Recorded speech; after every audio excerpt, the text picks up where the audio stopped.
In a quiet village, a young boy with spiky black hair stands with a wooden stick, puffing out his chest as he declares, "I'm a wizard." He thrusts his stick towards a young blonde-haired girl who plays along, screeching like a beast.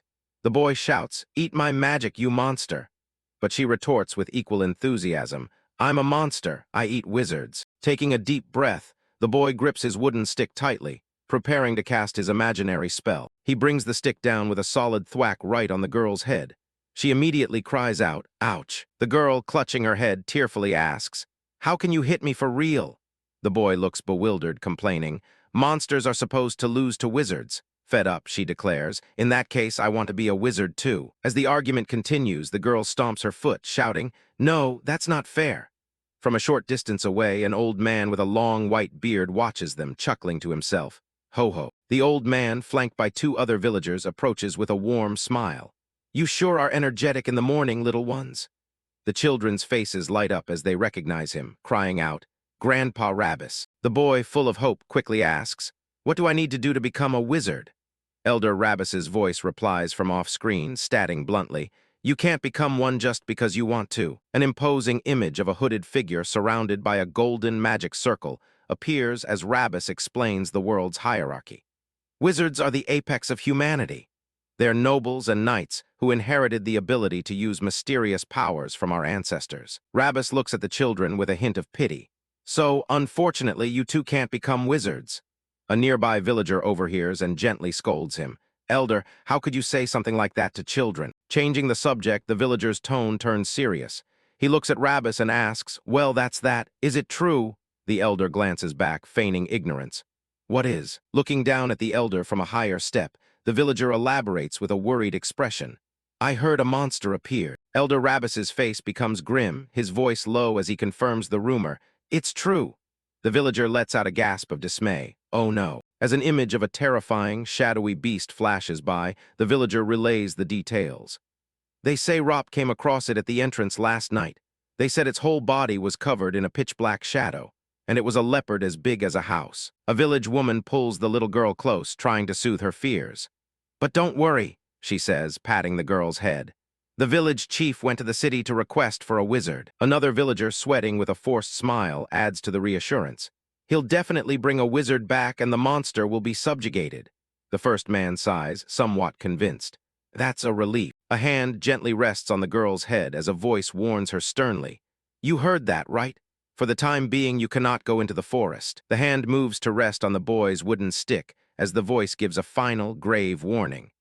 "You all should be careful as well. Without a wizard, killing a monster is close to impossible." A villager turns to his companion, asking, "Do all the villagers know?"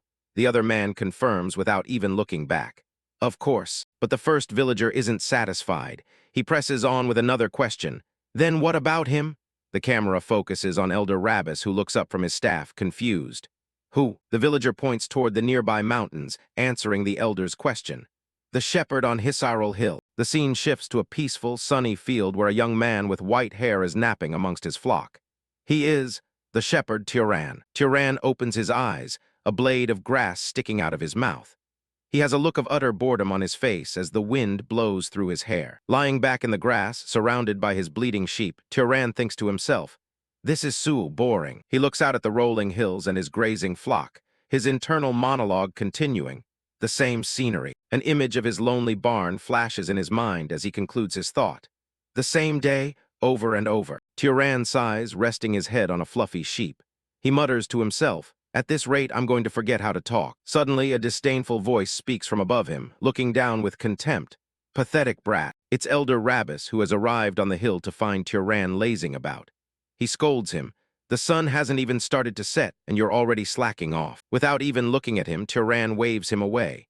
"You're blocking the sunlight. Move." Rabbis glares down, insulted by the response. "You have no manners." Rabbis presses on, asking, "Are you still holding on to that incident from back then?" Turan, still lying down, nonchalantly asks, "That incident?" Turan's eyes narrow slightly as he clarifies. "Ah, you mean when my mother died and you tried to quietly turn the sheep into shared property?" Hearing this, Rabbis clears his throat awkwardly. Turan sits up, his expression hardening. "Yeah, if that's what you mean, then yes. I'm not generous enough to share my mother's inheritance, you know." Turan tells the elder off directly. We're not close enough to be asking how we're doing, so if you came here, say what you want and get lost. Rabus explodes in anger, shouting, "You little brat." Turan's face becomes a mask of cold fury, his eyes sharp and threatening as he glares at the elder. What? Startled by the shepherd's intensity, Rabus finally gets to the point. A monster has appeared. Turan rises to his feet, his attention now captured. A monster. While stroking one of the sheep, Rabus explains, "They say it's a leopard as big as a house. Rop found it. I'm on my way back after telling the villagers." Turan smiles faintly, petting one of his own sheep. "That's a serious problem." Rabus looks at him, bewildered by his calm demeanor. "You're not scared, though, even though you're the most likely target around here." Rabus turns to leave, still perplexed by Turan's lack of fear. "I don't know what kind of guts you've got. Anyway, the village chief went to the city to request a wizard, so be careful." As he walks away, Rabus finally admits his true motive, though he can't bring himself to face Turan. "I came because I was worried about you." But the shepherd sees right through the facade, calling him out. "You're not very honest." Turan continues to provoke the elder, turning his back on him. "Why can't you just say you came because you were worried about the sheep, not me?" Rabus is left sputtering in rage. "You." A smirk plays on Turan's lips as he dismisses the fuming elder.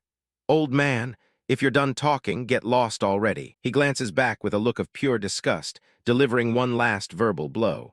"Your breath stinks so bad my nose is going to rot." As Elder Rabus stomps away in a huff, Turan watches him go with a slight, satisfied smile while calmly petting one of his sheep. Once the elder is gone, Turan's expression turns serious as he contemplates the news he just heard. Monsters. He continues to ponder their nature, thinking to himself, beasts that wield mysterious power and magic. If humans have wizards, then beasts have monsters. Turan begins to walk through his field, a new thought occurring to him. A wizard is coming to a backwater village because of a monster, so I finally get to see a wizard in person. As he walks among his flock, his thoughts become more critical. But if it's a rural village chief calling them, there's a good chance they won't be anything special, even if they're a wizard. Despite his skepticism, a flicker of curiosity appears on his face. "Still, I want to see one."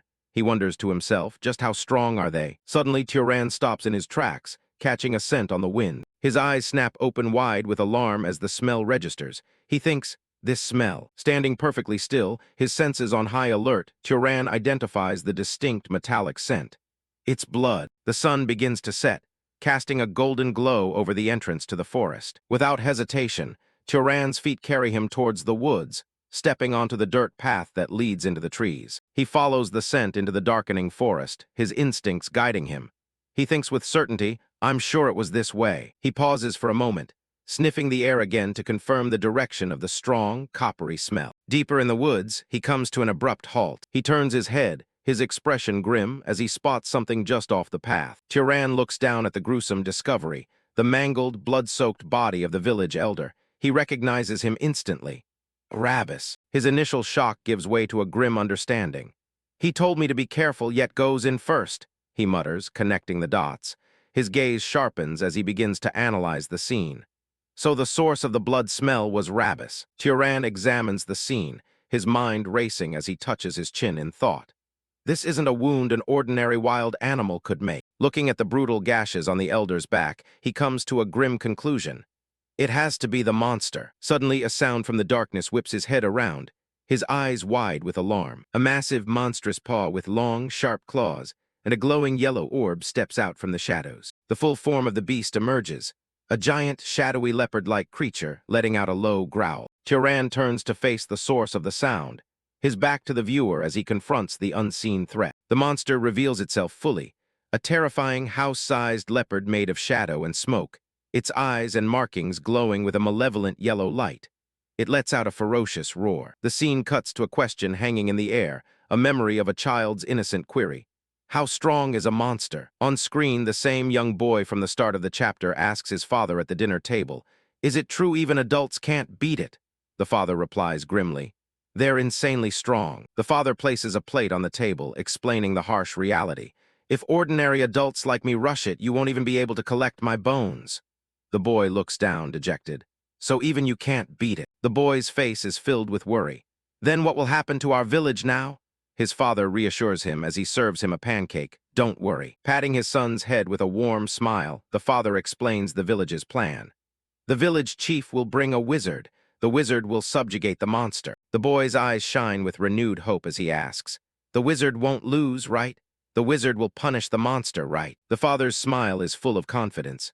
Of course, they're great beings born with the power of magic. With the conviction of a fairy tale, he declares, "They'll kill the monster with a single word," as an image of the roaring beast flashes on screen. Back in the present, Turan stands perfectly still, his expression unreadable as he faces the massive shadow leopard. A deadly glint appears in his eye, sharp and focused, as he sizes up the creature before him. The command, "Die," echoes through the air as the monster lunges forward, only to be abruptly pushed back by an invisible force, its confusion palpable. A close-up shows the monster's head as golden energy crackles around its roaring maw, gathering for a strike. Turan focuses his will, a powerful red aura beginning to pulse around him as he prepares to unleash his magic. Turan looks slightly perplexed as he adjusts the collar of his shirt. "Not working," he murmurs to himself. The monster continues its furious charge, undeterred by Turan's silent command. Realizing his mental command failed, Turan raises his voice and issues a firm, verbal order. "Stop." His word has an immediate effect. The charging monster screeches to a halt, its claws digging into the dirt just inches from him. Turan smirks, a newfound confidence in his eyes.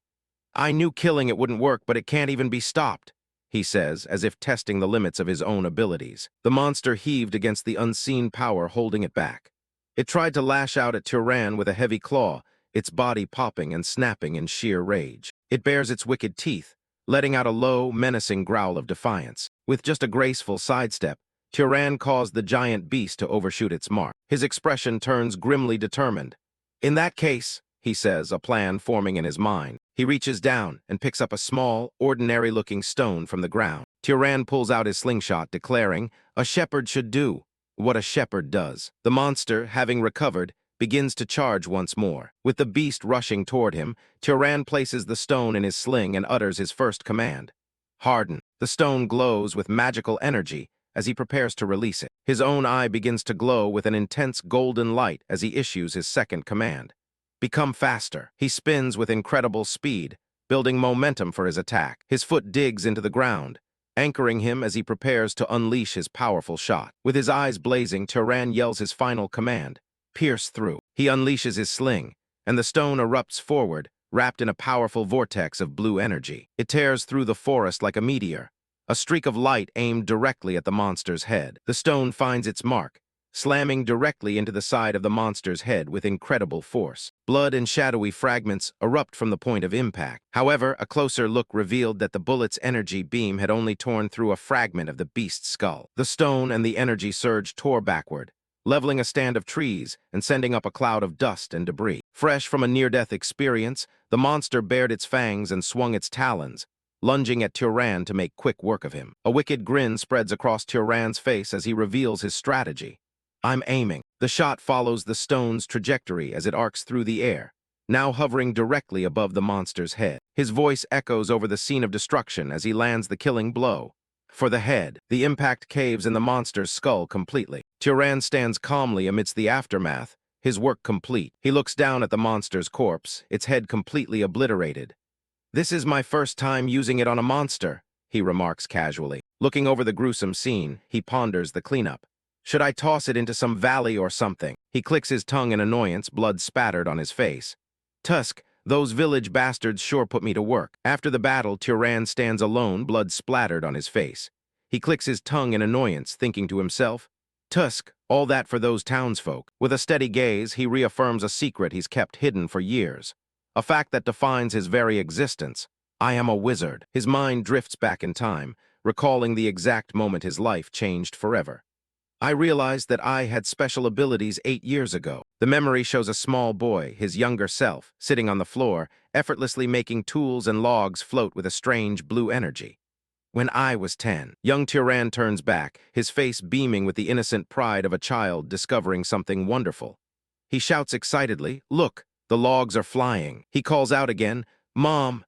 his voice echoing in the house as his mother appears, her back turned to him. He eagerly demonstrates more of his newfound talents to her. "I can make fire and I can make wind."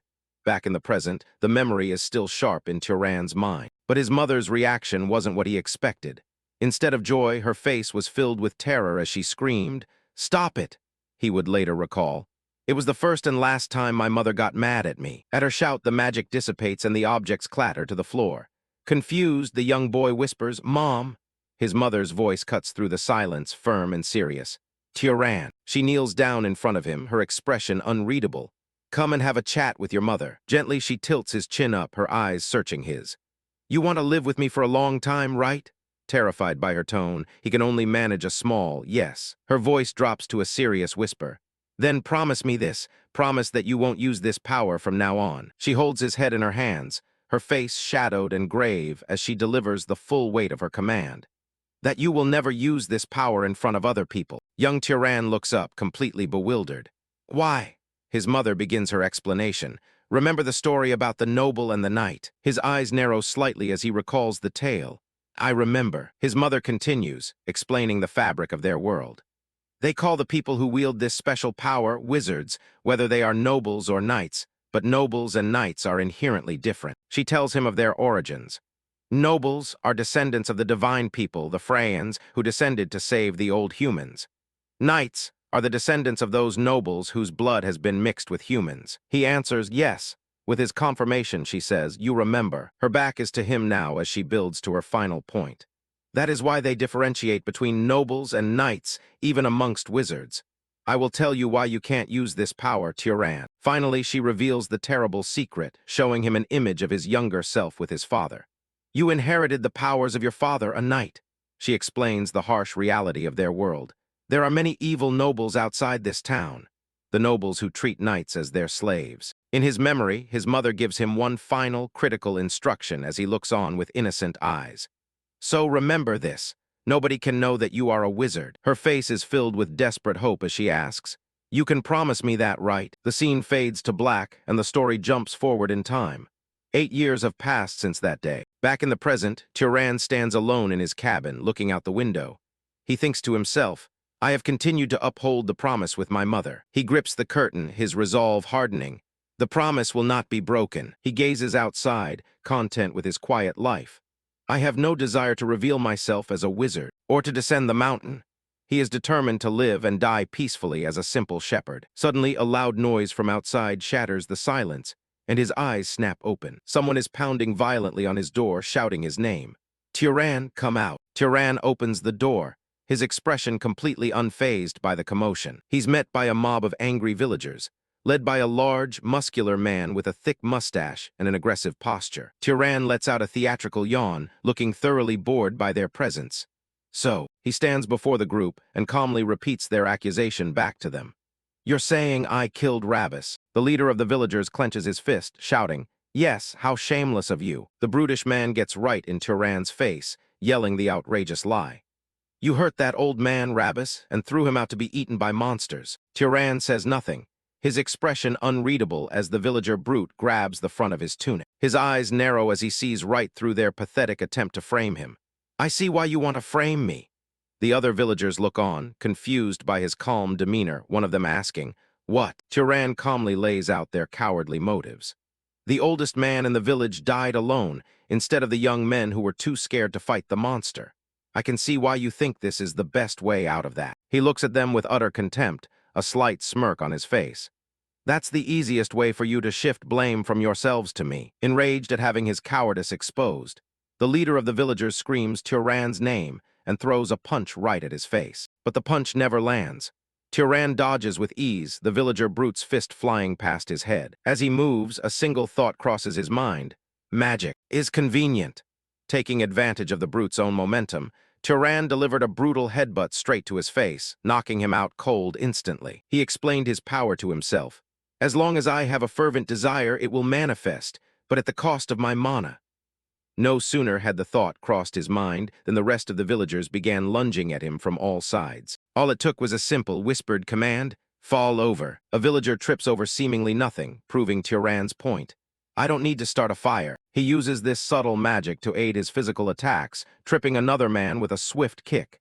Just a little bit. He easily disarms one of the men, ensuring his interference is subtle, so that it's not obvious. He strikes another, the man crying out in pain. Turan holds back, using just enough for them not to die. With cold determination, he moves through the crowd, his thoughts clear. I will dominate them. He weaves through the villagers, effortlessly dodging their clumsy attacks and striking them down one by one. The sounds of breaking would echo as their makeshift clubs are shattered and sent flying into the air. The leader of the mob lies unconscious on the ground. Turan reflects, and like that for 8 years, he stands calmly amidst the bodies of the defeated villagers, finishing his thought. I have hidden the fact that I am a wizard. Looking back at the groaning men on the ground, he scolds them. You should have used that strength for Rabbis' funeral. Just then a group of women from the village appear. Turan asks them bluntly, "Are you here to fight too?" One of them quickly waves her hands, stammering, "No, we." She finishes her sentence, "Came here to see you, Turan." Unimpressed, Turan remains silent for a beat before ordering, "Take these idiots down with you." Without another word, he turns and walks back into the solitude of his home. Alone again, he unties his hair, already thinking of the future complications. It's going to be chaos in the town again. They're going to use this as an excuse to rip me off when I go to trade. He sighs, already accepting the inevitable conflict. Well, fine. He grabs a fresh tunic. I can beat them up until I get a fair deal. He dismisses the thought, confident in his actions. I gave them a proper whooping, so they shouldn't be back for a... But his sentence is cut short by another series of loud knocks at his door. He stares at the door in disbelief, annoyance flashing across his face. They must be insane. The knocking continues, loud and insistent. Furious, Turan throws the door open, ready for another fight. Who is it? Do you really want to? But standing there isn't another villager. It's a tall, imposing stranger dressed in traveler's clothes, a sword at his hip. The man's rugged appearance, complete with a beard and a scar, tells Turan this is no ordinary visitor. Startled, Turan asks, "WH, who are you?" The stranger, Kjorn, speaks politely. "Excuse me. I thought I could ask for a favor in my travels, but I must have caught you at an inopportune moment." Turan pauses, his mind racing. A traveler? This is highly unusual for their remote village. Trying to appear normal, Turan replies, "Ah, no, I apologize. A few uninvited guests just came here moments ago." He immediately worries if his polite tone was convincing enough. "My mother taught me manners, but was that proper enough? I never talked nicely to anyone in that pathetic town, so this feels awkward." His thoughts drift to the man's weapon. Anyway, a traveler with a sword in this sleepy old town. This is definitely strange. Forcing a friendly smile, Turan offers, "If you're looking for an inn," but the man's stomach growls loudly, interrupting him. Turan lets out a small sigh, his resolve softening. He makes a decision and steps aside, inviting the stranger into his home. "Come in." He quickly prepares a meal for his unexpected guest, laying out a generous spread of bread, soup, cheese, and sausage on the table. Turan apologizes, saying, "We're not well off, so we don't have much." But the traveler, Kjorn, digs in heartily, exclaiming, "Oh, but this is a feast." The man looks up from his food, intrigued. "You surprise me, though. You've never met someone from outside the town?" Turan simply replies, "That's right." Turan explained his peaceful life. "I was born and raised on this hill and have lived as a shepherd all this time." As he spoke, Kjorn took a sip of water. Turan added, "It's also rare for this small town to get tourists." The traveler's eyes narrow slightly, a glint of suspicion appearing as he studies Turan. Unaware of the scrutiny, Turan calmly takes a sip from his own cup. Kjorn watches him for a moment longer before speaking a single word that catches Turan completely off guard. "Interesting." Turan looks up, confused. "Huh," Kjorn noted. "For someone who grew up here as a shepherd, you are quite well versed in manners. Your parents must have taught you well." Turan replied, "I learned from my mother, but she died a few years ago due to an illness." He offers his condolences, unaware of the turmoil inside Turan. "She raised a proud son like you, so I am sure she resides among the gods in a palace in the heavens." Turan gets up from the table, trying to move the conversation along. Kjorn says, "I want to thank you once again." Turan simply replies, "I just live the way my mother taught me." Turan changes the subject, asking, "But what brings you all the way out here to this country town?" Kjorn, holding a piece of dried meat, answers, "I was asked a favor." Turan looks back, curious. "A favor?" Kjorn explains his mission. They were looking for someone to take care of a monster puma. Then Kjorn drops a bombshell, his gaze fixed on Turan. "I am a wizard." The revelation hangs in the air, leaving Turan stunned. Turan quickly puts the pieces together. "You must be the wizard our village elder talked about." Kjorn confirms, "That's right." Having answered Turan's question, Kjorn turns the conversation back around, a sly look on his face. "Can I ask a question now?" Turan hesitantly agrees. "Sure." Kjorn begins his interrogation, listing the things that don't add up. I sense a monster in this area, but I don't see a monster. Turan's calm facade begins to crack as Kjorn continues. What's even weirder is that you know about the village elder and the monster, yet you seem calm and aren't running away. Kjorn presses him, chewing on his jerky. If the monster went for a human, it would be you. Aren't you scared? He continues to pick apart Turan's story. You seem awfully brave for a shepherd who has never left this town. Leaning forward, his eyes burning with intensity, Kjorn asks the one question Turan has dreaded his entire life.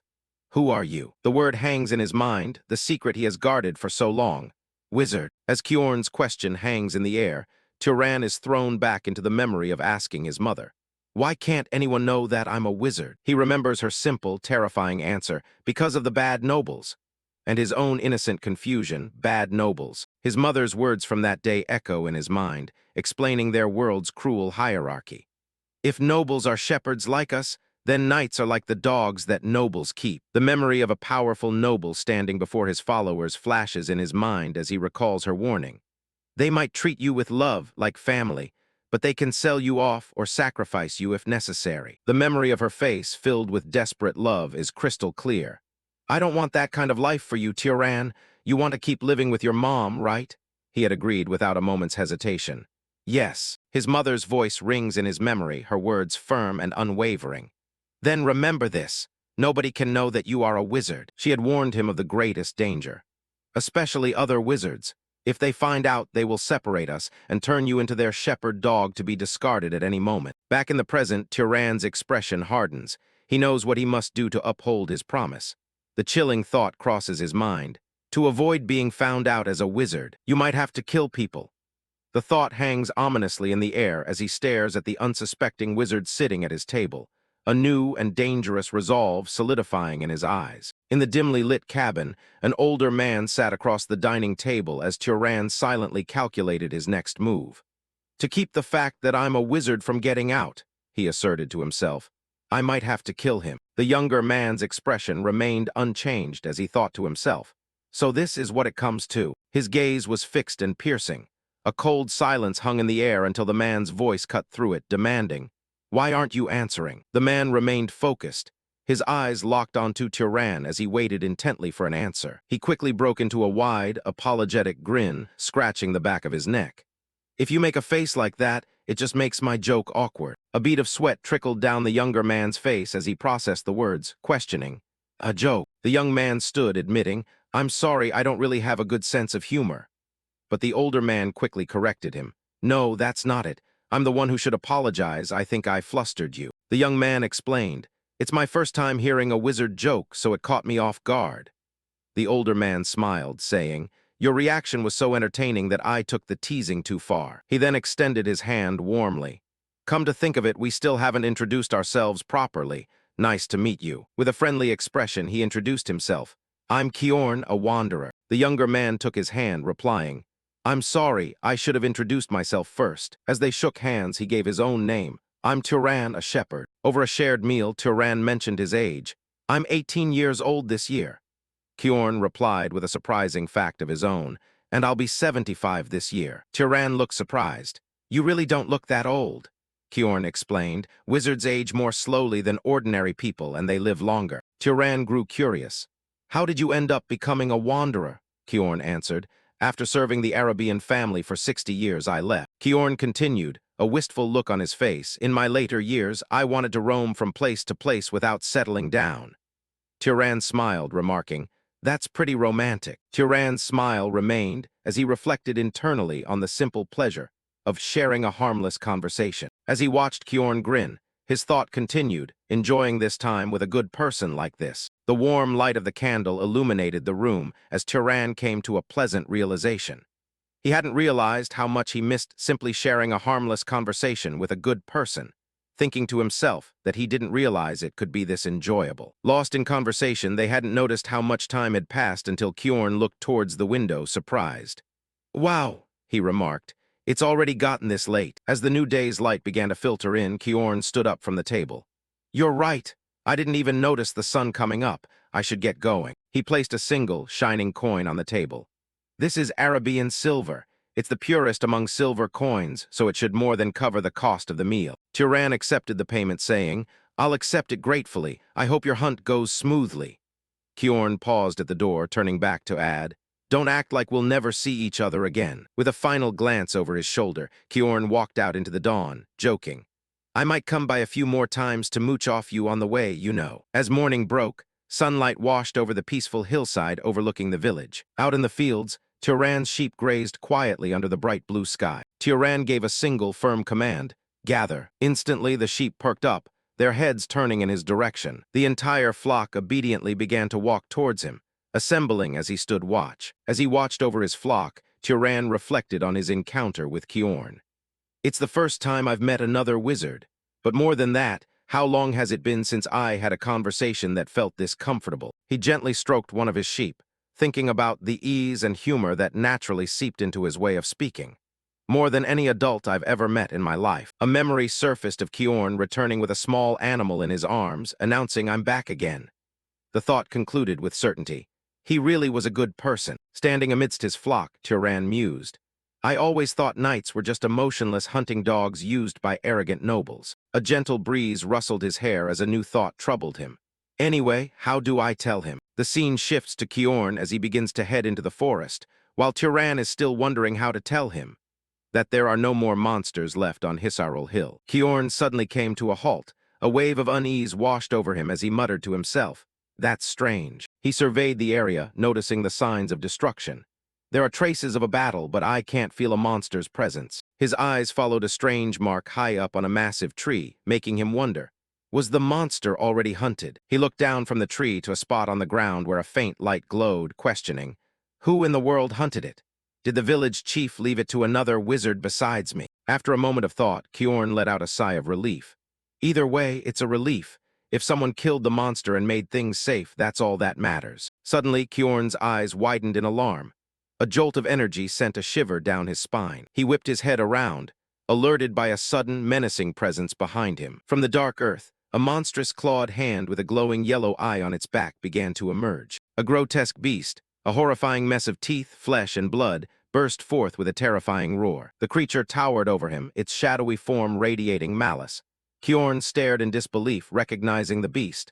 A monster's. His face paled, sweat beading on his forehead as he questioned aloud, who would do something like this? Without warning, the wraith's massive clawed hand swiped down towards him. Kjorn reacted instantly, a blast of energy from his hand meeting the creature's attack head-on. As he dodged another blow, his mind raced. If you don't absorb or disperse the mana from a dead monster's corpse, the monster turns into a wraith like this. A wizard who hunts monsters couldn't possibly not know that. He launched himself into the air, narrowly avoiding another savage strike from the wraith below. Flipping midair, he concluded, so the one who killed this monster was definitely a wizard. Then why did they leave it to become a wraith? Landing safely, he watched the creature warily. Did they not know it becomes a wraith if you don't absorb the mana? He immediately dismissed the idea. No, a novice knight who doesn't even know something that basic couldn't have killed a monster like this in the first place. He began to gather golden energy into his hands, wondering, then, did they have some other intention? His face hardened with grim resolve as an arrow of pure energy coalesced in his hand. No matter what it is, he declared, I must destroy it. He unleashed a powerful beam of light, sending it hurtling directly towards the monster. But to his shock, the beam dissipated just before hitting its target, causing no damage at all. Kjorn stared in disbelief. My magic was nullified. Does that mean that monster's mana is vastly stronger than mine? In the blink of an eye, the wraith vanished into a black mist. It disappeared, Kjorn exclaimed in shock. He frantically scanned the forest on high alert. Is it trying to counter magic with magic? Where is it? A dark, shadowy substance began to creep and bubble up from the ground right behind his feet. A shadowy tendril shot out from the ground, lashing at Kjorn like a whip. He blocked the attack, but the force of the blow sent him reeling, blood flying from his arm. Clutching his wounded arm, Kjorn realized the direness of his situation. This isn't a level a mere knight can contend with. At the very least, you'd need to be a lower-ranked noble to have a chance. He was thrown back by another brutal attack, his body skidding across the forest floor. Gasping for breath, he thought, to think I'd run into a monster wraith of this caliber in some remote mountain village. You really never know what life will throw at you. He stood firm before the looming beast, a sense of resignation settling over him. So this is as far as I go. He grit his teeth, sweat pouring down his face, but a determined smile spread across his lips. Clenching his jaw, he vowed, "I'm not going to die obediently. Even if I die, I'll take you with me." Golden mana flared to life in his hand. "I'll concentrate all my mana into my hand. If I stab it directly the moment it lunges at me." The wraith charged forward, its massive claws ready to tear him apart. With a defiant roar, Kjorn prepared to meet the attack head-on, his hand glowing with immense power. He leaped into the air, aiming his final, desperate attack at the heart of the beast. But just as he was about to strike, a small, brilliant spark of blue light appeared between him and the monster. The beam of light streaked directly toward the giant beast, easily tearing a massive hole through the wraith's body and sending a powerful shockwave rippling throughout the forest. Blown back by the force, Kjorn landed hard, his face a mask of utter shock and disbelief. He looked up to see the grotesque wraith still reeling before it came crashing down to the ground with a deafening thud. A calm voice cut through the chaos from behind him. "Are you all right?" Kjorn could only manage a startled gasp in reply. Kjorn turned to see Turan walking towards him, casually remarking, "A shepherd's joke is pretty startling too." Kjorn's eyes widened in utter disbelief as he gasped the young man's name. "Turan!" Meanwhile, Turan continued to close in, clutching his slingshot as he stepped into the clearing. The pieces clicked into place for Kjorn. "So you were a wizard," he stated, his voice a mix of shock and revelation. Turan simply confirmed it, "Yes, sir." Standing in the misty clearing, Kjorn questioned him directly. "Why didn't you tell me?" Turan remained silent. Kjorn then changed his line of questioning. "No, let me change the question. Why did you help me just now? You could have just walked away." A slight, enigmatic smile touched Turan's lips as he began to answer. "Because." The scene flashes back to their conversation in the cabin, the head of a wolf lying on the floor between them. In the flashback, Turan had asked, "Why are you going this far?" Kjorn, confused, replied, "What do you mean?" Turan elaborated, "I don't know what the village chief promised you, but with your skill, I feel like you could earn a lot more money more comfortably." Kjorn simply let out a small laugh. Kjorn then said, "They're pitiful people." Turan, looking up at him, asked, "In what way?" Kjorn explained his reasoning, living out here on the frontier, trembling in fear, without even basic protection. Turan countered, "That isn't your fault, is it?" Looking at Turan with conviction, Kjorn stated his philosophy. "A wizard is, by nature, someone who inherited the power of a god. If so, then we should live with pride in protecting powerless commoners." He smiled warmly, adding, "Well, not every wizard thinks the way I do. Everyone has their own thoughts and their own way of living." Back in the present, a genuine smile spread across Turan's face as he remembered Kjorn's words. He repeated Kjorn's sentiment with a happy expression. "Doesn't everyone have their own way of living?" The wraith, recovering, slammed its fist into the ground, sending Kjorn flying back. As Turan rushed towards him, Kjorn shouted a warning, "Listen carefully. It's not a level we can handle." He continued urgently, "It's a monster you can't fight unless you're at least a noble. Go tell the village chief this immediately and help them evacuate." Kjorn turned back to face the terrifying creature, his hand igniting with fire as he yelled, "I'll hold it here." Even as a torrent of energy continued to surge from his hands, Kjorn understood his dire situation all too well. Bracing himself, he thought, "I talk big, but I don't know how much longer I can hold out." But Turan's calm voice cut through his thoughts. "It's okay." Kjorn could only respond with a confused, "What?" Turan pointed to a glowing blue mana stone on the ground, explaining, "If that attack landed just now, I think it'll be okay." Kjorn, bewildered, asked, "What are you talking about?" Kjorn stared at Turan in stunned silence, his mind racing. Is he saying that attack wasn't his full strength? A young knight hiding out in the mountains can hunt a wraith that even nobles have to deal with. A profound realization hit him. In that moment, the veteran knight Kjorn thought to himself, his eyes wide with shock. His internal monologue continued, acknowledging the gravity of the situation. What he's seeing right now isn't just some small connection he happened to make in a rural village. As stones began to levitate, glowing with blue energy, he knew this was far more significant thinking. Nor is it the reckless bravado of a young knight who ran from nobles. An immense torrent of blue mana erupted from Turan, swirling around him with incredible power. Kjorn understood then that this scene before his eyes could be the beginning of a wizard who will turn the world upside down. As Turan met his gaze with a confident smile, he spoke, his voice calm amidst the raging power. "I was curious about my limits too." As the giant wraith looms over him, Turan braces for a fight, a whirlwind of energy gathering around him. A confident smirk crosses his face. He wasn't afraid. In fact, he was excited, admitting, I was curious about my limits too. But Kjorn appears, his hands blazing with power, yelling, I won't allow you to do it. No matter how outstanding your talent is, that thing is a tough opponent. He insists we have to join forces. But his plea is cut short as the Wraith lunges at an unprepared Turan. In an instant, a massive wave of energy erupts from Turan, blasting the creature back. Kjorn watches in disbelief, his own magic fatting from his hand. He thinks to himself, no, right now, I'd only get in the way. I couldn't even react to that last attack. Clenching his fist, he accepts his current powerlessness. At this moment, I'm not any help, he thinks. What I need to do now. As another, even more immense, torrent of power explodes from Turan, Kjorn realizes his purpose.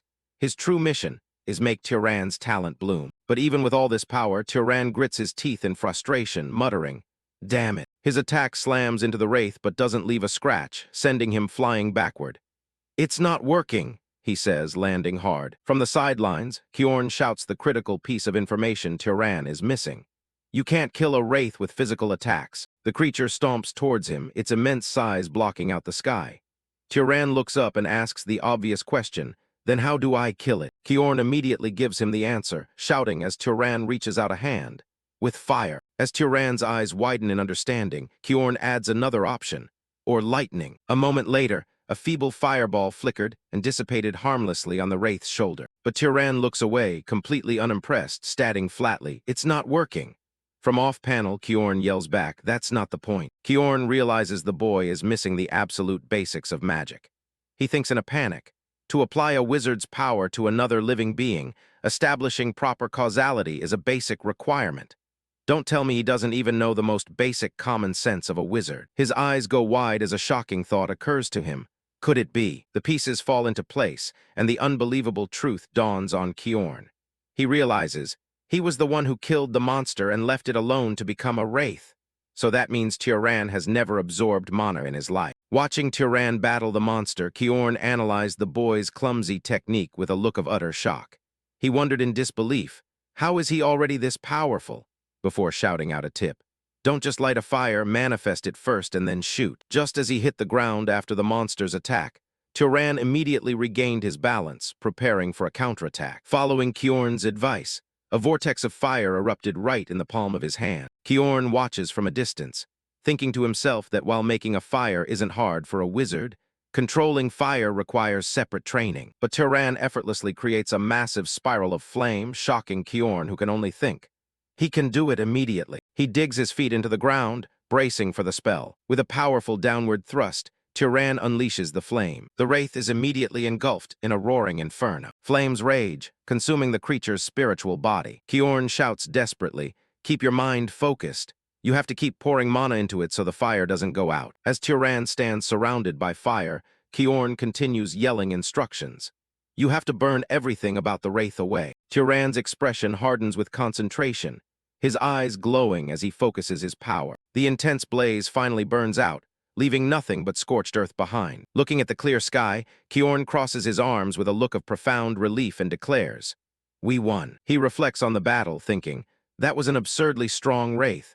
A Wraith you'd need at least noble-class power to fight. His eye widens, the sheer impossibility of it all hitting him. But he took it down. Turan stands over the creature's dissolving remains, asking, is it really over now? Kjorn can only stare in wonder, thinking, a shepherd from the mountains did it. Kjorn walks over to the smoldering corpse and gives his next lesson. If you don't want to meet another Wraith, absorb the mana first. Turan, clueless, asks, how do I do that? Kjorn gives a simple instruction. Imagine yourself draining something into you. Turan reaches out his hand toward the mana leaking from the corpse and agrees. All right. Turan closes his eyes, a peaceful, satisfied smile spreading across his face as he experiences the sensation of mana for the very first time. At his command, a vibrant green aura, the Wraith's leftover mana, begins to rise from the creature's dissolving remains, drawn toward his outstretched hand. He holds out his hand, and the mana from the dead Wraith flows towards him, gathering in a glowing green orb. As he absorbs it, his eyes glow with a vibrant green light, reflecting the raw power he's taking in. The mana courses through his entire body like a web of energy, illuminating him from within. Kjorn flinches, his eyes wide in disbelief at the sheer volume of mana Turan is absorbing. As Turan clenched his fist, feeling the surge of overwhelming energy, Kjorn explained, you'll feel a certain sense of pleasure. Meanwhile, Turan was still reeling from the excitement of the sensation, thinking, I still can't believe it, even though I'm seeing it with my own eyes. He asks for confirmation. So this really was your first time absorbing mana? Turan looks at his hand, still processing the new sensation, and quietly answers, yes. Kjorn's mind races as he processes the information. After one's first awakening, mana grows slowly with age. The best way to grow is to kill monsters or wizards and absorb their mana. The implication of Turan's power becomes clear. But this was Turan's first time absorbing mana, and yet he's already able to handle magic at that level, meaning his innate potential is on a different league. Looking at the boy who is still staring at his own hand in wonder, Kjorn comes to a staggering conclusion about his identity, thinking, which means this young man is. He calls out to him directly, Turan. The shepherd turns, answering, yes. Kjorn bows his head respectfully.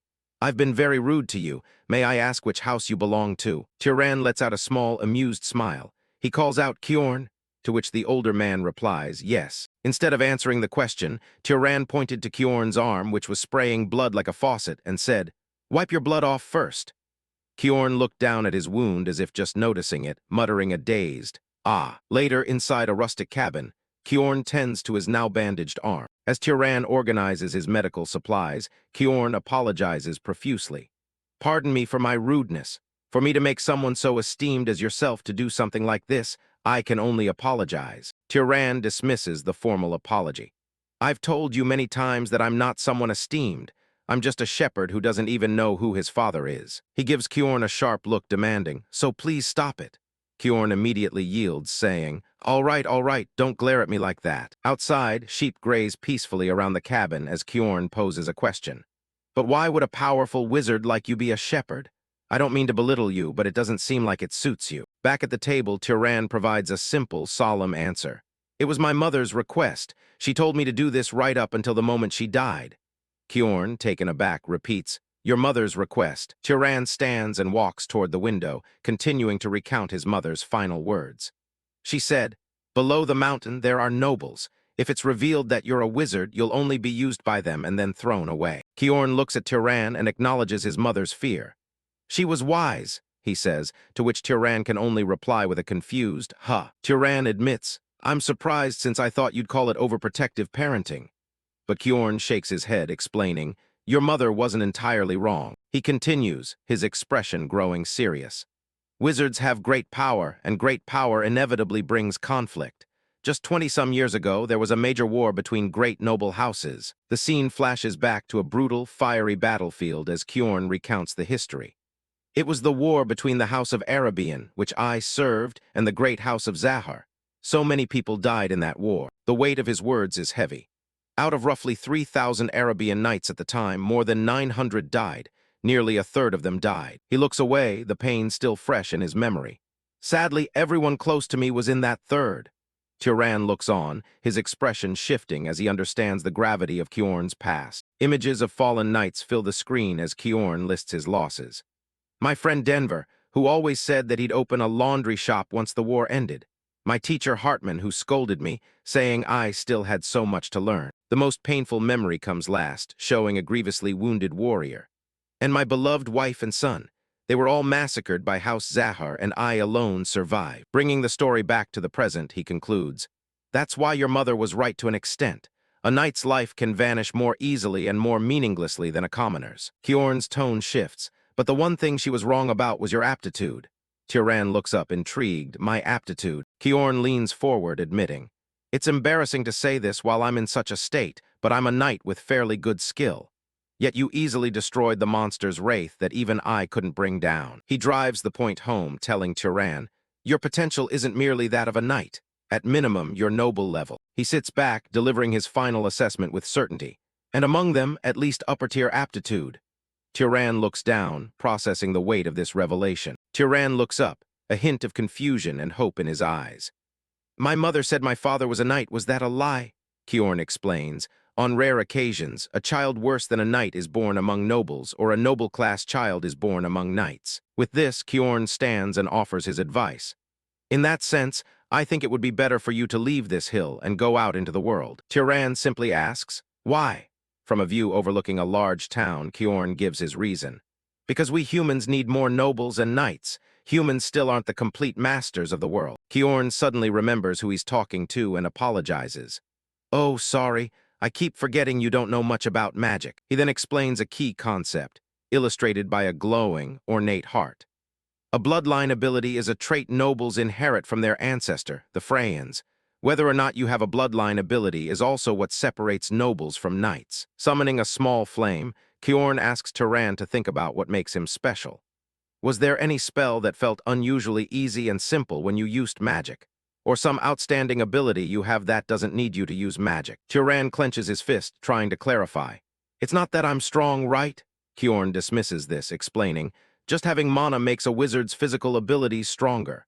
He's asking about an innate, unique talent, not the standard boost all wizards get. Turan thinks for a moment, then offers, I have a good nose, and I'm pretty good at throwing stones. Kyorn immediately latches on to the first part. If your sense of smell is exceptionally good, you can consider it a bloodline ability. He continues to analyze, saying, being skilled with thrown weapons is one of House Arabian's traits. It's a fairly common trait, though. They continued their conversation about the world of magic, with Turan occasionally urging him on, go on, tell me more.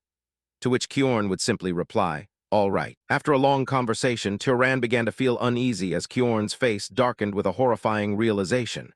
He stammered, I see. Confused by the sudden change, Turan asked hesitantly, Sir. As Kyorn turns away, clenching his fist in sudden anguish, Turan asks, why are you suddenly acting like this? Kyorn looked back at him, his eyes shining with curiosity, yet he answered grimly. I think I know, he said. Turan pressed further, which house are my abilities closest to? Turan asks the question, which house is that? As Kyorn's expression turns to stone. From the doorway of the cabin, Kyorn reveals the truth. A great house. The image of his dead family flashes in his mind as he speaks their name. Known as pursuers or hunters, he spits out the name of his mortal enemies, his own face screaming in agony in his memories. House Zahar, the one that fought a war with House Arabian. Turan's face was a mask of sheer shock and disbelief, as the chapter drew to a close amidst absolute chaos, leaving a haunting question hanging over everything they had just discussed. A single name echoed in Turan's mind, a name that changed everything.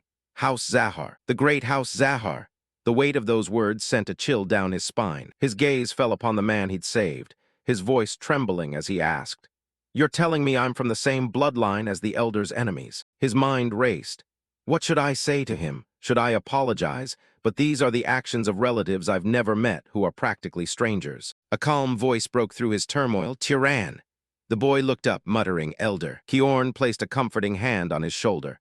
Don't make such a worried expression. Seeking to clear the heavy air, Kyorn remarked, It's not like you were part of that war yourself. Yet Turan remained unsettled, a sense of guilt lingering as he replied, but still. Kyorn smiled gently, explaining, It's an adult situation. If we try to wash blood with blood, the fighting will never end. Turan looked at him intently, asking, Don't you have regrets? Kyorn simply replied, About what? About telling me to go down the hill. Turan clarified as they stood together on the vast, open field. Kyorn's expression grew serious. If you go down the mountain and pursue power, you'll inevitably end up joining the Zahar family. You have outstanding abilities, after all. But I trust your character, Kyorn stated, catching Turan off guard. Sorry, Turan asked, confused. Kyorn continued, I'm talking about the goodness in you since you saved me, even while revealing an identity you'd hidden your whole life. Rather, if someone like you joined the Zahar family and rose to a high position within it, perhaps it could prevent such a terrible war from happening again. Turan listened in silence, a new resolve forming in his eyes. Kyorn turned and started walking away. Well, either way, there's no need to think too seriously about it. After all, it's not like you've decided right now whether or not to join the Zahar family. But Turan's voice cut through the air, firm and clear. My thoughts are clear now. Kyorn stopped, turning back with a curious ahem. Looking directly at the elder, Turan declared with a small smile, I want to try going down the mountain. A proud smile spread across Kyorn's face as he said, It's good that you've thought it through, but Turan cut him off, but not right away. I'll head down once your injury heals, elder, Turan promised. Kyorn was touched by his kindness. How kind. I'm merely a bit scratched. Truly, you're a really good person. And so, while Kyorn recovered, Turan's training began. The quiet days were filled with new knowledge. As his body recovered, Kyorn began to teach Turan the fundamentals of magic. To use magic, you absolutely need mana. That's why mana is commonly called the key to omnipotence. Turan repeated the phrase, the key to omnipotence, Kjorn clarified. It's not a truly omnipotent power as the name suggests, but to use magic, you need mana that matches it. They sat across from each other at a round table as Turan asked, "What is the standard for mana that matches magic?" Kjorn assured him. "I'll explain that right now." Kjorn held up 3 fingers. The difficulty of magic is largely determined by 3 factors. First is bloodline, second is affinity, and third is causality. The first one, bloodline, is determined by the bloodline you were born with, he explained. This applies to most nobles who aren't knights. Turan listened intently. Kjorn gestured to his bandaged hand. For example, it would be difficult for you to heal my wounds with magic, right? Turan agreed. Yes, but for the Ravista bloodline from the south, it's something they can do even without training, Kjorn said, a map of their territory appearing in his explanation. That's a power that comes from bloodline. Turan then asked, what about the second one, affinity? Kjorn replied, you can also think of it as familiarity. Kjorn continued, it's the concept that a mage can more easily perform tasks that they prefer or are used to. Turan immediately made the connection. Like how I made a fireball as if I was throwing a rock. Correct, Kjorn confirmed, standing up from the table. Probably if you had simply made flames, you wouldn't have achieved that speed or firepower. He then leaned over a mug of water, his tone becoming more serious. And the last one is most important, causality. Even I don't fully understand it. Kjorn posed a question. What do you think would happen if you tried to kill me directly using mana? Turan responded hesitantly. Probably some light would shine from my head and that would be it. As he spoke, he channeled mana into the mug, causing it to glow. That's exactly the phenomenon that occurs from a lack of causality. The water in the mug began to boil and bubble. When there's no appropriate cause for a desired outcome, and when what needs to be achieved is excessively difficult, that's when this applies. Turan watched from his seat, turning the concept over in his mind. I think I understand what causality is a bit, he said thoughtfully. He elaborated, imagining flames erupting from the mug. If I wanted to kill you rather than spending mana wishing for death, I would need to provide a cause of death, like creating and shooting flames, right? Because creating and shooting fire is more natural than directly lighting one. Kjorn's face lit up with excitement. Exactly, you could have become a scholar instead of a mage. But Turan had another question. But I can control ordinary animals as I wish, so why is it that magical beasts need something like that? Kjorn's answer was simple. That's because of their mana. The conversation fell silent for a moment as they absorbed the complex ideas. Outside, one of Turan's sheep looked in through the window, watching the 2 men talk. Finally, Turan let out a thoughtful sigh. Magic isn't easy, huh? He reflected on the lesson, concluding, an excellent mage knows not just how to use mana, but the principles and situations behind it as well. His mind, however, was already moving on to the next logical question. Now that I think of it, Turan asked, does the Zahar bloodline also have special magic? Kjorn looked at him. They're skilled in stealth and tracking. Kjorn gestured for him to try. Try it once. Turan simply replied, okay. Turan closed his eyes, focusing his intent. I don't want to be seen by others. I wish neither sound nor smell could be detected. A faint shimmer of energy enveloped him as he channeled his innate magic. Kjorn watched, his expression unreadable, wondering to himself, did it work? Suddenly, the spot where Turan had just been standing was empty. Not a single sound, nor a trace of his presence remained. Kjorn's eyes widened slightly in surprise. You succeeded. I can't see you. He couldn't hide his astonishment. A slight twitch in his jaw, the only sign of his shock. The room was still, the sunlight casting long shadows across the floor where Turan had vanished. Then, just as quickly as he disappeared, Turan reappeared, the light distorting for a moment as he materialized back into existence. Turan clenched his fist, feeling the residual power. Kjorn remarked, it's been a while since I've seen it, but it's still a frightening ability. During the war, the Arabian knights feared that ability most. Kjorn looked at Turan, a mix of awe and caution in his eyes. This seems like an unfairly powerful ability, but keep in mind it's not invincible. Kjorn turned to him, ready to continue the lesson. Now then, I'll teach you a few magic training methods. Turan looked puzzled. Aren't you teaching too much to an enemy family's mage? You saved my life and even treated me, Kjorn reminded him. Turan listened, his expression softening. And didn't I tell you? Kjorn placed a hand over his heart, his gaze steady and sincere. I trust your character. With Kjorn mostly healed, Turan traveled to the nearby village to settle his affairs, where he was met with a shocked outcry from the guild official. What? You're selling the sheep and leaving? Turan stood his ground, now a young man with a traveler's pack and a newfound confidence. The official continued to rant. Then who's going to do the shepherding from now on? How can you just decide something like that without consulting us? Turan just smiled coldly. You guys should figure out how to find a shepherd yourselves. How does it matter to you what I do with my belongings? He gave the trembling villagers a final ultimatum. Anyway, I hope you'll buy the sheep at a fair price. Otherwise, I'm going to release them all and leave. He added with a chilling smile, You're free to capture them, but you'll probably have quite a hard time doing it. The other villagers looked to their leader, one of them stammering, V-Village? Chief. The village chief weighed his options, gritting his teeth. This bastard is someone who keeps his word. There's nothing that will come from irritating him. Defeated, he reluctantly handed over a pouch of coins. Fine, I get it. With his business concluded, Turan walked away with Kjorn, who dismissed the entire ordeal with a wave. Leave or stay, do whatever you want. As they walked, Turan brought up a loose end. Now that I think of it, those villagers, they still owe you compensation after everything. Should I go collect it? Kjorn shook his head. I had no intention of receiving it, and it was you who caught the magical beast, wasn't it? Turan smiled, accepting the answer. All right, then now. They reached a crossroads at the edge of the forest. We must part ways here. Kjorn faced Turan and explained his decision. I'm sorry for declining your offer to travel together. I feel more comfortable being on my own. Turan politely waved his hand. It's really no problem at all. Then, with a slight bow, he added, Thank you for everything, Elder. With a gentle smile, Kjorn said his farewell. Turan, take care. Turan smiled back warmly. Elder, I hope we can meet again with smiling faces. And so the boy watched Kjorn's retreating figure for a long time, as the old knight walked away. Only later did he realize why he didn't want the old knight to speak to him formally. A flashback to his childhood, happily running through the fields with his mother.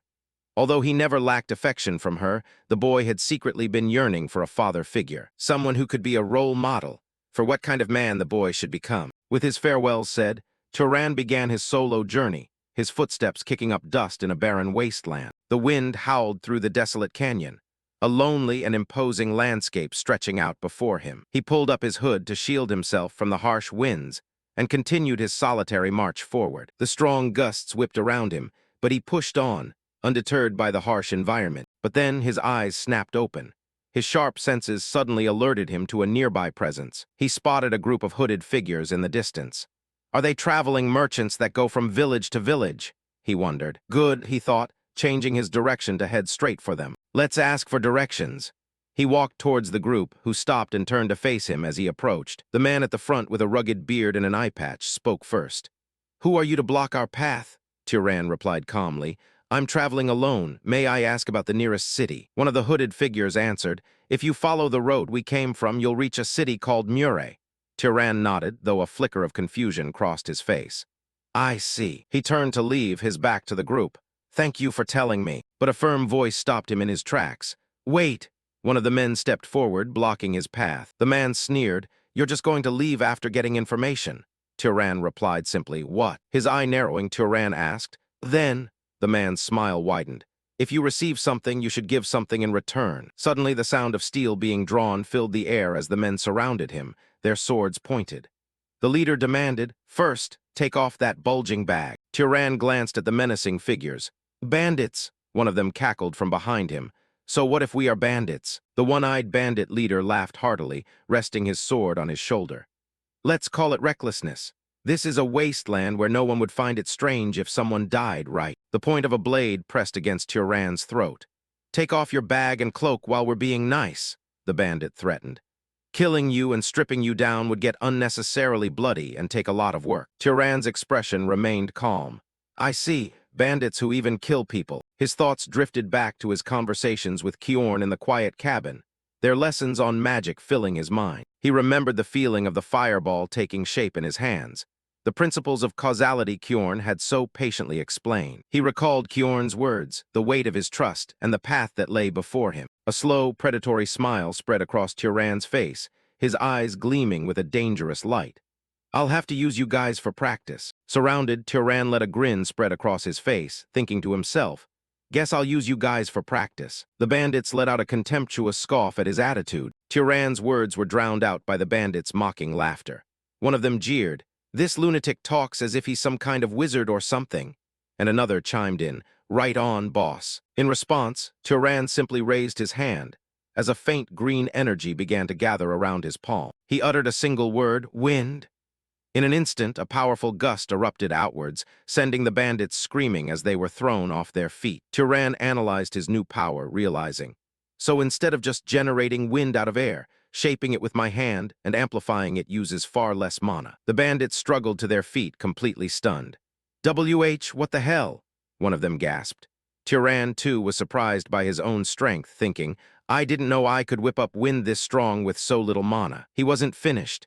Turan pulled out a small vial and with a flick of his finger, drew the water out of it with his magic. The water droplets instantly froze in midair, forming a sharp and deadly ice shard. He held out his hand, and several more ice shards materialized, hovering around him like deadly projectiles. Seeing this, the bandit's face filled with pure terror. In a flash, one of the ice shards shot forward, piercing straight through a bandit's body as he let out a final scream. Turan looked at the ice still swirling around his hand, unimpressed. Wasn't this supposed to be a skill that's useful when there's a lot of water nearby? He thought. Honestly, just throwing stones feels faster and stronger. One of the surviving bandits fell to his knees, begging for his life. We didn't know you were a wizard. Please just forgive us this once. While the leader fell to his knees, begging and promising, we'll give you anything you want. Please just spare our lives. The rest of them took advantage of his distraction, preparing to launch a sneak attack. Turan knew exactly what these treacherous bandits were plotting. He simply raised his foot and slammed it hard onto the sand. With a heavy thud, the sand behind him instantly surged upward, forming jagged stone pillars that impaled the treacherous thugs in an instant. Their devious trick was cut short. The leader could only look up in utter despair, whispering, "Impossible." Before them, Turan stood unharmed, while the rest of their group were impaled on massive stone pillars that shot up from the ground. The bandit leader's last thought was a shocked question. They're all dead. Now only the leader remained. Turan stood over the man and said, "Let me ask you one thing." The terrified bandit immediately replied, "Why, yes, wizard, I'll answer anything." Turan questioned him, "Why did you attack me without a plan? If I'm a traveler walking alone, I could be a wizard just like now." Turan's eyes narrowed as he gave his answer, "Because you bowed your head." He could only exclaim, "What?" at such a ridiculous reason. The bandit explained, trembling, "Even when we spoke to you rudely, you bowed and greeted us, so we assumed you were an ordinary person." Turan's expression softened slightly. "Thanks, that taught me something useful," he said. Hearing this, a flicker of hope appeared in the bandit's eyes. Then, will you really spare me?" he asked desperately. But his hope turned to horror as he looked up and saw a single drop of water hovering right above his forehead. As he made his decision, Turan remembered the words of his mentor, Kjorn. "Turan, from now on, you're going to meet a lot of people. And there's something I absolutely want to tell you." The memory continued, showing a younger Turan preparing to leave. Kjorn's voice echoed in his mind. "Never show mercy to scum like bandits, the kind who don't hesitate to harm others to profit." Kjorn had continued, "The reason I'm saying this so firmly is..." And now, looking at the carnage around him, Turan thought, "I think I understand the reason." Standing over the body of the last bandit, Turan understood Kjorn's lesson completely. Because a life I spare out of pity could end up harming 10 good people. With the deed done, Turan looked up at the sky, his expression resolved. "I've stalled long enough." He began to walk again, following the path left by his enemies. The road the merchant-stern bandits dragged their cart along, those clear wheel tracks cutting across the sand, he observed. As he walked alone through the vast desert, following the trail, a single thought burned sharply into his mind. He looked down, the full weight of his actions hitting him. I killed people. He replayed the moment in his mind. He felt guilt, but he couldn't just let them go because Kjorn's warning came back to him. Kjorn's logic was undeniable. People who could, without hesitation, decide to rob and kill for profit would target others again at any time. As he walked, his resolve hardened. Like wheel tracks in the desert slowly fatting as weeds grow over them, Turan's chaotic heart gradually settled as he recalled Kjorn's teaching. His long journey through the desert finally came to an end as he crested a hill, seeing a new landscape spread before him. And then, he arrived in a new world. He stared out at the sight, a look of wonder spreading across his face as he took it all in. "Wow," he breathed. In the distance, a massive city with a castle at its heart sprawled across the landscape. "So that's the place," Turan said, finally laying eyes on his destination. The small city Murray. As Turan walked into the city, He was immediately struck by the bustling crowds. This is my first time seeing so many people crowding around, he thought, taking in the unfamiliar sights and sounds of the lively market. He looked up at the towering buildings, marveling at their construction. Even the architecture is completely different from the village. Walking through the main street, a sense of excitement and reality washed over him. Now it really feels like I've come to a city. Needing directions, Turan approached a nearby fruit stand. "Excuse me," he said to the merchant, who replied with a cheerful, "Oh, welcome." The merchant asked, "What can I get you?" Turan waved his hand dismissively, replying, "Ah, I'm not a customer." He recalled Kjorn's simple advice for traveling. If you reach a city and need a place to rest, look for an inn. No matter the village or city, there's usually an inn. But the moment the merchant heard he wasn't buying, his friendly demeanor vanished. He waved him away, snapping, "If you're not buying fruit, get lost." Turan was left speechless. Turan was taken aback by the sudden hostility. Why is he acting that rude? He wondered. Is it some unspoken rule in cities that you have to buy fruit before you ask questions? Deciding to play along, he pointed to the red apples. "How much is this?" The merchant answered flatly, "2 dupit." Turan repeated the price, "2 dupit." The merchant noticed his confusion and added, "You look like an outsider, so you probably don't know what that is. Paying with other coins is fine too." Turan dropped a coin into the merchant's hand. "Where can I find the inn?" he asked again. This time, the merchant was happy to help. "Go straight down the road behind the Cape shop, then turn left. You'll see it with a blue roof." As Turan left, the merchant added one last detail. "That place is the biggest inn in the city." Following the directions, Turan soon found himself standing before a building with a large sign that read, "Pub and Inn." As he walked in, a cheerful blonde woman greeted him from behind the counter. "Welcome to our inn." The nameplate introduced her as the inn staff, Lena. Lena's eyes lit up as she saw him. "You're a handsome guest," she complimented. Turan, unfazed, got straight to the point. "How much for a night?" With a pleasant smile, Lena clasped her hands together and announced the price, 16 dupit. Turan simply nodded. "I'll stay." As he handed her a pouch of coins, Turan added, "More importantly, there's something I want to ask." Lena looked at him curiously. "Something you want to ask?" He looked at her seriously and asked his question. "Is there a monster nearby with a bounty on it?" Lena seemed surprised by the query. A monster. Turan's goal was clear in his mind. He recalled Kjorn's advice, thinking, "I need to kill monsters and absorb their mana," and he said hunting monsters would earn money too. He waited for an answer, but Lena just stood there, a strange, knowing smile on her face. Growing impatient, Turan muttered, "Why aren't you answering?" She finally spoke up, her voice sweet, "Sir." Lena led Turan over to a wall covered in notices. "There's no such thing as free in this world," she stated plainly. After taking a seat at a table, Turan looked up from his drink. "City Hall?" he questioned, unfamiliar with the term. He asked Lena, who was wiping down the counter, "What's that?" She leaned over the table with a playful smirk. "You don't know about city halls? Wow, you really are from the countryside," she teased. Lena explained, "City halls are where they handle various public affairs. The officials who work there are employed by the city's lord." She continued, "It's probably closed since the sun's already down. If you want to find a monster bounty, go to City Hall tomorrow." Her curiosity piqued. Lena asked, "So are you a monster hunter too?" Turan, still clueless, replied, "What's a monster hunter?" She shared a local rumor with him. "People say that if an ordinary person hunts monsters, they become a wizard. You want to become a wizard too, don't you?" Just as she was about to dismiss the idea, saying, "Of course, anyone who believes in such superstitions is an idiot."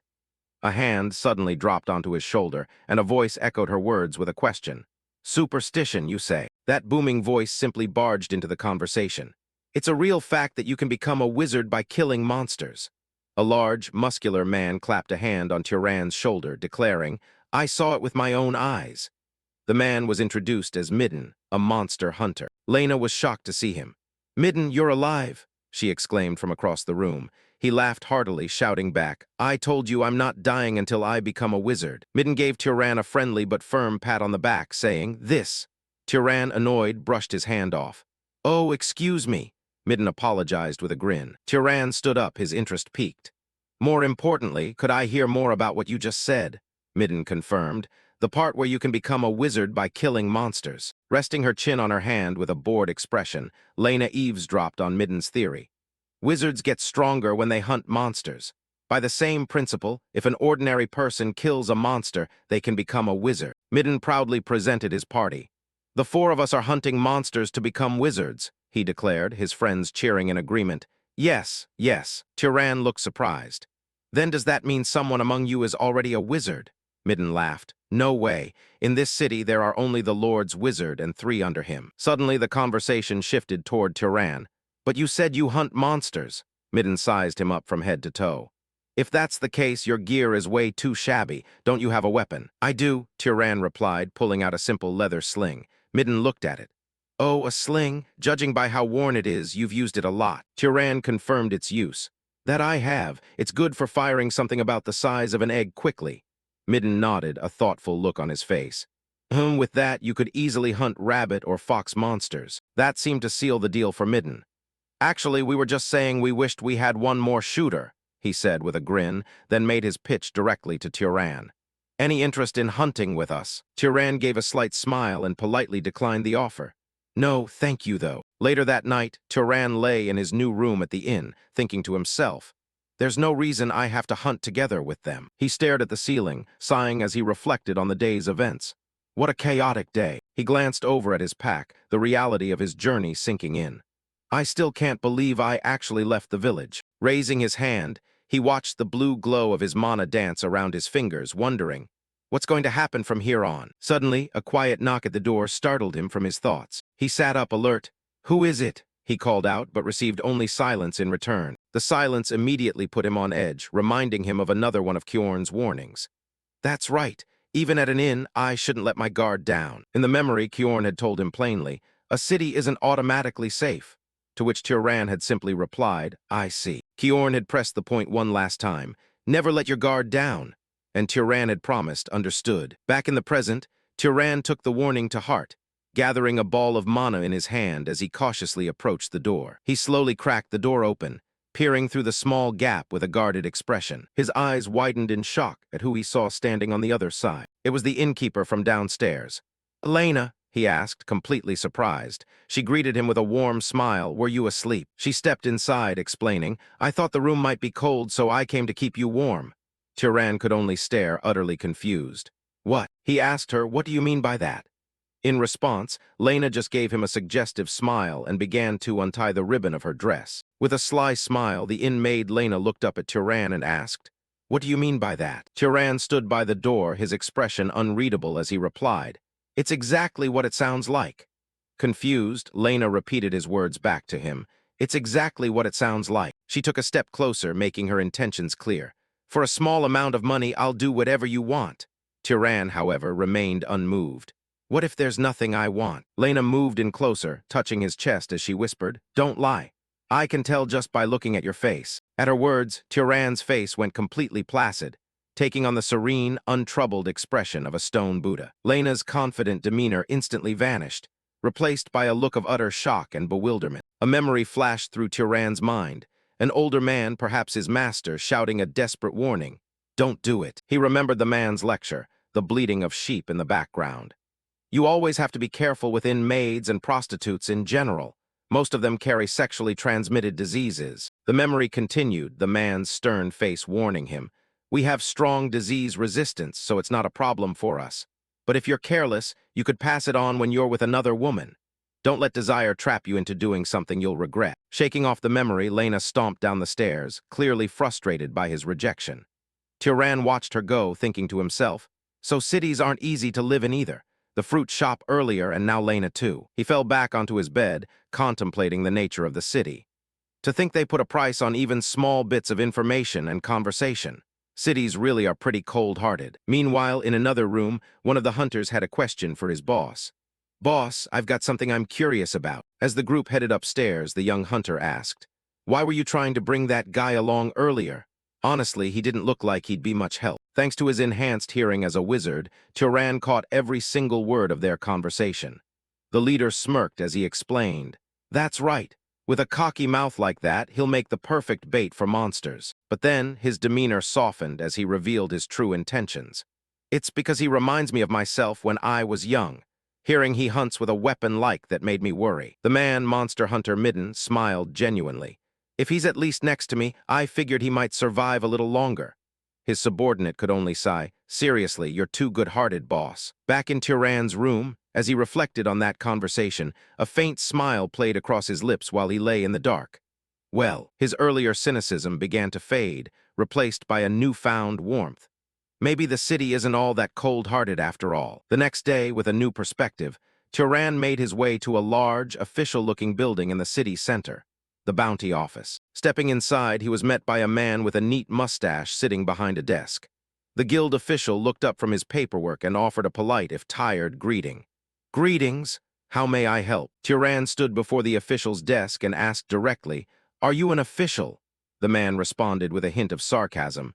"Then what do I look like?" Turan stated his purpose plainly. "I came to hunt monsters." The official echoed the word, a hint of surprise in his voice.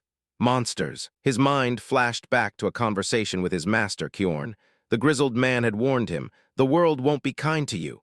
Turan had simply asked, "Why is that?" Surrounded by their flock of sheep, Kjorn had explained his logic. "Because if you think about it the other way around, there's no reason it has to be kind. If you want people to treat you kindly, the method is simple." The memory of Kjorn's final piece of advice echoed in his thoughts. "Reveal that you're a wizard, then ordinary people will bow their heads." Back in the present, the official slid a bounty notice across the desk toward Turan, featuring the black silhouette of a bird. Turan picked up the paper, his expression neutral. The official added a condition. "You can't take it with you, so look and hand it back." Looking at the crude drawing of the monster, Turan inquired, "Is it a crow monster?" The official retorted dryly, "Does that look like a cat to you?" The official gave him a critical instruction. "It's unlikely, but if you kill a monster, bring its corpse into the city. If a wizard doesn't disperse the mana, it becomes a wraith." He continued with a stern warning. "If you kill a monster and leave it abandoned under city law, the maximum penalty is execution." But Turan's gaze was sharp as he simply replied, "I know that." A horrifying image of a twisted, monstrous creature flashed in his mind. He thought to himself, "I know what happens when a monster becomes a wraith. I can't repeat the same mistake." Turan voiced his confusion about the system. "But don't knights usually hunt monsters?" The official countered with a lecture. "Do you honestly think they're people with that kind of spare time?" He tapped the paper dismissively. "A knight's job is to maintain public order in the city.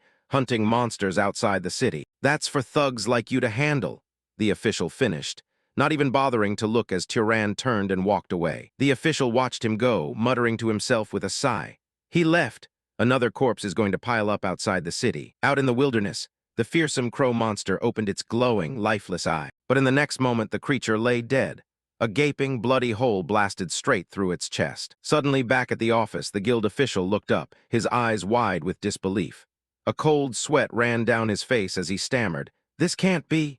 How in the world? The entire office staff gathered around the fresh corpse of the crow monster, which now lay on a white sheet in the middle of the floor. One of them shouted in astonishment, "You brought it back this fast." Staring at Turan, who remained perfectly calm, the head official asked the question on everyone's mind. "Did you kill it alone?" Turan's reply was short and confident. "Indeed." As the official stammered in shock, Turan calmly asked, "How do I receive the bounty?" The flustered official replied, "We have to give it to you, of course." While another man scrambled in the background, the official quickly presented him with a heavy pouch of coins. "Here it is. You must have worked hard, so please go get some rest." Turan accepted it, simply saying, "Thank you." As Turan left, the officials gathered around the corpse in amazement. That's incredible. The blade wings are still intact. Is it even possible to bring back a blade crow in this condition? The lead official stared at the door Turan had just walked through, a look of profound shock on his face. He turned around, startled to see Turan still standing there. You're still here?" he asked, completely bewildered. With the other officials looking on in stunned silence, Turan asked a question that defied all logic. "Are there any other monsters worth hunting?" The official could only respond with a dumbfounded, "What?" Turan's gaze was intense, almost predatory as he pressed the official. "Don't tell me. You can still hunt more." Later, back at the inn, Turan sat before a massive feast. A voice from off-panel exclaimed, "These are the most expensive items on our menu." Lena presented the spread with a flourish. Her entire demeanor changed now that she knew his secret. "I never dreamed that someone like you could defeat 30 monsters in just 3 days. She gushed. As Turan happily chewed on a sausage, Lena leaned in conspiratorially. "You must have made a lot of money, right?" Turan paused his meal, his expression turning serious for a moment. He looked up and stated, Money isn't my only goal. As he thought back to his hunts, he elaborated in his mind. More precisely, the goal is the monster's mana. Scenes of him absorbing the green, ethereal energy from the corpses of his prey flashed through his memory. He continued his internal monologue, recalling the surge of power he felt after each kill. Thanks to that, I definitely got stronger. He clenched his fist, feeling the new power within him. He mused silently. Compared to when I met Kjorn, my mana has increased severalfold, but his expression became troubled as he realized the truth. Though I can feel a limit. With only weak monsters' mana, it might be hard to get any stronger. His train of thought was broken as he looked over at Lena, who began to speak hesitantly. Actually, Turan looked back and asked curtly. What? Looking down at the now empty table, he asked in disbelief. You didn't steal a bite of this, did you? Lena could only respond with a stutter. You ate it all by yourself. The muscular man with the white bandana wiped sweat from his brow, a grin on his face. You're skinny, but you really can eat. Lena smiled beside him, adding, I made it for the first time in a while, so I'm happy you enjoyed it. Turan stood up from the table, his back to them. It was really delicious, he said. The innkeeper's voice called out cheerfully from behind. Then next time I'll make it even better. But just as Turan was about to walk away, a hand suddenly clamped down on his shoulder, stopping him cold. It wasn't the innkeeper. A group of rough-looking men had surrounded him, their leader leaning in with a smirk. You eating something tasty by yourself? The man's grip tightened on Turan's shoulder as he sneered. You skinny runt, I heard you've been making a lot of money lately. How about giving some charity to your partners? Before he could finish his sentence, Turan's hand moved like lightning, slapping him hard across the face. The man stumbled back, his companions yelling in shock. Be bastard, he cursed, holding his stinging cheek. Turan simply brought his hands together as if in prayer, his expression calm. Didn't you want some charity? Enraged, the man lunged forward, shouting, Don't get cocky, and throwing a massive punch right at Turan's face. But Turan didn't even flinch. With terrifying speed, he parried the blow, his own fist slamming into the man's face with a sickening crack. As the first man fell, another charged in with a wooden stool raised high, screaming. He didn't even bother dodging. It wasn't worth the effort. He simply raised his palm to catch the stool before the attack could even fully take shape. To the man's utter surprise, Turan slowly raised his hand to the man's forehead and gave it a sharp flick. With this cosmic finishing blow, he was sent flying backward, crashing onto the floor with a pained grunt. From the side, Lena bit her lip in frustration, muttering under her breath, Don't. Finally, she couldn't take it anymore and screamed, her eyes squeezed shut. Fight in the inn. Just then, a muscular man with a bandana midden strode in with his crew. He bowed deeply before Turan, his voice full of remorse. I sincerely apologize. As Turan watched from his room's doorway, Midden continued his apology. I gave both of them a proper scolding. This will never happen again. Midden explained the situation, his head still bowed. We've been tight on money lately. I guess they got jealous when they saw you. He turned to his bruised subordinates and yelled, You too apologize already. The two men bowed their heads in shame, muttering a quiet, sorry. Turan looked at Midden and asked, Are things that hard? Midden replied with a weary sigh, We've just been limited. He clenched his fist, admitting the grim reality of their situation. In about 3 days, I don't think we'll be able to pay the room fee, but that's our problem. Interrupting him, Turan held out his hand, a pouch of money resting in his palm. Here. Midden stared at the pouch, bewildered. Why? Turan explained. This is repayment for the kindness you showed before when you said you were worried and tried to bring me along. Midden stammered, How did you know? Turan simply stated his philosophy. There's no such thing as free. He then made his request. Give me some information. Midden's face lit up, his spirit instantly returning.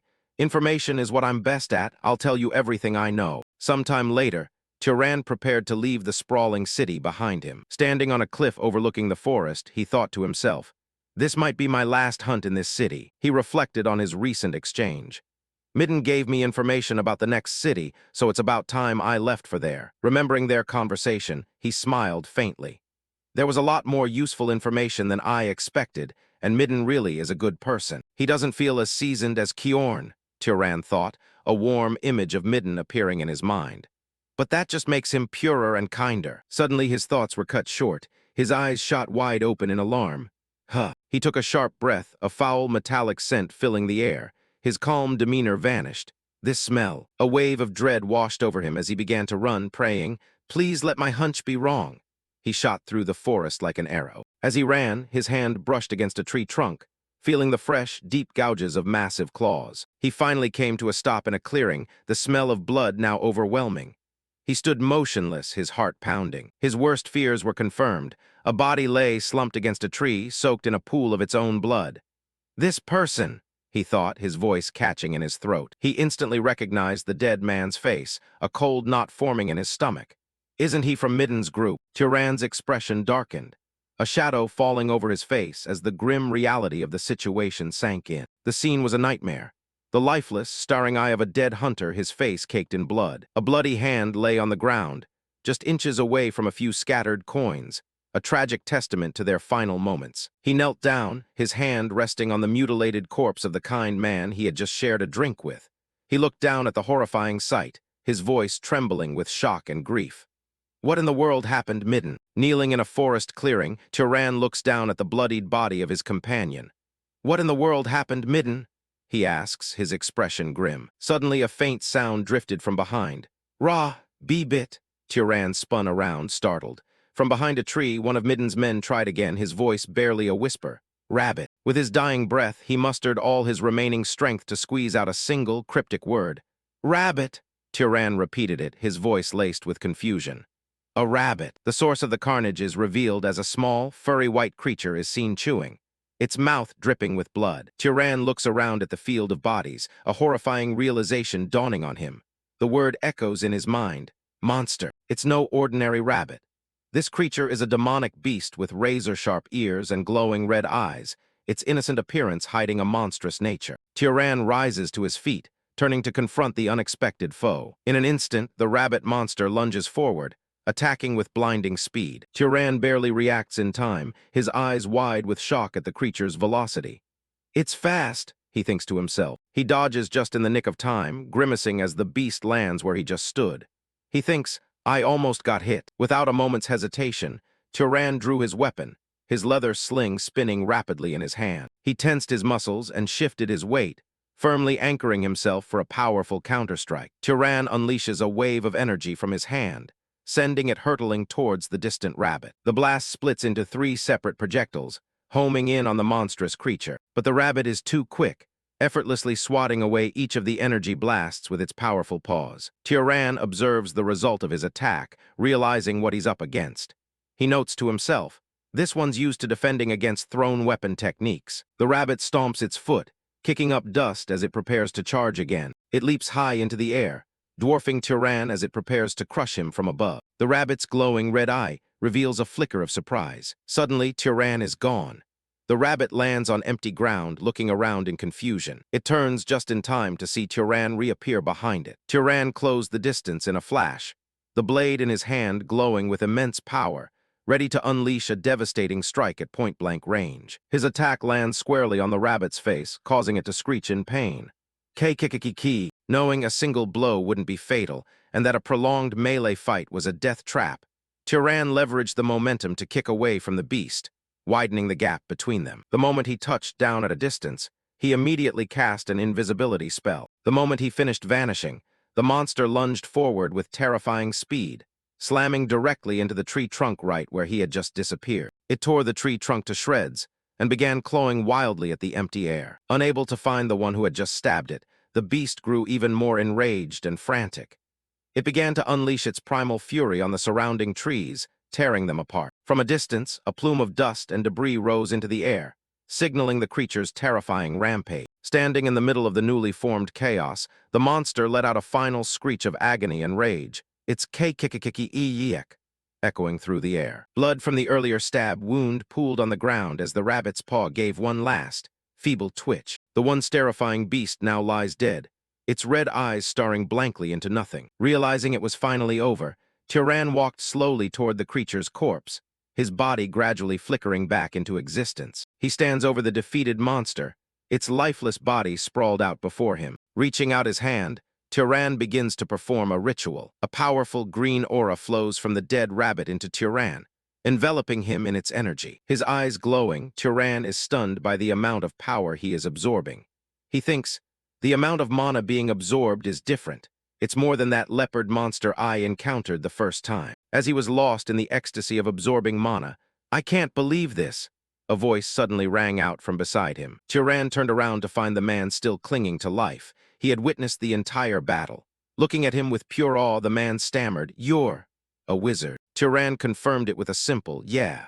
The man immediately followed up, "Then why are you hiding your identity?" Ignoring the question, Turan asked if any of his companions had family he could contact.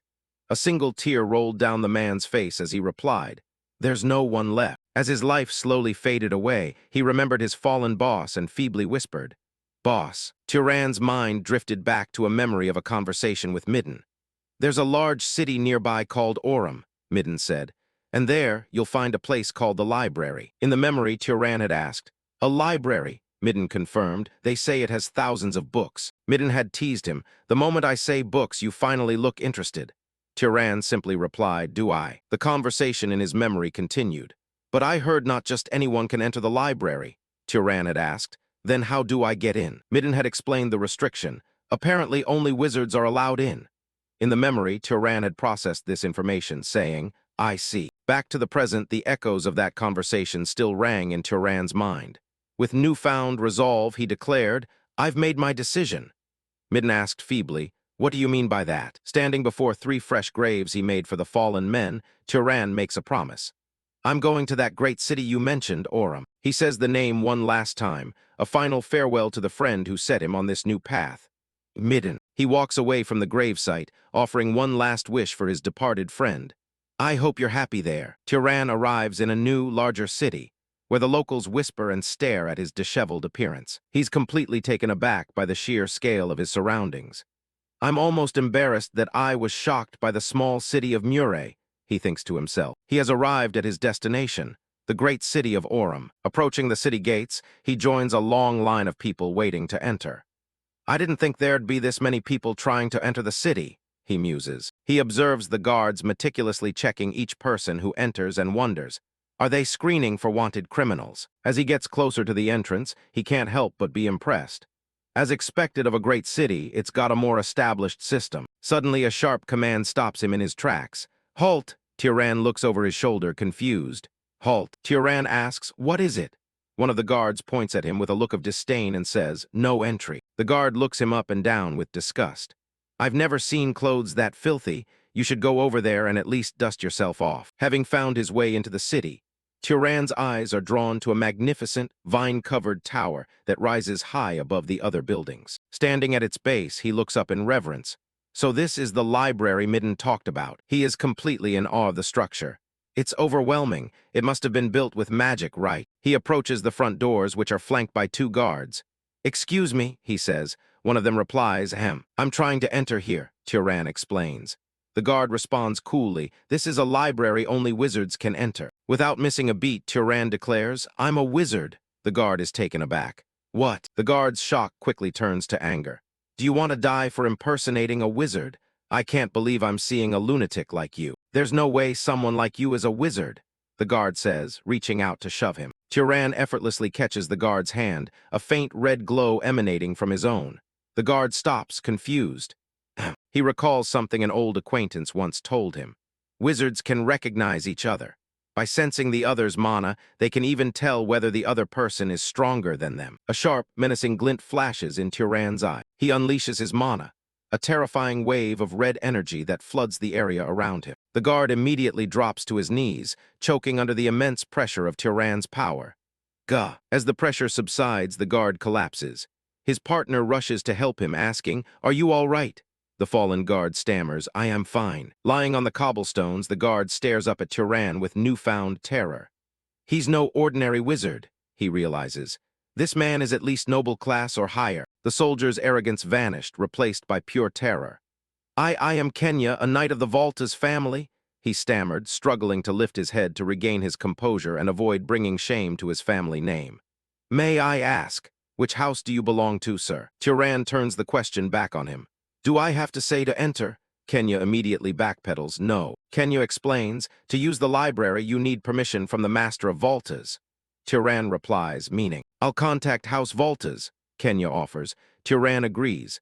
Soon after, Turan finds himself soaking in a luxurious bath, letting out a heavy sigh. He thinks to himself, utterly bewildered by the sudden turn of events, I thought this'd be a simple process. As he soaks, a nearby maid can't help but blush, completely flustered by his presence. Several maids attend to him, carefully scrubbing the dirt and grime from his long journey. Surrounded by servants in the opulent bath, Turan can only wonder, how did this happen? Feeling uncomfortable, he gives a firm order. Stop! One of the maids jumps, startled. Why, yes, sir. He asks, is it a problem if I wash by myself? The head maid explains nervously. If we fail to properly attend to an esteemed guest, we'll be punished. Turan relents. Do what you want.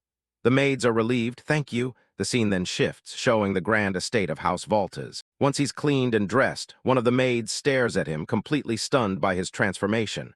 Wow, amazing. Her colleague quietly asks, what? And the first maid gasps, covering her mouth in embarrassment. Ah, now wearing fine clothes, Turan turns to the maids. Is there something on my face? He asks, unaware of his changed appearance. The head maid bows, flustered. I think I momentarily lost myself because of your beauty, esteemed one. Please forgive me. Turan just smiles. There's nothing to forgive. But the maid insists on the strict social rules. Please don't speak to us so casually. Turan is surprised by the rigid formality of the noble house. He thinks, wow, what's this? As he waits in a grand hall, he hears footsteps approaching. A young woman with long, messy pink hair walks toward him. She eyes him with a mocking smirk. So you're the guest who showed up looking like a beggar? She asks. She continues her playful insults. After washing you up and dressing you, you look like a prince. Her attendant nervously tries to quiet her. Why, young lady? You shouldn't say that. Turan calmly introduces himself. I'm Turan. The young woman grins. I'm Azella. Azella immediately asks, what house? Turan politely declines to answer. For personal reasons, it's difficult to say. His secrecy only piques her interest. Is that so? She says, her smile widening. That's a shame. A mischievous thought crosses Azella's mind. Hiding who he is, she thinks. Then maybe I'll play a little prank. Deciding to test him, she suddenly unleashes an immense wave of golden energy that erupts from her body, flooding the entire hall. Surrounded by a storm of her own power, Azella stares intently at Turan, her eyes glowing as she issues a challenge. Show me. Turan is caught off guard, his face a mask of shock as he's battered by her energy. Her final words hang in the air, a demand he can't easily ignore. Your mana. Turan stands in the center of the room, mana swirling around him like a storm. His eye glows with an intense blue light as his power peaks. A massive shockwave of mana erupts, shaking the very foundation of the hall. A guard shields the servants from the blast.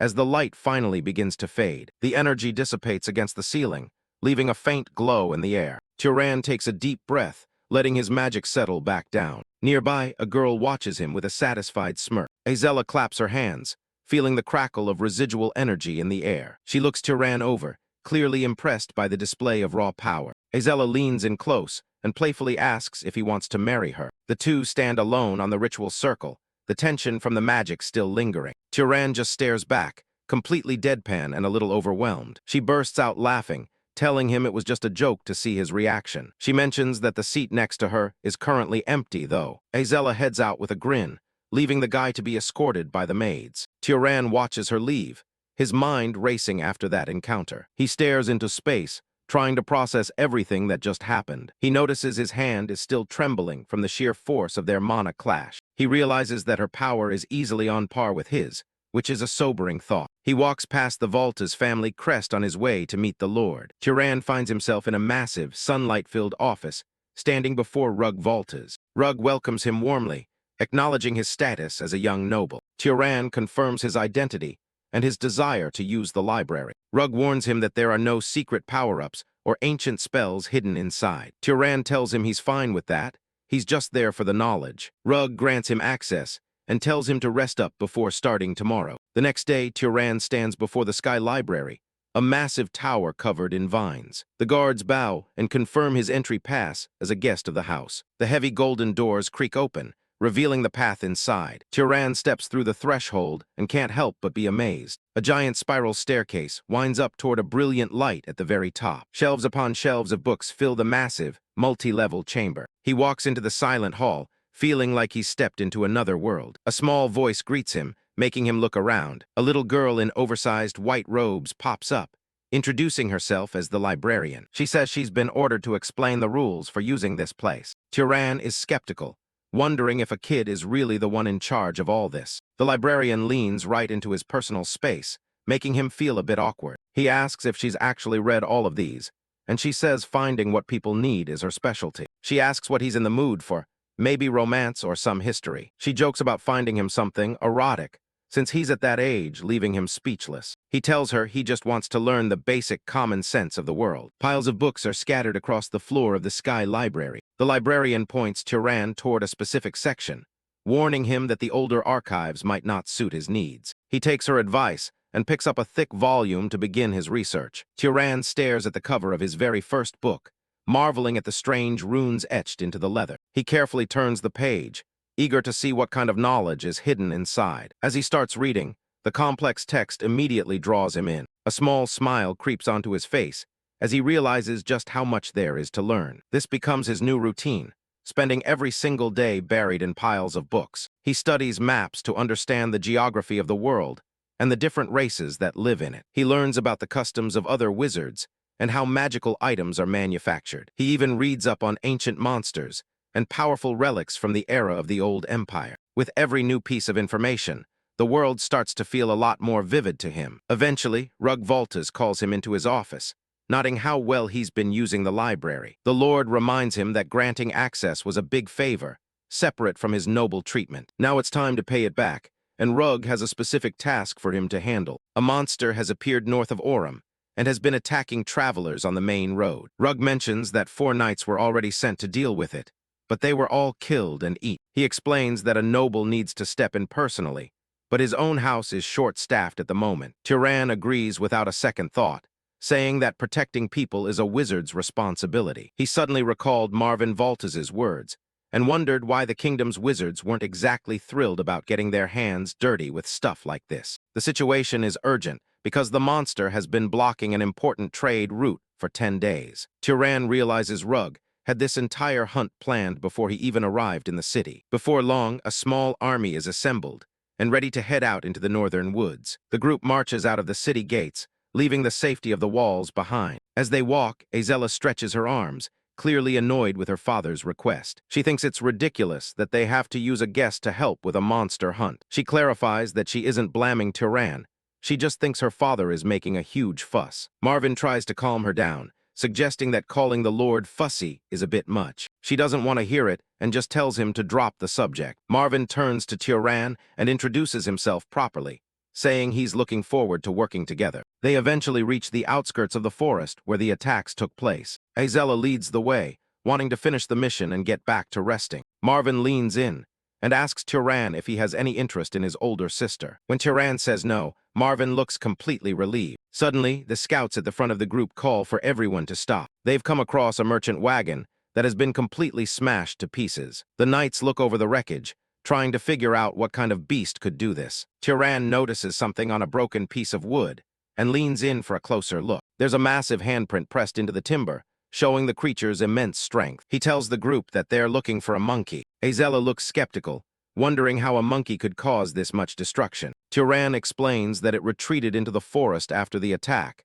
and they just need to track it down. Marvin admits he has no talent for pursuit magic, asking Turan if he can handle it. Turan begins examining the area around the broken wagon, searching for any clues the monster might have left. Azella watches him work, curious if his skills come from a specific noble lineage, but he simply tells her it's something he's practiced often. Turan prepares to cast a search spell, centering himself as he calls upon his mana. His eyes sharpen with intense focus as the magic begins to take effect. A faint, glowing trail of mana appears, winding its way through the dense undergrowth of the forest. "This way," he says, pointing toward the direction the magical path is leading them. They follow the trail until they reach a clear river, where the mana suddenly disperses and the tracks vanish. Turan notes that the creature likely washed itself to hide its scent, leaving Azella stunned that a beast could be so calculating. He considers the possibility that it might have just felt like taking a bath, though the timing is suspicious. Suddenly, a chill runs down his spine as he senses a presence lurking nearby. Before anyone can react, he yells a desperate warning for the others to look behind them. A massive, terrifying monkey beast with glowing red eyes drops from the trees, letting out a blood-curdling shriek. Clutching a handful of dirt and stones, the monster lunged forward with murderous intent, its form nothing more than a blur of dark fur and raw power. One of the knights barely has time to scream a warning for the others to dodge the incoming strike. But for some, it was already too late.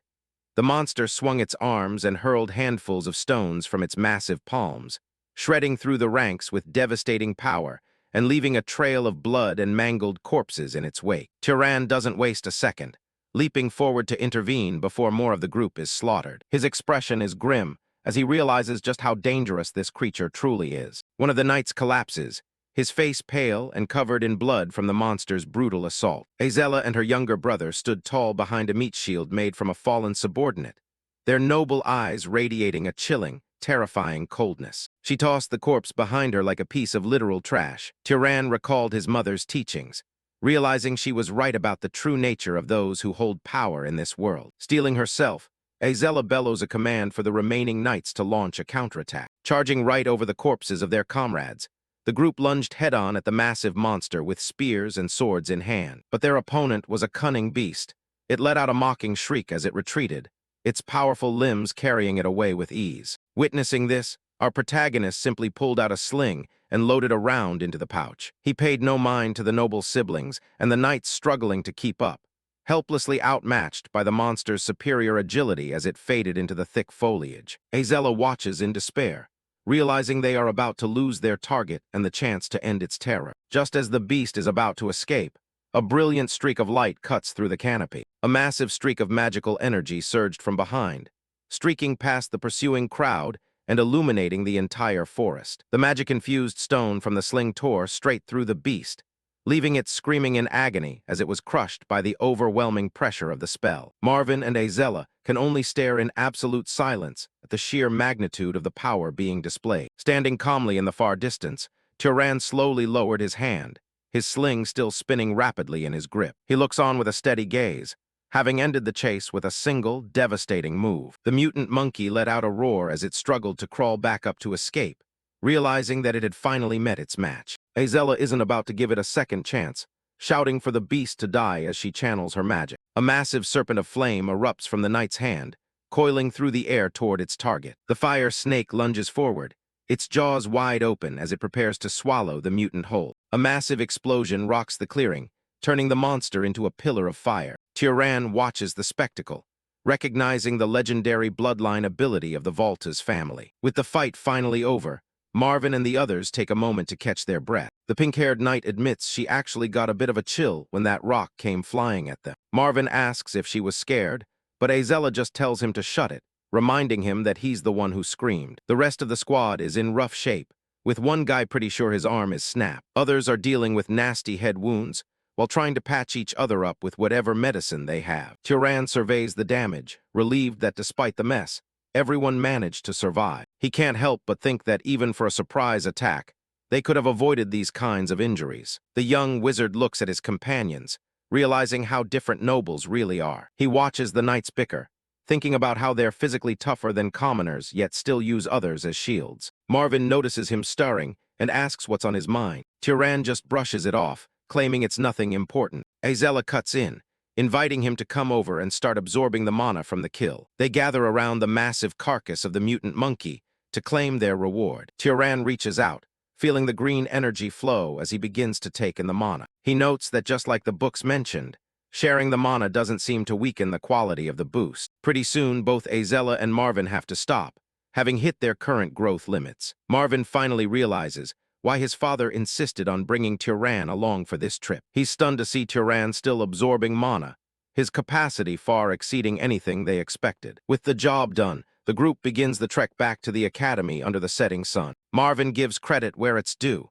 admitting they never would have won if it weren't for their new companion's skills. The young wizard just waves it off, insisting it wasn't anything that special. Turan explains that he actually regrets not catching on sooner to the monster's abilities. He looks back on the fight, noting how the beast's features should have tipped him off. He breaks down how the monkey's physical traits pointed toward its awakened search and throwing abilities. Marvin is blown away that he figured all that out so fast, and Turan mentions he'd read up on it in the library. Azella just groans at the mention of the library, calling it a stuffy place filled with books she couldn't even finish half of. Turan offers a small smile, suggesting they might want to ask the librarian for some easier reads next time. Azella looks confused, asking if there's even anyone like that actually working there. Turan realizes that apparently He's the only one who can see the person in charge. He heads back to the Sky Library alone, the tower standing tall against the twilight sky. The moment he walks in, the little spirit librarian greets him by name, welcoming him back. Turan freezes, realizing he made a huge mistake letting her address him so casually in this city. He looks at the young-looking girl, thinking about how her appearance doesn't fit the role at all. He finally asks the question that's been bugging him. How does she even know who he is? The librarian looks at him with wide, curious eyes. A sly smirk plays on her lips, as if she's been waiting for him to ask. The spirit librarian lounges on a table, unimpressed that it took him this long to catch on. Turan admits he only put it together after checking his permit. She explains that as long as it's within the library, she can see everything that happens. Books start floating from the shelves, as the young wizard asks what he should even call her. The girl says she doesn't really have a name, so he's free to choose whatever fits. She floats right up to him with a teasing suggestion, but Turan shuts it down, deciding to stick with librarian. She finds his sudden politeness a bit awkward after how he's been treating her lately. She points out that he's been using her help and calling her around for days now. Turan holds up a hand, telling her to back off because her closeness is a bit much to handle. He wonders if she's some ancient wizard from the old empire who's stuck here. The girl clarifies that she wasn't ever a person, floating up into the center of the massive tower. She explains the difference between living spirits and place-bound ones.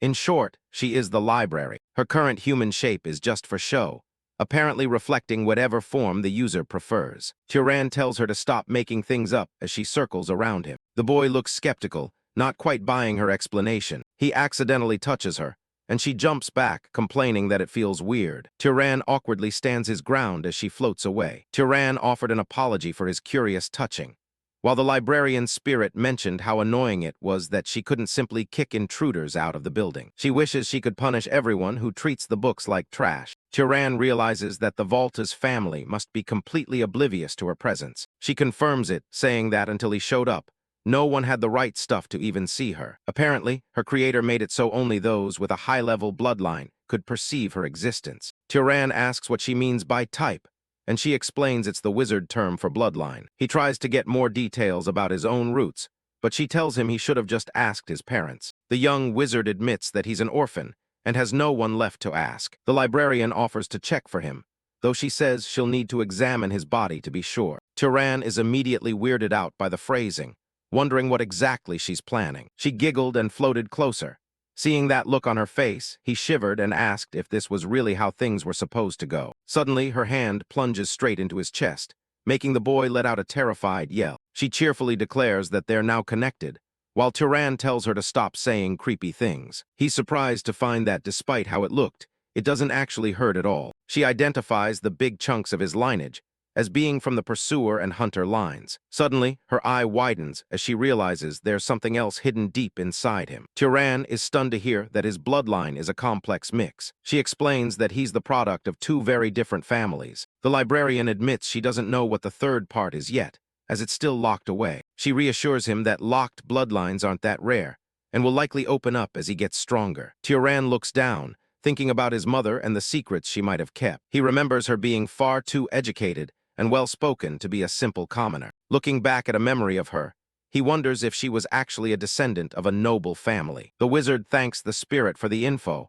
but she begs him to stay for at least another month. Now that he knows the truth about the library spirit, Turan's days of reading in solitude are officially over. Turan digs deeper into his studies, constantly questioning the spirit about the unseen forces of nature. Day after day, the library transforms into a classroom where the librarian breaks down complex concepts for him. Her knowledge is vast, encompassing even the secrets within books that were plundered or lost over thousands of years. The spirit shows him how to shape water into a lens, allowing him to see what the naked eye cannot. For Turan, understanding the fundamental laws of nature in such simple terms is a gift beyond compare. He learns about microorganisms, the tiny invisible culprits behind diseases and the natural process of decay. His education continues with the basics of physics, from how light bends to the fundamental properties of matter. He studies how friction generates heat and the biological mechanics of how living things get injured and heal. Ready to put theory into practice,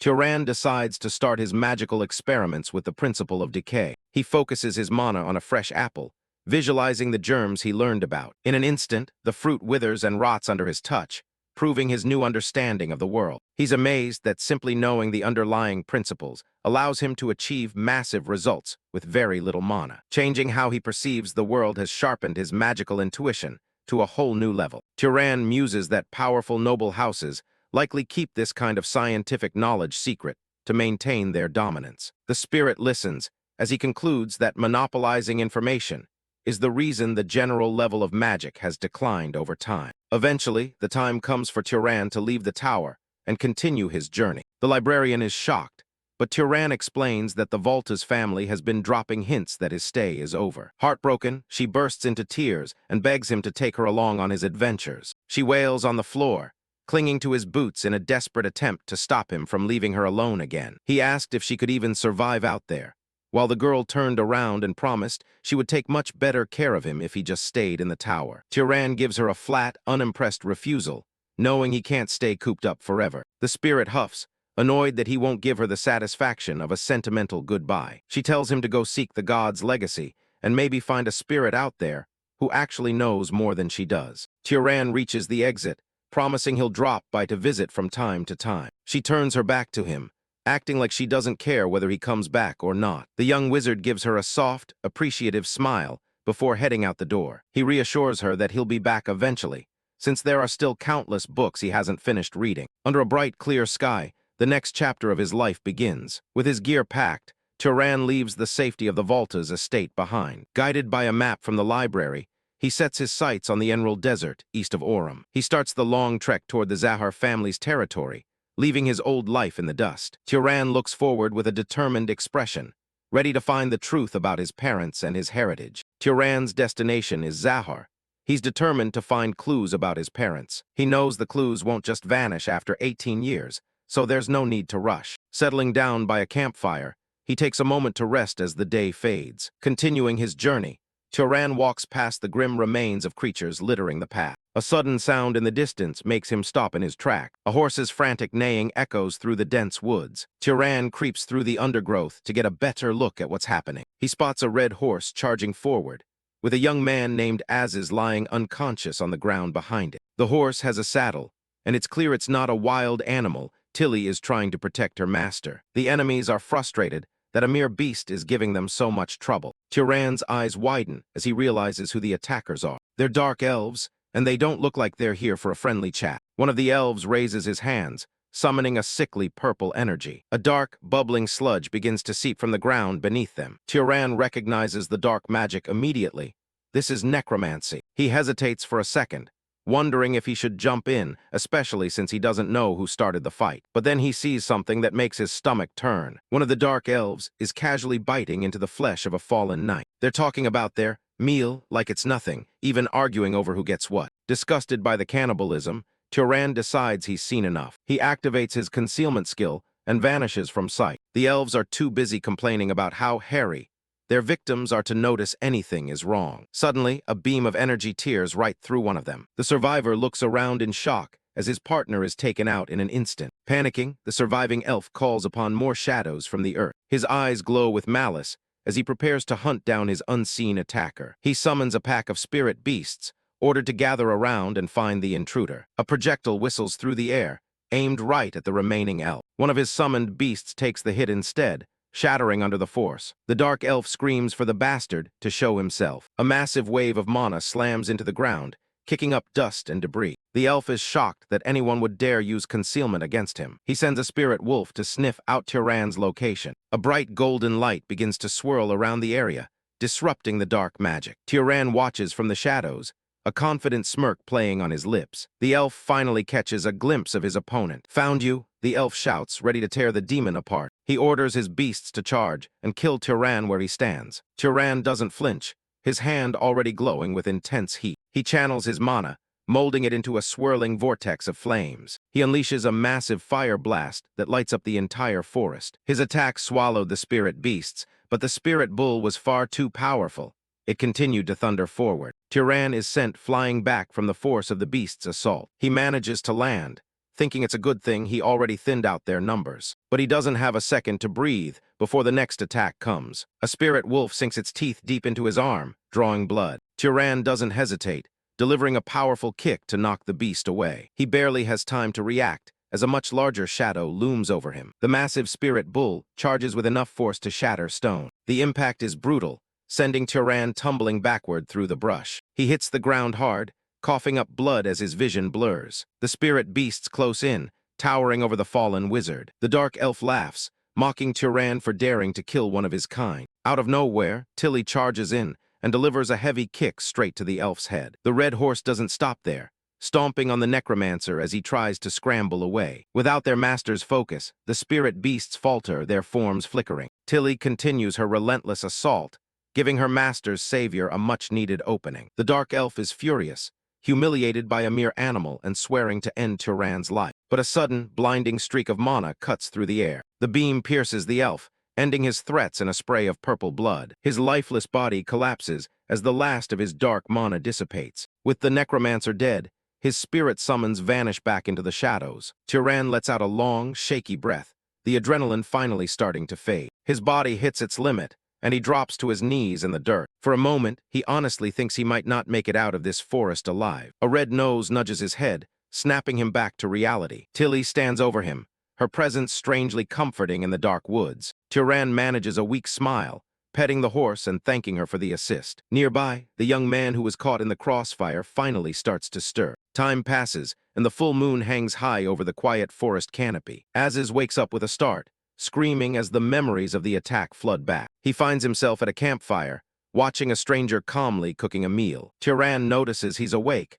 and offers a simple greeting. Terrified, Aziz asks who he is, and Turan explains that he stepped in to deal with the dark elves. Tilly trots over, nudging her owner to show him that everything is okay. Aziz's eyes well up as he realizes his loyal companion is safe. Turan notes how smart the horse is, having the sense to protect her master and move him somewhere safe. Reassured, the blond young man introduces himself as Aziz of the Burke family. Turan asks if there was any specific reason the dark elves targeted them. Aziz shakes his head. They were just traveling when they were ambushed without warning. Tears start to fall as the weight of the day's tragedy finally sinks in. Aziz struggles to find words, his grief pouring out in silent sobs. He apologizes for the display, explaining that the people killed were incredibly dear to him. Turan asks if they were his relatives, but Aziz says they were the staff who had looked after him his whole life. Turan looks at the young man, sensing a genuine kindness in his heart. He asks Aziz how many dark elves were in the group, concluding that the two he killed were likely all of them. Turan closes his eyes, reaching out with his senses to explore the surrounding area for any lingering threats. The silence of the night settles over the forest, broken only by the crackle of their small fire. After finishing his mental sweep, he confirms that there are indeed no more dark elves hiding in the trees. Aziz asks if he has any pressing business, and Turan simply replies that he is also on a journey. The blonde noble is puzzled, wondering why someone as capable as Turan would be out here on their own. He asks if Turan comes from a prominent family, but the silver-haired wizard finds it difficult to give a straight answer. Turan downplays his abilities, claiming that he isn't actually as powerful as he might seem. He explains that he relied on a surprise attack for the first elf, and barely won the second fight with Tilly's timely intervention. Turan's mana flares briefly, a calm blue aura that reflects his controlled nature. Aziz feels a sudden warmth, sensing the true depth of the strength Turan is trying to hide. The campfire light dances between them as Aziz realizes his savior's power far exceeds his humble description. Turan reflects on the battle, knowing that absorbing the necromancer's mana was the only reason he stayed standing. Aziz watches him with growing curiosity, suspecting either incredible instincts or a very special lineage. They sit in silence for a while, the heat of the flames keeping the forest's chill at bay. Sensing an opportunity, Aziz asks if Turan would like to accompany him back to the Burke family's estate. He expresses his desire to properly repay the debt for his life and the escort back to safety. Turan is taken aback, not having expected any sort of compensation for his actions. Aziz beams with pride as he explains his family's role as vassals to the great house of Arabian. He details their history as master enchantment artisans, famous for creating powerful magic artifacts over many generations. To show his gratitude, he offers to have a custom magic tool crafted specifically for Turan's needs. Aziz and Turan take a moment to pay their respects at a fresh grave in the forest. Aziz is still beating himself up over not being able to bring everyone back home. He turns to Turan, and gives him a sincere thank you. He's just glad Turan didn't laugh at him for being emotional. Aziz admits that in his world, a noble crying over fallen soldiers is usually seen as pathetic. Turan doesn't get that logic and asks why being sad would be a bad thing. Aziz explains that it's just the way his father raised him. He was taught that mourning is a weakness, since those who die in battle supposedly go straight to the gods. According to his family, a real noble is supposed to just move on and ignore the sacrifices. Aziz looks at the grave and realizes that if strength means not caring about family, he'll never be strong. Turan gives him a small smile, telling him that's not weakness, it's just being kind. Since they're sticking together, Aziz suggests they stop with the formal talk and just be casual. Turan is down, nodding that they seem to be around the same age anyway. Just waiting for that, Aziz flashed a huge grin and held out his hand, officially calling Turan his brother. Turan takes a second to process it before repeating the word back. They seal the deal with a handshake, finally on the same page. Turan suggests a short break and notices a weird box on the ground. He's curious about what kind of gear Aziz is lugging around. Aziz opens it up to reveal a magic refrigerated box full of fresh food. Turan is stunned that the thing actually stays ice cold in the middle of a forest. Aziz explains it keeps food fresh for a week, and you can even heat stuff up if it gets too cold. Then he shows off a magic kettle that pours water with just a button press. He's even got a magic circle that can set up a shelter as long as they have some wood. And for security, he's got an alarm item that goes off if anyone gets too close. Aziz isn't done. His clothes are even magic items with a self-cleaning function. Turan is speechless, since he always thought magic items were supposed to be super rare. He tells Aziz that the outfit alone is worth more than his life, but Aziz just laughs it off. The noble promises to reward him with something way better once they reach his home. Aziz is determined to make it happen, even if his family elders try to block it. He looks Turan in the eye, convinced that no item is as impressive as what Turan can do. Aziz starts counting off all the different magic types he's seen Turan use so far, from controlling animals and freezing things to levitation and liquid manipulation. It's a long list. After listing everything from instant death to lightning, he asks if Turan has some kind of broken bloodline ability. Turan stays quiet, knowing his powers are just something that happens. Aziz waves his hands and jokes it off, remembering they agreed not to pry into family secrets. He changes the subject to age, guessing Turan is at least in his late 20s. He nearly loses it when Turan reveals he's not even 19 yet. But the real shocker is when Aziz casually mentions he's turning 43 this year. Aziz admitted he should have recognized Turan's level sooner, after seeing him take down 2 necromancers. He can't believe there are actually 2 geniuses like Turan in the world. He mentions a second cousin, whose bloodline is on a whole different level. And apparently, this cousin is right around Turan's age. Hearing about this genius cousin, Turan wonders if he can ask her to craft a magic item for him. Aziz clarifies that she's from the main family line, not his branch. Turan puts the pieces together, asking if she's who he thinks she is, and Aziz confirms it. She's known as the Princess of Arabian, and word is she's the top candidate to lead the entire lineage one day. The 2 of them continue their trek across the vast plains. Aziz explains that in major mage families, the title of leader isn't just handed down to a biological child.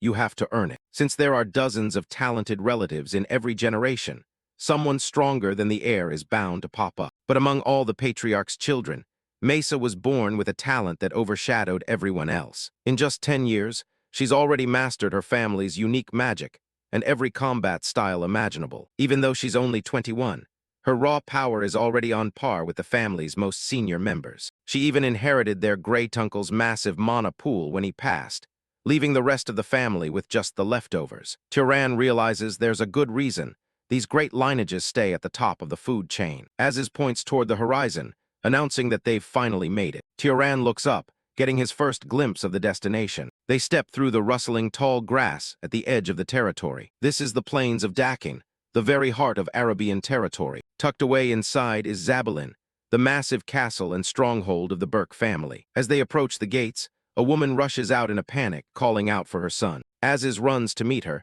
giving his mother a massive hug. Turan watches from the side, still trying to wrap his head around the fact that this kid is actually 43. The family butler reminds Aziz to act his age and show some dignity, but the matriarch is just happy he's safe. Aziz quickly introduces Turan as the new friend he met during his travels in the south. He tells his mother that Turan is the hero who risked everything to save his life, when he was nearly dead. The matriarch asks what could have possibly gone so wrong, and Aziz tells her about the necromancer attack. She flies into a rage at the mention of dark elves, threatening to lead an army herself to wipe them out. The butler has to step in and calm her down before she makes a scene in front of everyone. Once things settle, he turns his attention to Turan, asking which noble family he hails from. Turan hesitates, making the butler wonder if the question is that difficult to answer. Turan admits that he doesn't actually have a clear answer to give them. He comes clean about being born to a commoner mother and having no idea who his father is. Aziz is shocked because Turan never mentioned being a commoner before,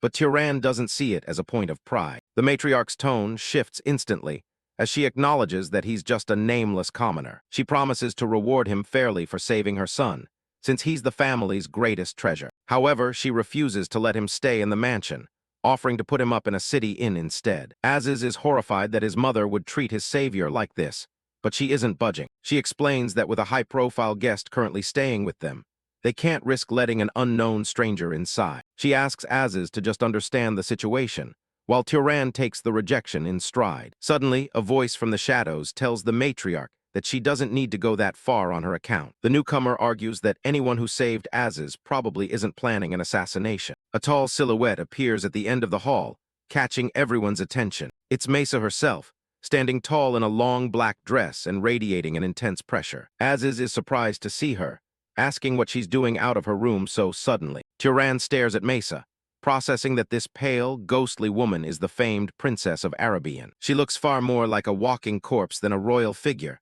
her energy completely drained. Mesa explains that she's only here to hide after a recent assassination attempt by the Zahar family. Aziz is horrified, realizing that such an attempt inside the main house implies a serious security breach. She confirms his fears, noting that there's likely a traitor within the family since so many of them despise her. Claiming exhaustion, Mesa bids everyone good night and heads off to her private chambers. Seeing that Mesa has vouched for him, the matriarch relents and orders a high-end guest room be prepared for Turan. Darkness falls over the massive castle as the night takes hold. In the quiet of the night, Turan's eyes snap open. He finds himself lying in a bed far more luxurious than anything he's used to. A nearby magic lamp casts a soft, steady glow against the stone walls. Unable to sleep, Turan decides to wander through the castle's silent corridors. He pauses, his gaze fixed on the intricate details of the architecture. Aziz spots him and walks over, surprised to see him up and about so early in the morning. Turan points out the magic lamp, and Aziz laughs, explaining that they're just basic items kids make for practice. Aziz offers him one as a gift, but Turan politely declines, thinking it would be too much of a bother. Suddenly, a massive bolt of lightning crackles across the sky outside. Turan looks toward the window, drawn by the raw power radiating from the storm. Aziz explains that Mesa is just doing her usual morning training, noting how incredibly diligent she is. They stand together watching the light show, which Turan recognizes as the Arabian bloodline magic. Even though he's proud of his own heritage, Aziz admits that Mesa's storm lineage power makes her look like a literal god. Turan's curiosity is piqued. He wants to see exactly what the next head of Arabian is capable of. Sensing his interest, Aziz suggests that they go down and get a closer look at her training session. Turan is hesitant, thinking it might be inappropriate for an unverified outsider to just approach her. Aziz brushes off his concerns, promising to vouch for him and insisting he's clearly not an assassin. He confesses his own ulterior motive. He wants to see a comparison of power between Turan and his cousin. Turan realizes that Aziz's real goal is to use him as a benchmark for Mesa's strength. Aziz admits that he's still bothered by how badly she outperformed him during their childhood training. They walk out onto a terrace, where the silhouette of the princess stands against the dawn sky. Mesa senses their arrival and turns around with a startled look. She recognizes Aziz, but asks for the name of the silver-haired man standing beside him. After Turan introduces himself, she asks why they've decided to interrupt her session so suddenly. Aziz claims they were just impressed by her magic and wanted to join her for a bit. Mesa lets out a mocking laugh, reminding him of how their last joint training went. She brings up the time he spent a week failing a spell she mastered in 2 tries, which sent him running off in tears. Aziz is mortified as Turan fails to hide his amusement at the story. After snapping at Turan, Aziz hypes him up, calling him an absolute monster with talent unlike anything he's ever seen. Intrigued by the high praise, Mesa suggests a much more direct way to test that talent. She looks Turan straight in the eye and asks if he's up for a fight. Turan remains silent, carefully measuring the intense pressure she's giving off. A spark of blue magical energy flickers in Mesa's eye, signaling her readiness for combat. The air above them crackles with static as Turan looks up at the gathering storm. Above the castle, the storm reaches a fever pitch as massive bolts of lightning illuminate the dark clouds. Mesa stands at the center of the electrical discharge, her form wreathed in crackling yellow energy. The sheer magnitude of her power is terrifying, her glowing blue eyes cutting through the shadow of her silhouette. Turan is caught in the pressure of her aura, his hair blowing back as he grits his teeth against the magical weight. His eyes widen as he takes in the full extent of the Arabian princess's lineage magic. As suddenly as it began, the storm dissipates, leaving behind a clear blue morning sky. The three of them stand on the terrace in the aftermath, the silence of the dawn replacing the roar of the thunder. Turan is left breathless, a single bead of sweat rolling down his cheek as he recovers from the intensity. He looks toward Mesa, clearly shaken by the demonstration of power he just witnessed. Mesa looks back at him with a cold, unimpressed expression, her eyes still holding a hint of their former glow. She delivers a stinging verdict, telling Turan that he's nowhere near the level required to face her in a real fight. Mesa doesn't think Turan is even worth her time in a duel. Aziz agrees that his friend doesn't have the same level of raw mana as she does, but he points out that Turan's true strength lies in how fast he masters new spells. He claims the guy is a level of genius he's never seen before. He even taunts the princess, asking if she thinks she could reach that same height. Mesa decides she's heard enough and wants to see this supposed talent for herself. Turan suggests a simple bet. They each cast a spell the other isn't familiar with, and the fastest one wins. Aziz thinks it's a great idea and looks to Mesa for approval. She accepts, but insists on not using her innate bloodline magic to keep the playing field level. The princess steps forward, deciding to take the first shot. With a sudden crack, massive vines erupt from the ground beneath them. Aziz is caught in the crossfire as the plants spiral out of control. The vines hoist him high into the air, and Mesa asks Turan if he's capable of replicating plant manipulation. Aziz groans as he's dangled upside down, helpless to do anything but watch. Mesa ignores him, telling the poor guy to stay put while she enjoys the show. Turan stares up at the vines, his mind already dissecting the mechanics of the magic. He drops to one knee and touches the pavement. He explains that most mages see magic as creation, but it's really just manipulating existing phenomena. He softly whispers the command to grow. He reveals that those vines weren't created out of thin air, but forced out of dormant seeds in the soil. Turan unleashes his own power,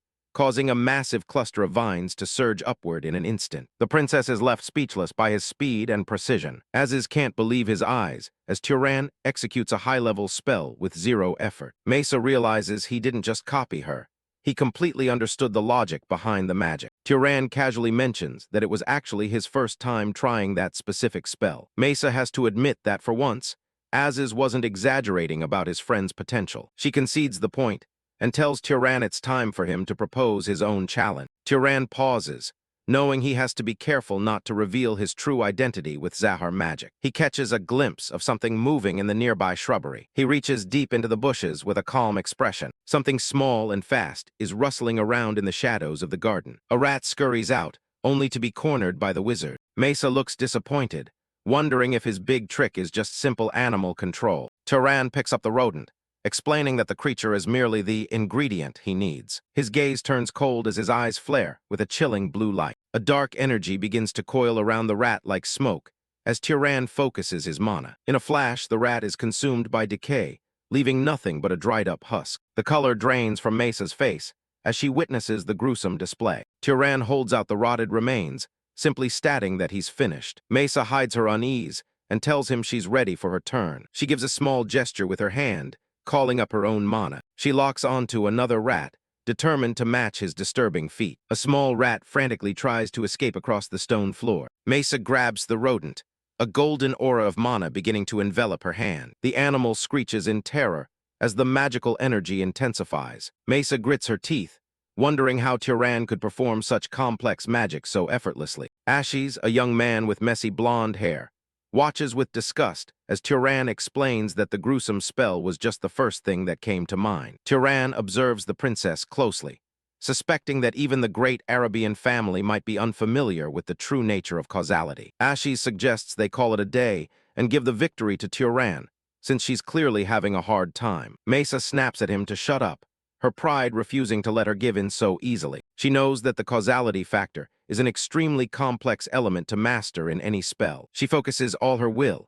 her eyes glowing with a cold, blue light as she tries to visualize the outcome. From above, the tension in the courtyard is palpable, as the three of them wait for the spell to take hold. Mesa pushes herself even further, desperate to succeed no matter the cost. Without understanding the underlying logic, she's forced to flood the rat with a massive, inefficient amount of mana to trigger the effect. Her gaze turns haunting as she mentally commands the rodent to rot while it's still alive. Finally, the spell finally connects, and the rat begins to wither in her grasp. The creature collapses into a shriveled husk, the life completely drained from its tiny frame. Ashes is left in shock at the success, while Turan maintains his usual, unreadable expression. Mesa stands there trembling and panting, holding up the gruesome proof of her accomplishment. Her eyes go wide and vacant as the massive mana strain starts to take its toll on her fragile body. Without warning, her legs give out and she hits the ground hard, the dead rat falling beside her. Ashes rushes to her side in a panic, calling out her name and begging her to open her eyes. Turan watches calmly,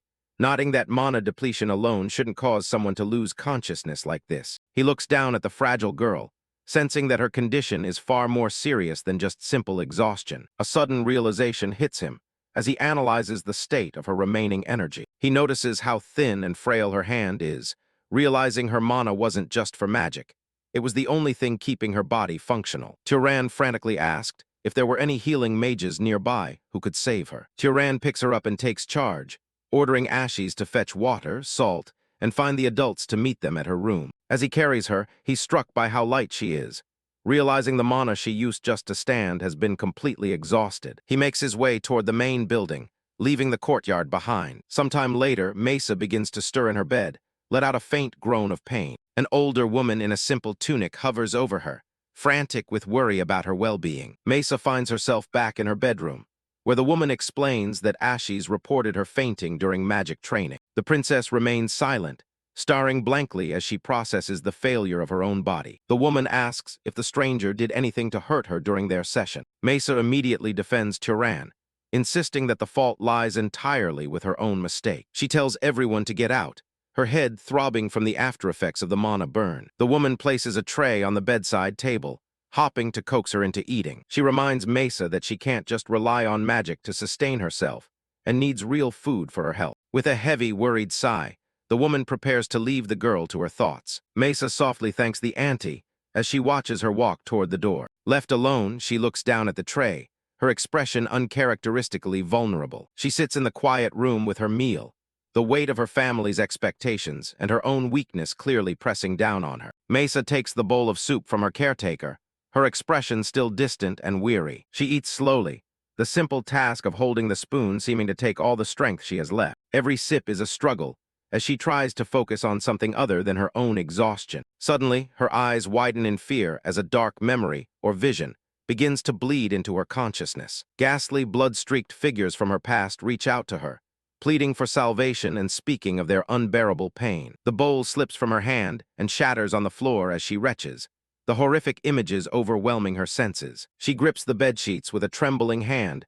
trying to ground herself in the present. Mesa curls into a ball and clutches her head, the phantom voices of those she couldn't save still ringing in her ears. In her mind's eye, she sees a landscape of ruin and smoke, a silent testament to a tragedy she can't escape. Deep within the Beck family's basement, Turan stands before a massive angel statue in the temple of the limping goddess. A man nearby sheathes his heavy blade, his movements deliberate and practiced as he speaks of the temple's impenetrable strength. The man, Haramberg, warns Turan that the walls here are as solid as seasoned muscle, and that he should abandon any hope of escape. Turan looks on with a flat expression, nodding to himself that he hadn't even considered trying to break out. Haram reinforces the idea of the basement's solidity, and Turan gives a simple, non-committal nod in response. Haram stares intensely at the young man, his gaze heavy with a stern, unyielding authority. Turan watches him quietly, wondering if the older man is simply bragging about the security of his prison. A sudden sharp sound catches Turan's attention, drawing his eyes to the sword in Haram's hand. Haram draws the weapon in a swift, fluid motion that cuts through the still air of the temple. The warrior begins a series of precise forms, his blade a silver blur against the dim light of the basement. Turan asks what he's doing, and Haram simply replies that he is training as he continues his drill. Every movement is incredibly efficient, with not a single inch of motion wasted in the swing of the heavy blade. The sword whistles through the air, tracing perfect arcs that speak of decades of combat experience. Haram transitions from one stance to the next with terrifying speed and grace. Turan analyzes the display, marveling at how each motion serves as the perfect setup for the next, the hallmark of a truly trained body. He continues to watch, his analytical mind breaking down the mechanics of Haram's martial skill. Turan offers a polite apology for the interruption, but Haram dismisses it without stopping his practice. Haram stops and turns to Turan, demanding to know what he perceived in those few moments of training. Turan honestly admits that he found the display incredible, his eyes still fixed on the heavy sword. Haram looks at him for a moment, absorbing the praise before sheathing his weapon. He notes that most nobles dismiss martial arts as insignificant, preferring the distant safety of magic over physical combat. He continues his forms, arguing that magic is often just a crutch used by those with weak bodies who rely on cheap tricks. Turan listened intently and then softly offered his own perspective, nodding that unless one possesses a bloodline built for war, they usually choose the efficiency of mana. Then he concluded that focusing on pure magical power is often just a pragmatic choice for the physically frail. Turan's thoughts briefly drift to the brutal reality of trials where one must face their enemies head-on, whether they are prepared or not. Haram suddenly holds out the hilt of his sword toward the young man, surprising him. He tells Turan to take the weapon and hold it for himself. Turan looked skeptical, questioning why Haram would hand a weapon to a suspicious person, but the warrior seemed completely unconcerned. Haram tells him that a sword is just a piece of iron until it's wielded by a capable body, and that Turan's weak form poses no threat. Turan reluctantly takes the heavy blade, feeling the weight of the steel as he wonders what he's even supposed to do with it. Haram watches him closely, a look of expectation or curiosity crossing his face. In an instant, a massive surge of blue mana erupts from Turan, the air around him crackling with power as he prepares to swing. Azis holds the blade steady, telling Turan that without a proper wielder, a sword is nothing more than a cold bar of iron. He watches the young man with a stern, scarred expression, emphasizing that strength comes from the body, not just the metal. Turan studies the weapon in his own hand, taking the lesson to heart. He knows that with his current physical state, he wouldn't even be able to land a scratch on his mentor. Aziz's eyes narrow as he prepares to judge Turan's next move. He's looking for more than just a simple swing. Turan grits his teeth and channels his mana, a bright blue aura erupting from his body and coating the blade. He tries to substitute raw power for the physical technique he lacks. Aziz immediately barks at him, his face contorted in a shout. He makes it clear that using mana to cheat the process isn't what he wants to see. He orders Turan to stop pouring mana into the sword and focus on his raw physical form. Turan lowers his blade, giving a quiet acknowledgement as he prepares to try again the hard way. Aziz steps in to physically correct the stance, pushing down on Turan's shoulders to force his weight lower. He demands that Turan press into his front legs so the earth itself can bear the brunt of the blow. The correction is relentless, with Aziz pointing out how Turan's elbow is rising too high. He warns that weak form will let the sword's weight overwhelm him, potentially leading to a self-inflicted injury. Beads of sweat roll down Turan's face as he struggles to maintain the taxing posture. He gives a strained reply, determined not to set his own limits. Aziz counts off another 10 repetitions, watching Turan's every movement. He tells him to keep his breathing steady and push it right into his muscles to build lasting strength. Aziz looks at the exhausted trainee and remarks that he's a decent vessel. He tells Turan that whenever he has the time, he needs to wring that body dry to truly temper it. He walks through the ornate training hall, lecturing on how most wizards mistakenly assume their mana guarantees physical prowess. He calls their reliance on magic a mere parlor trick if the foundation is weak. The two stand in the vast chamber as the lesson on the vessel continues. Aziz's voice echoes off the stone walls. Turan leans on his sword, gasping for air while his mentor explains how a properly trained body can dominate a battlefield without any mana at all. He nods, taking the philosophy to heart despite his exhaustion. A sharp sound at the entrance catches Turan's attention, and he looks over his shoulder. Someone is approaching the training area. The massive doors swing open, and a figure stands silhouetted in the bright light of the courtyard. It's Lady Arabian making a sudden appearance in the middle of their session. She bows deeply, offering a formal apology to Turan for whatever unforgivable thing was done to their benefactor. She keeps her head low, showing a rare level of humility for a noble. Lady Arabian explains that her conduct as a host was inappropriate and that she's glad the young lady is unharmed. Behind her, Turan and Aziz listen silently to her words. She mentions that Mesa wants to offer her own apology and asks if Turan can spare some time to speak with her privately. Turan's expression remains neutral as he considers the request. In a separate room, Mesa leans against a window sill, looking out with a detached expression. She mutters about the situation being a hassle as the wind catches her long, dark hair. Turan enters the room, and she immediately starts her scripted apology for causing an unnecessary commotion. She tells him she heard he was trapped in the temple because of her actions. He tells her the incident was necessary and that he's just glad she's safe. He stands calmly across from her, not showing any resentment. Mesa's curiosity quickly takes over, and she pivots the conversation to the magic he used the day before, the one that made animals rot. She asks if it's some kind of undisclosed bloodline magic. She's suspicious because the mana consumption seemed far too low for such a powerful effect. She openly wonders if he lied to her about how it works. Turan waves it off, telling her she could do it just as easily if she understood the core principle. He gestures with his hands, inviting her to look beyond the surface level of the spell.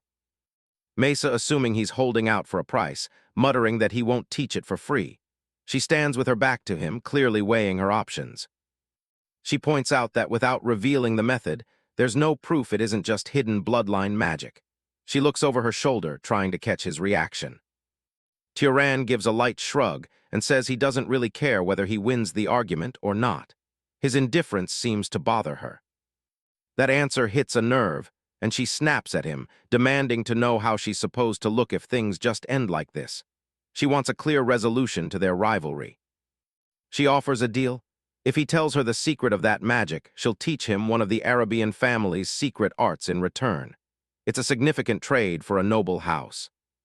Turan's grin widens as he accepts the offer. He says he has no objections to those terms. The two face each other in the lavishly decorated study, ready to begin their exchange of knowledge.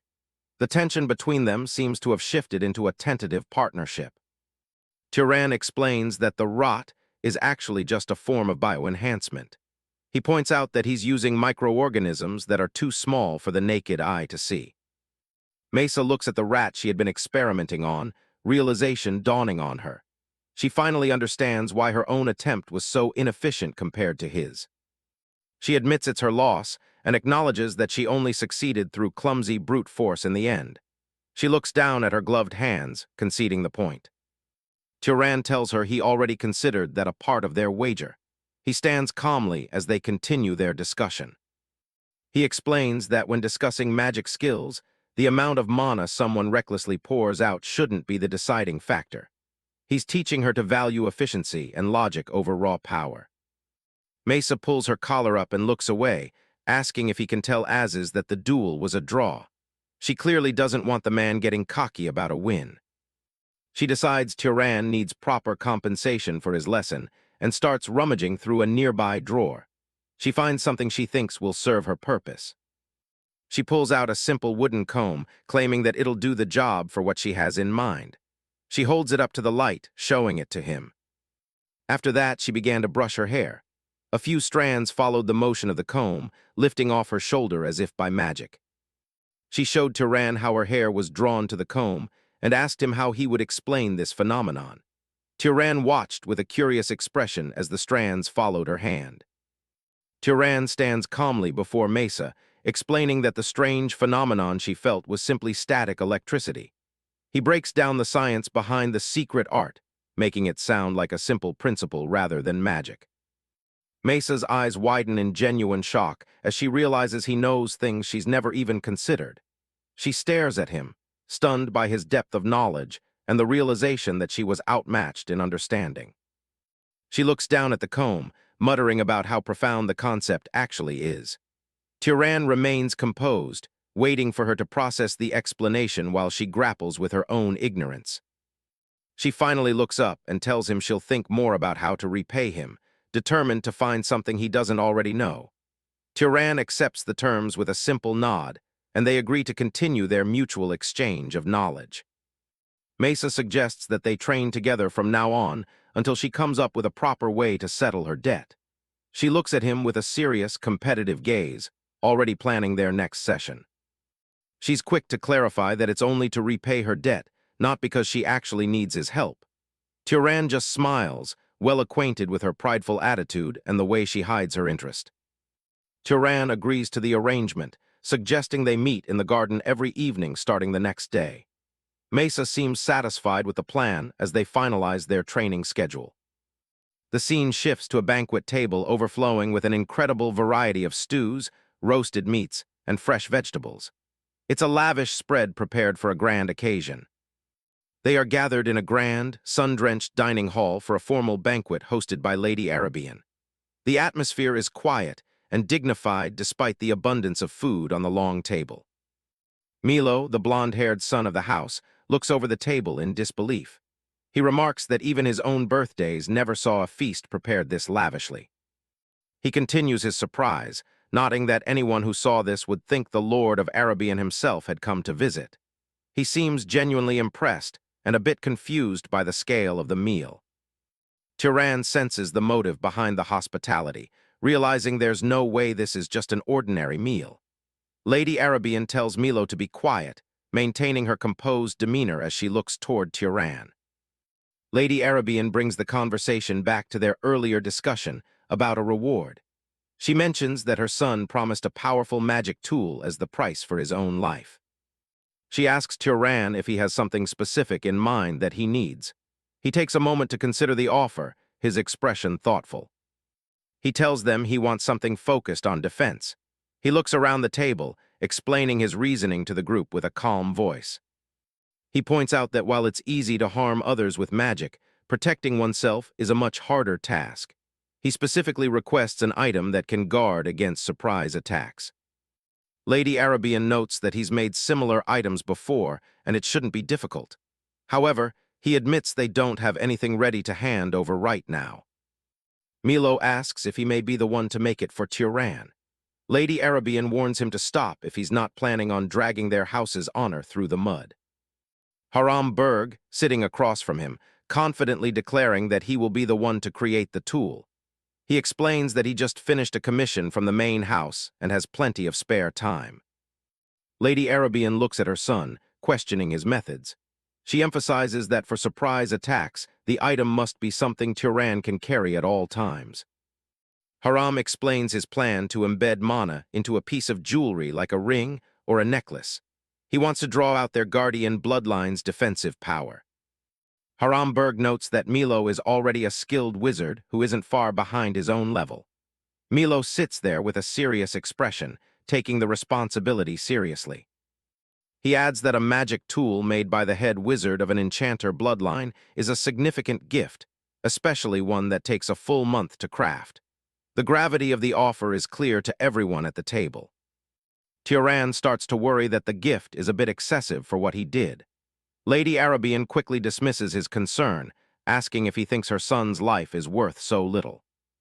She tells Turan he must stay as a guest at their house for the next month while the tool is being prepared. She invites him to make himself at home and stay as long as he likes. Later, Milo notes that his mother has taken quite a liking to him. They look out over the sunlit roofs of the city together from a high vantage point. Milo mentions that he spoke more about Turan with his mother before they went to bed the previous night. The two of them walk through the busy streets of the city marketplace.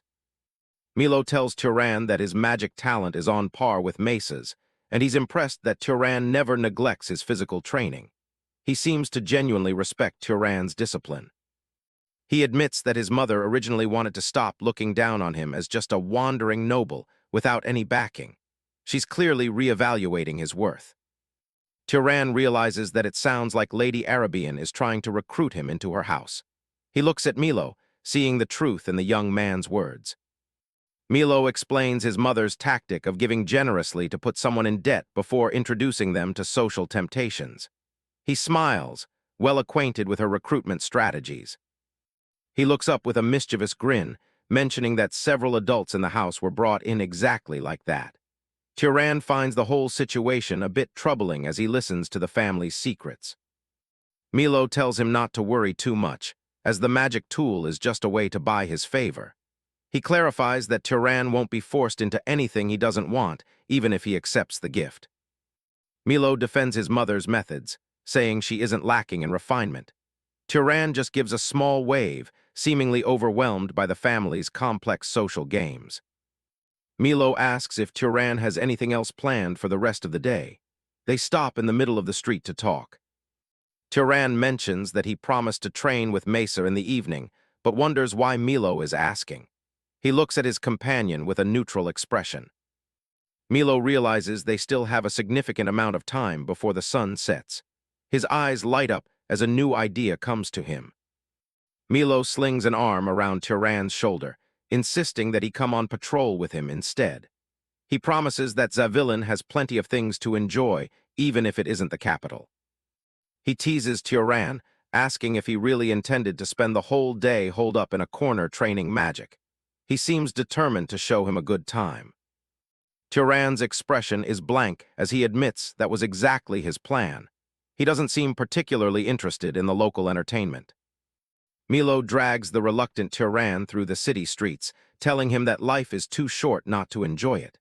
Turan is pulled along, looking like he'd rather be anywhere else. The scene shifts to a spinning roulette wheel in one of the city's entertainment districts. The blur of colors and the sound of the ball suggest they've arrived at a place of gambling. Turan and Milo arrive at the entrance of a bustling entertainment hall. Milo looks back with a grin, eager to show Turan the sights of Zavillan. Inside the hall, Milo talks animatedly about the games and shows available. Turan looks around with a neutral expression, unimpressed by the gambling and noise. They walk through a crowded marketplace where vendors call out their wares, and a horse carriage rolls past on the cobblestones. The city is alive with the hum of daily commerce. Turan pauses for a moment, looking over his shoulder as if sensing something in the air. He remains observant even in the middle of the crowd. He stops in front of a wall covered in notices and wanted posters. His eyes fix on one particular sheet that stands out from the rest. A close-up reveals his surprise as he recognizes a name or a face. The atmosphere shifts as he focuses on the bounty notice. The poster features a stern profile of a man, with the name KEORN written clearly above a staggering reward amount. In a separate mental image or memory, the man from the poster is shown with an X-shaped scar on his nose and a cigarette in his mouth. He laughs with a rugged, carefree expression. The sound of clashing steel echoes as a transition to a different scene. The imagery of combat fills the air. On a theater stage, actors recreate a battle from the year 2195. The narrator's voice explains how the warriors of Arabian ventured into the demon desert. The play depicts the knight Kjorn defeating an enemy with divine help after a brutal struggle. The actors move with exaggerated, heroic gestures. In the audience, Milo claps enthusiastically, thoroughly enjoying the performance. Turan sits beside him, his hands folded as he watches with a thoughtful, quiet interest. After the show, Milo turns to Turan and asks if he found the performance worth watching. Turan admits that it was very good, though he seems more focused on the story than the spectacle. He thinks to himself about the knight's unmatched humility as portrayed on stage. A vision of the scarred man from the poster lingers in his mind. As the sun sets over the castle of Zavillan, Turan looks at the horizon with a determined thought. He resolves to ask the real Kjorn if the stories are true if they ever meet. Later that night, Turan lies awake in bed, staring blankly at the ceiling of his guest room. The events of the day and the legend of the night occupy his thoughts. Suddenly, a hulking shadow looms over him. Aziz, the scarred warrior, looks down at Turan with a heavy, intimidating presence. Aziz asks if he's rested well enough, his voice deep and gravelly. Turan is startled by the sudden appearance and looks up from his pillow. Turan sits up and rubs his eye, still half asleep as he tries to make sense of the early morning visit. Aziz tells him it's time for toughening and orders him to follow. He stands by the bed, waiting for Turan to move. He explains that the body doesn't get stronger by resting, but by being tempered through hardship. He speaks with the authority of a seasoned fighter. Turan doesn't argue, simply getting out of bed and preparing himself for whatever training is ahead.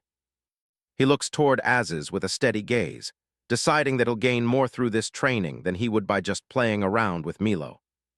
Just as they are about to leave, the door bursts open and Milo rushes in. He's full of energy, excited to tell Turan about a new performance he heard about. Milo's excitement vanishes instantly when he sees Aziz. He recoils in terror, shouting out in surprise at the sight of his uncle. Aziz informs Milo that they are heading to training and suggests that he should come along to temper his weak body. Milo freezes, looking like he's seen a ghost. Without a second thought, Milo turns and sprints out of the room, yelling that he hasn't fully recovered yet. He disappears down the hallway in a panic. Turan watches him go, completely baffled by the reaction. He wonders why Milo is so terrified of a little physical training. The training begins in earnest, and Turan is soon drenched in sweat. His face is a mask of intense concentration and strain as he pushes his limits. In the training hall, Aziz watches with crossed arms as Turan performs push-ups. A massive set of iron weights is balanced precariously on Turan's back. Turan groans under the immense pressure, his muscles trembling. Aziz tells him that he shouldn't yield to such a small amount of pain, claiming his mind is being dominated by his weakness. A close-up of Turan's hand on the floor shows it shaking violently. He lets out a strained grunt as he tries to complete one more repetition. Aziz finally tells him that's enough for now. He looks down at the exhausted young man with a neutral, evaluative gaze. Turan collapses onto his back, gasping for air as the weight is removed. He's completely spent, his chest heaving with every breath. Aziz asks if the workout was tiring. Turan can only manage a weak yes, while lying flat on the ground. Aziz notes that Turan should count himself lucky for being a wizard, since he only has to do this once. Turan looks up, curious about the difference. Turan pulls himself into a sitting position as Aziz explains the mechanics of mana and the body. He says that an ordinary person's body will weaken again after training if it's not constantly maintained. He explains that wizards have mana to maintain their bodies in optimal condition once they've been tempered. He describes it as forging the body into steel that doesn't weaken. Aziz lets out a small, almost predatory smile, telling Turan that he must be fully rested now after that brief explanation. Turan's eyes widen in horror as he realizes the lecture was his only break. He tries to protest, but the shock is clear on his face. Aziz's face fills the frame as he laughs, telling Turan that his body doesn't lie. He announces that it's time to move on to weaponry and combat. The scene shifts back to the weight-filled gym as Turan's scream of agony echoes through the hall. The training session is far from over. Close-up of Turan gasping for breath, sweat running down his face as he pushes through exhaustion. A narration box notes that his days at House Berg have been fulfilling indeed. In a training hall, Turan and Aziz spar with wooden swords, the sounds of their impacts echoing. Haram explains that they are in a special space where the body feels several times heavier than usual, warning that one misstep could bury him in the floor. In the evening, Turan returns to the mansion to continue his magic training with Mesa. He watches closely as she demonstrates how to generate lightning using finger friction. A wide shot of the mansion roof silhouetted against a fading sunset. A narration box indicates that 3 weeks have passed in this cycle of rigorous training. A bolt of blue lightning strikes the target board with a loud crack, shattering the center. The impact sends splinters flying as the energy dissipates. Turan looks down at his hand, sparks still dancing across his fingertips. He stares at the target with a neutral expression, nodding that he missed his mark once again. Mesa stands nearby, her long black hair catching the evening light as she watches him. She remarks that he is struggling more than she had expected him to. Turan looks over his shoulder with a slight, weary smile. He suggests that the difficulty stems from him not being a native of Arabian, unlike the princess. The two stand in the courtyard, their figures long shadows on the stone ground.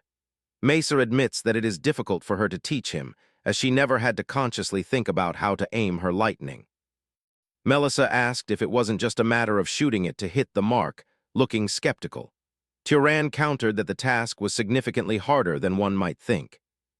Mesa's head turns sharply at the sound of someone shouting her name. Her expression shifts into one of alertness as the interruption breaks her concentration. Ashes, clad in a traveling cloak, marches across the courtyard toward them. He calls out to Mesa, having finally located her and Turan in the garden. Turan turns to look at the newcomer, his expression curious but guarded. He watches the man approach, wondering about the urgency of the visit. Mesa stands her ground, her arms crossed as she stares coldly at Ashes. She tells him that their business is none of his concern and asks what brought him there. She reminds Ashes that she explicitly told the main house not to approach her while she was recovering. Ashes remains steadfast despite her icy tone. Ashes ignores the rebuke, focusing on his duty. He informs her that the patriarch has summoned her immediately. Mesa asks for the reason, warning Ashes that he will be punished if he disturbed her for a trivial matter. Ashes looks up, his face grim as he prepares to deliver the news. Ashes reveals that dark elves have been rampaging extensively throughout the southern regions. The news hangs heavy in the air as the sun continues to set. He continues, stating that 3 cities have already fallen and the leadership is preparing to assemble an expedition force. Turan and Mesa stand frozen by the severity of the report. A mental image of the threat appears, showing a horde of monstrous dark elves with glowing yellow eyes. They loom out of the shadows, looking like a terrifying and unstoppable army. A dramatic close-up of Turan's face as the reality of the situation sinks in. Large text above him announces that the enemy has finally appeared. Turan and Mesa are standing in the estate garden at sunset. An attendant bows as Mesa waves him away, promising she'll be back shortly. Mesa sighs, her gaze lingering on the horizon. She decides it's time for her to head out as well. Before leaving, she turns back to Turan. She casually mentions it's time to collect payment for showing him that disgusting decomposition magic earlier. She claps her hands together with a sharp sound, drawing his full attention. Her expression is serious now.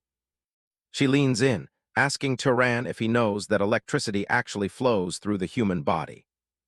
Turan looks back at her, clearly skeptical of the concept. It's not the kind of magic he's used to hearing about. Mesa smirks, enjoying his reaction.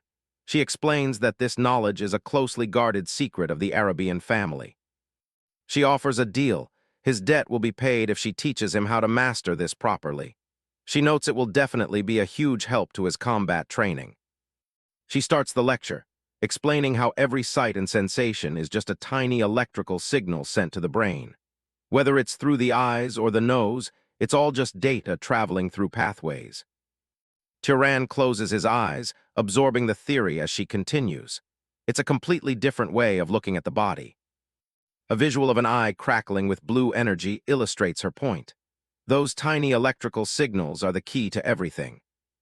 She explains that this electricity flows throughout the entire body, like a network of lightning.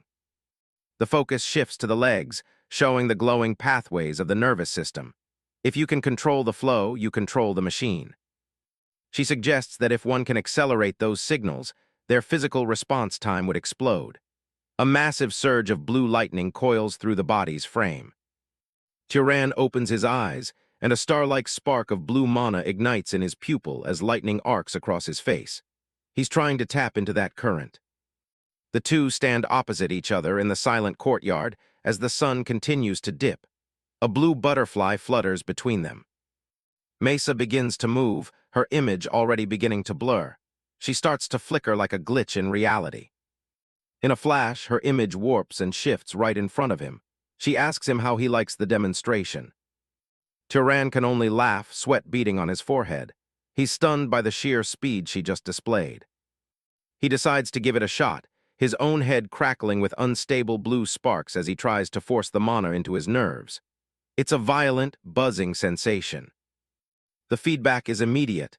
Turan doubles over, grunting in pain as his body recoils from the reckless surge. It's like his brain just short-circuited. Mesa watches him with a knowing look. She points out that he simply poured out his mana way too recklessly for a first try. She warns him that a headache is inevitable while he adjusts, but she promises that once he gets used to it, he'll be able to maintain that state for quite a while. Turan rubs his head, feeling the burn. He realizes this technique is far more valuable than anything he could have given her in return. With a light click of her boots, Mesa leaps backward, heading for the high palace walls. She calls back that this is just an investment because he actually seems to have some talent.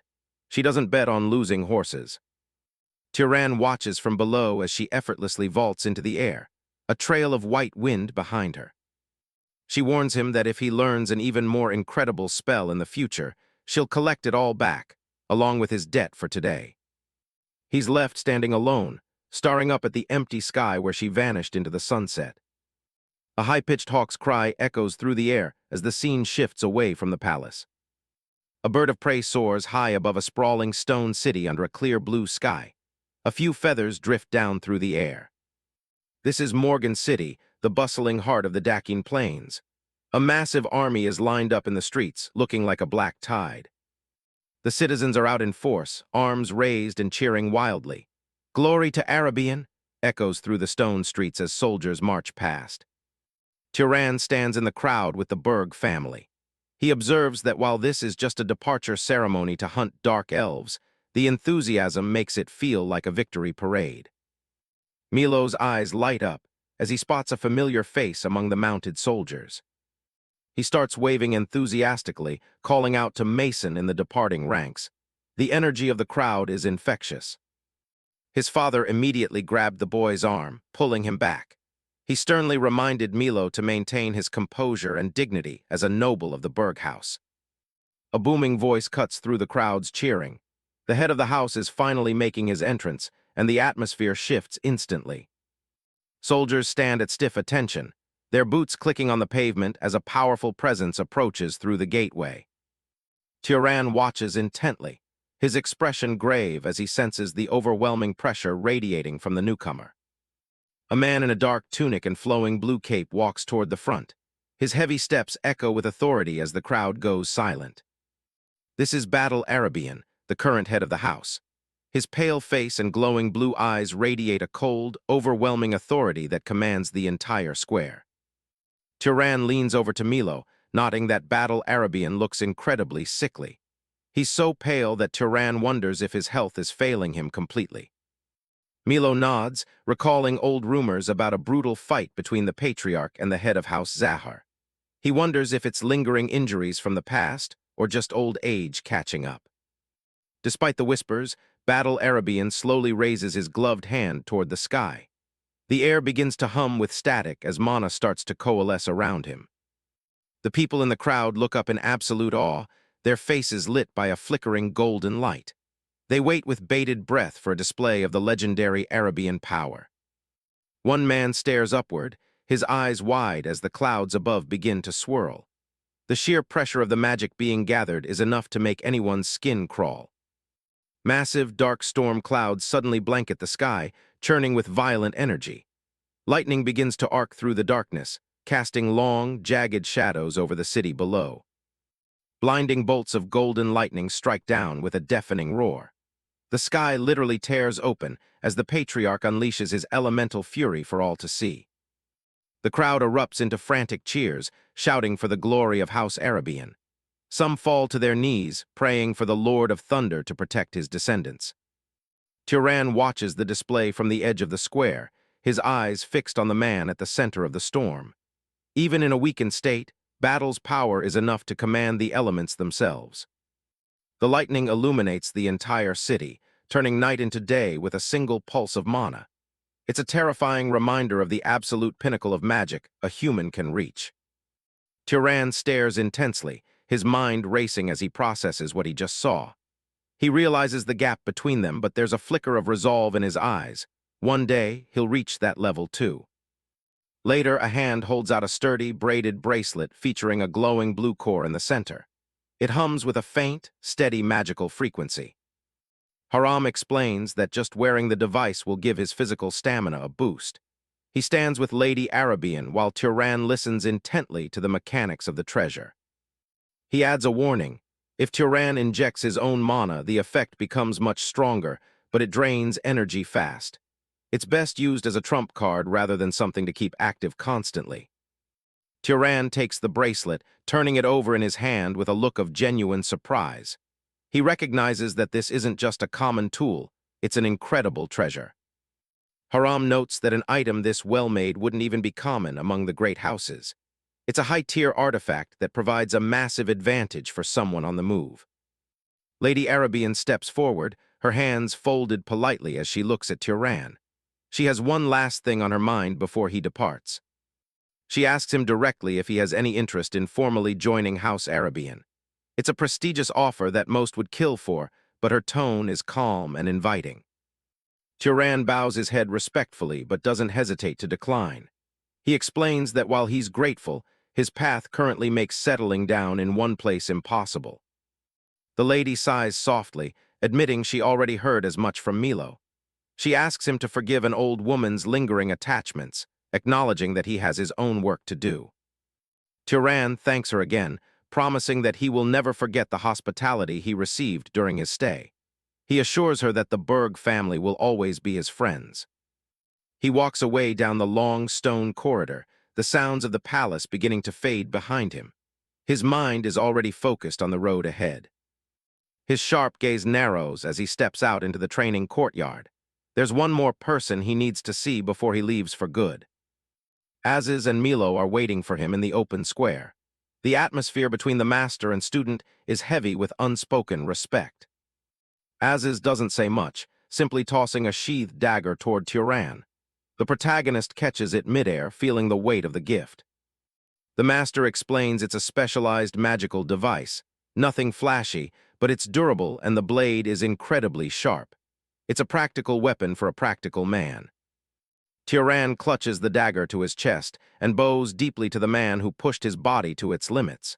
He offers a sincere thank you for the training and the weapon. Aziz watches him with a stern, unreadable expression.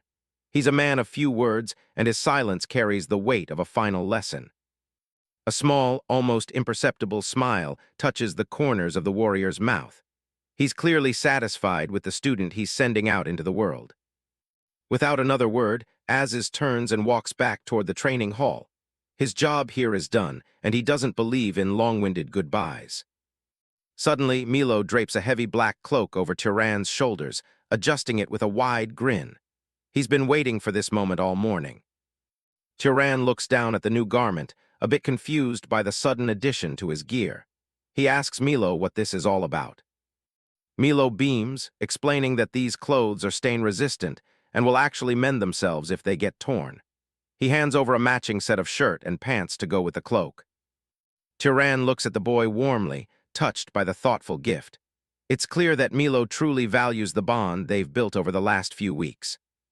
Milo tells him he's a good friend, and not just because he saved his life. Spending time with Turan has given him a whole new perspective on how to live. The boy asks where Turan is planning to head first now that he's free. Turan looks toward the horizon and says he's heading east.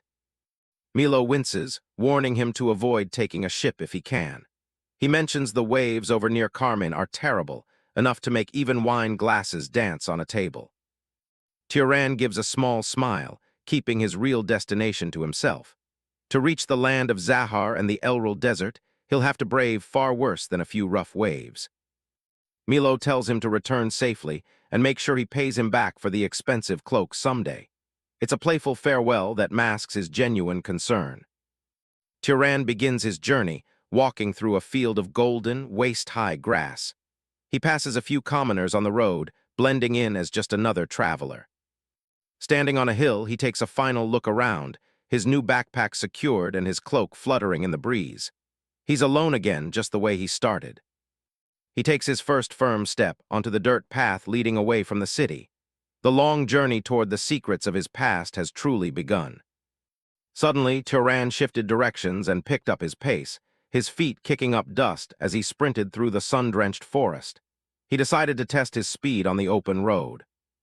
He maintained a focused expression, his hair whipping behind him as he cut through the air, leaving the pilgrims dazed and bewildered. Something in the distance had caught his attention. He blurs past the trees, moving with a supernatural grace that far exceeds a normal traveler. The terrain shifts rapidly under his steady stride. Landscapes of rolling hills and distant villages flash by in a smear of colors. He's covering ground at an incredible rate, driven by a growing sense of unease. The bright midday sun filters through the canopy, casting long shadows across the path. The peaceful atmosphere is about to be shattered. Turan digs his heel into the dirt, coming to a sharp, sliding halt that sends a cloud of dust into the air. He stares ahead, his posture suddenly rigid. His eyes widen in disbelief at the scene unfolding before him. The air is thick with a heavy, acrid smell that makes his stomach churn. At the base of a massive, towering mountain lies the remains of a village. Smoke still curls from the charred skeletons of houses that were once full of life. Turan's nose twitches as he tries to identify the source of the stench. It's a familiar smell, one he's encountered in the darkest parts of his journey. He narrows his eyes, his mind racing through the possibilities. This wasn't a natural disaster. The destruction is too precise, too deliberate. He walks slowly into the clearing, the ground crunching under his boots. He realizes with a jolt that the smell isn't just wood smoke, it's the unmistakable scent of burning flesh. His gaze shifts to the center of the village, and he stops dead in his tracks. What he sees next confirms his worst fears about the nature of the attack. From above, the extent of the massacre is clear. The entire settlement has been razed to the ground. Debris and ash are scattered everywhere like a grisly gray shroud. A charred skull, its features melted and unrecognizable, sits amidst the ruins. The violence visited upon this place was absolute and merciless. Several bodies are lashed to thick wooden posts, their skin blackened by flame and carved with strange, jagged symbols. It's a ritualistic display of cruelty. Turan surveys the horrifying sight, his expression darkening as he realizes the implications. Dark elves have never been known to venture this far from their territories. A faint sound from nearby breaks the silence of the graveyard. Turan immediately pivots toward a partially standing stone structure. The building is a mess of broken timber and shattered stone, but it looks like the most intact part of the village. He moves toward it with cautious steps. Inside, the air is stagnant and filled with floating dust motes. The floorboards are covered in a thick layer of grime and ash from the roof's collapse. Turan spots a heavy wooden trapdoor partially hidden under a tattered rug. He kneels down, his hands reaching for the iron handles. He grips the handles firmly, his gloved fingers straining as he prepares to lift the heavy door. He senses a tiny, flickering life force coming from below. With a sharp tug, he heaves the door open, the old hinges screaming in protest. He peers down into the darkness of the cellar. His sharp eyes adjust to the dim light of the basement, searching the corners for any signs of movement. He spots a small figure huddled against the far wall. A young girl in a simple white dress is huddling in the corner, trembling violently. Her eyes are wide with a terror so deep she can't even speak. Seeing a stranger, the girl lets out a piercing scream of pure agony. She clutches her chest, her small body racking with sobs as she tries to shrink further into the shadows. Turan quickly raises his empty hands in a universal gesture of peace, keeping his voice soft and steady.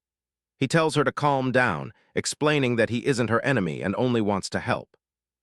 The girl slowly lowers her hands, looking up at him through a veil of tears. She whispers a single, hopeful question, her voice cracking with exhaustion. Turan stands before her, his tall frame casting a long shadow as he asks her what happened to the people of her village. He needs to know what kind of threat he's dealing with.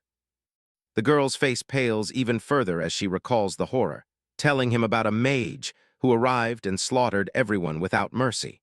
Turan's mind immediately goes to the dark elf necromancer.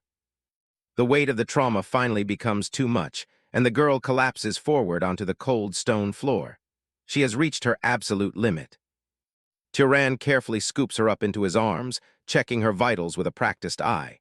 He determines she's physically unharmed but completely drained from her ordeal. He turns back toward the stairs, carrying the small survivor toward the light. His first priority is getting her to a safe place away from the stench of death. Outside, the air suddenly hums with mana as a translucent blue arrow is notched into a bow made of solid ice. The tip glows with a dangerous, freezing energy. Turan's head snaps up as he hears a cold, authoritative voice declare that they've finally found him. He finds himself staring down the shaft of a magical weapon. A group of armed warriors has emerged from the ruins, surrounding Turan with their weapons drawn. Blonde Archer stands at their head, her ice bow aimed squarely at his chest. Blonde Archer pulls the drawstring taut, her expression full of righteous fury. She commands him to drop to his knees immediately, treating him like a common criminal. She glares at him with utter contempt, calling him a murderous bastard for what he's supposedly done to the village. Turan stands his ground, the unconscious girl still held safely in his arms. Bison and her squad surround Turan in the ruins of the village, yelling for him to stop moving. The leader, Bison Carmen, draws a crystalline ice arrow and demands he get on his knees immediately. Turan stands his ground, protectively holding the unconscious child as the group labels him a cold-blooded murderer. Bison is absolutely livid, convinced he's kidnapping the lone survivor after slaughtering the rest of the villagers. One of her men, Gil, is visibly trembling as he readies a massive fire arrow, his nerves clearly getting the best of him. Turan tries to explain that it's all a misunderstanding, but the young archer is way too jumpy to listen. Gil loses his nerve and releases the shot, sending a lethal blast of magical fire right at them. A massive explosion rocks the smoldering ruins, completely engulfing the spot where Turan was standing. Bison screams at Gil for his reckless mistake, but he can only stammer out apologies while the smoke begins to settle. Her eyes widen in total shock as she catches sight of something moving within the thick gray haze. Through the debris and smoke, a steady hand reaches out toward the stunned hunters. Turan walks out of the blast zone without a single scratch, a blue mana barrier shimmering around him and the girl. He looks down at his new bracelet, realizing he's already had to put its defensive power to the ultimate test. The hunters are completely frozen. They can't believe a human could take a magical explosion like that and just walk it off. Bison breaks out in a cold sweat, wondering if she's accidentally picked a fight with a high-tier noble wizard. Turan keeps his warning simple. He didn't do this, but if they attack again, he's going to hit back. Sensing the overwhelming gap in their strength, Bison finally lowers her bow, her suspicion turning into hesitation. In his arms, the little girl finally begins to stir, safe from the explosion thanks to his quick thinking. Turan turns to head out, seeing no point in sticking around while they're still debating whether to kill him. Bison calls out to him, identifying herself as Bison Carmen and asking for his name. He gives it to her straight, Turan. She's still skeptical, pointing out that even if he helped the kid, the evidence of him being there is hard to ignore. Turan tells her to just ask the girl when she's fully awake. She's the only one who saw the real culprit's face. Bison's expression shifts to pure shock as she realizes they have an actual witness. She urgently asks if the child really saw the monster they call the Burner. Turan stops and looks back, having never heard the name before. Bison explains that the Burner is a deranged wizard responsible for the wave of massacres in the region. For months, this rogue has been hitting remote villages, leaving nothing but ashes and charred corpses behind. Since there are never any survivors, they didn't even know if the killer was a man or a woman. All they had to go on was the name, the Burner, and the trail of devastation he left in his wake. The girl provides the first real lead. The killer was a man in a red cloak with a rough woodcutter's face. The whole group leans in, finally getting a solid description of the phantom they've been chasing for so long. Bison looks at Turan with a mix of relief and regret, realizing her group almost killed the child's only protector. She and Gil immediately bow low, offering a sincere apology for their rude behavior and for pointing weapons at him. Turan reflects on a memory of a man named Midden, a leader whose honesty and drive were often overshadowed by the envy of the nobility. He sighs and accepts the apology, knowing that at the very least, they were genuinely concerned for the child's safety. Bison gets straight to business, asking if he's planning to join the hunt and help them catch the rogue wizard. She explains they were so on edge that they attacked the first person they saw near the fresh fire, which led to the near disaster. She introduces a Sha, nodding that they have a natural-born pursuer on their side to lead the way. Turan is intrigued by the term and asks if she's from the legendary House Zahar. Bison clarifies that she's Bison Carmen of House Avicha, and these men are her loyal house vassals. She explains that Asha is actually a descendant from a branch that mixed with Zahar noble blood generations ago. While their magic is weak, they are unmatched in search magic, a lineage her house calls the primordial bloodline. Bison shifts the focus back to the mission, making a direct request to Turan as they stand before the ruins. She asks him if he'll join her squad and help them track down the rogue wizard known as the Burner. She offers him the full bounty and her own share of mana, knowing he's trying to build a reputation in this land. Turan inquires about the target's power, and Bison warns him that the guy is at least a noble-level wizard. She elaborates on the threat, mentioning that the Burner has already wiped out several villages, even those defended by multiple knights. Turan takes in the grim details, his gaze fixed on the mounting evidence of the rogue's brutality. He realizes this is exactly the kind of high-stakes fight he needs to keep growing, since common monsters aren't a challenge anymore. He gives his consent, and Bison lets out a smile of pure relief, glad to have his strength on their side. Before heading out, they make a detour to a nearby village to secure a safe place for the survivor girl. Turan hands over a heavy pouch of gold to a villager, providing more than enough to raise the child until she's an adult. He tells the man he'll be back in a few years to check on her, showing a rare moment of compassion. The villager is floored by the amount of money, staring at the bag in disbelief as the group prepares to leave. With the girl safe, the party moves out, leaving the charred remains of the village behind them. Asha, the group's scout, paused and closed her eyes, focusing her bloodline's heightened senses to find their target's trail. Her eyes snap open as she locks onto a trace of mana, her tracking ability flaring to life. As they trek through the dense forest, Bison asks for an update, and Asha notes they need to look around more. They navigate the wilderness under Asha's guidance, with the tracker pointing them toward a specific path. She spots clear footprints in the dirt, confirming that someone recently passed through this area.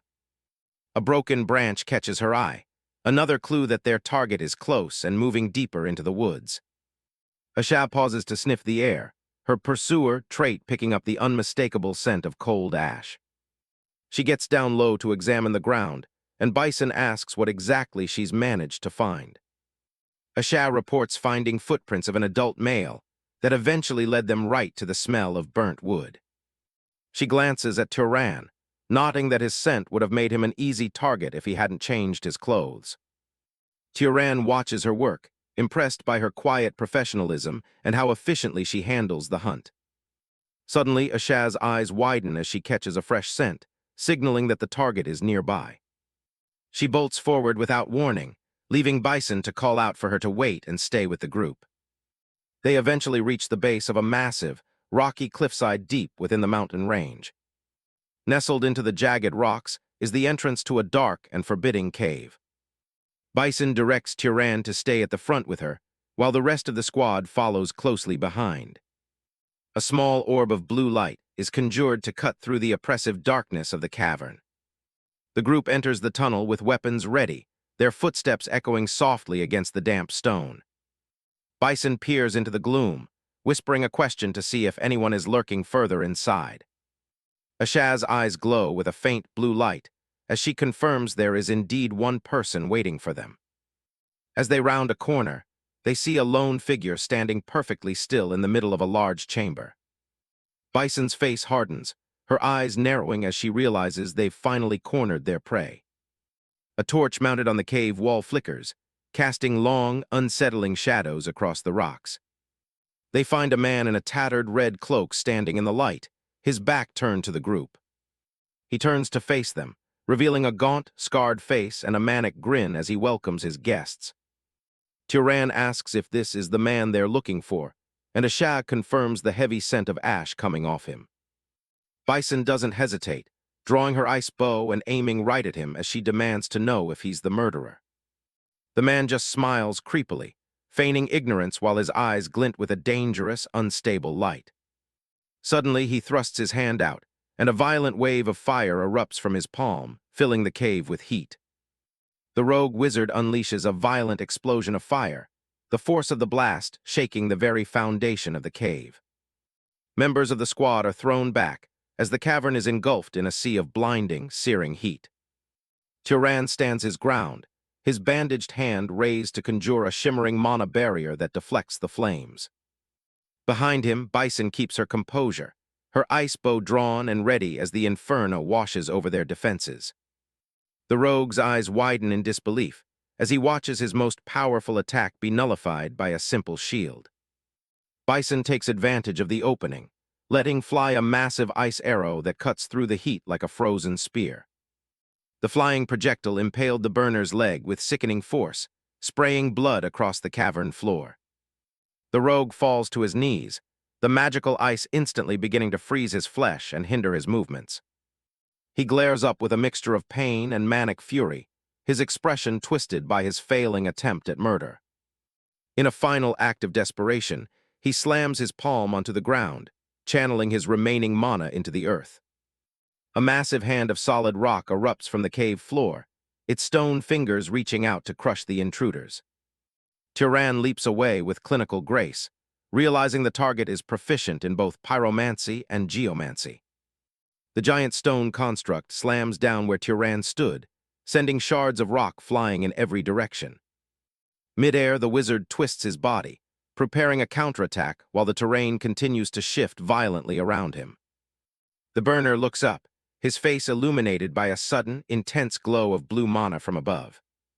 Turan descends like a predator, a precise beam of energy carving a deep gash through the rogue's chest and robe. The criminal screams as he struck again, his body becoming a canvas for the relentless power of Turan's magic. Without a moment's pause, Turan gathers crackling arcs of lightning between his fingers, his gaze cold and focused. A violent bolt of electricity slams into the burner, sending his body into painful convulsions as the current takes hold. The rogue's eyes roll back as he's scorched by the discharge, his manic laughter finally silenced by the overwhelming force. The massive stone hand loses its anchor and collapses into a pile of lifeless boulders, the summoner's mana completely spent. Turan lands softly and walks toward the broken man, his silver hair settled as he assesses the outcome of the fight.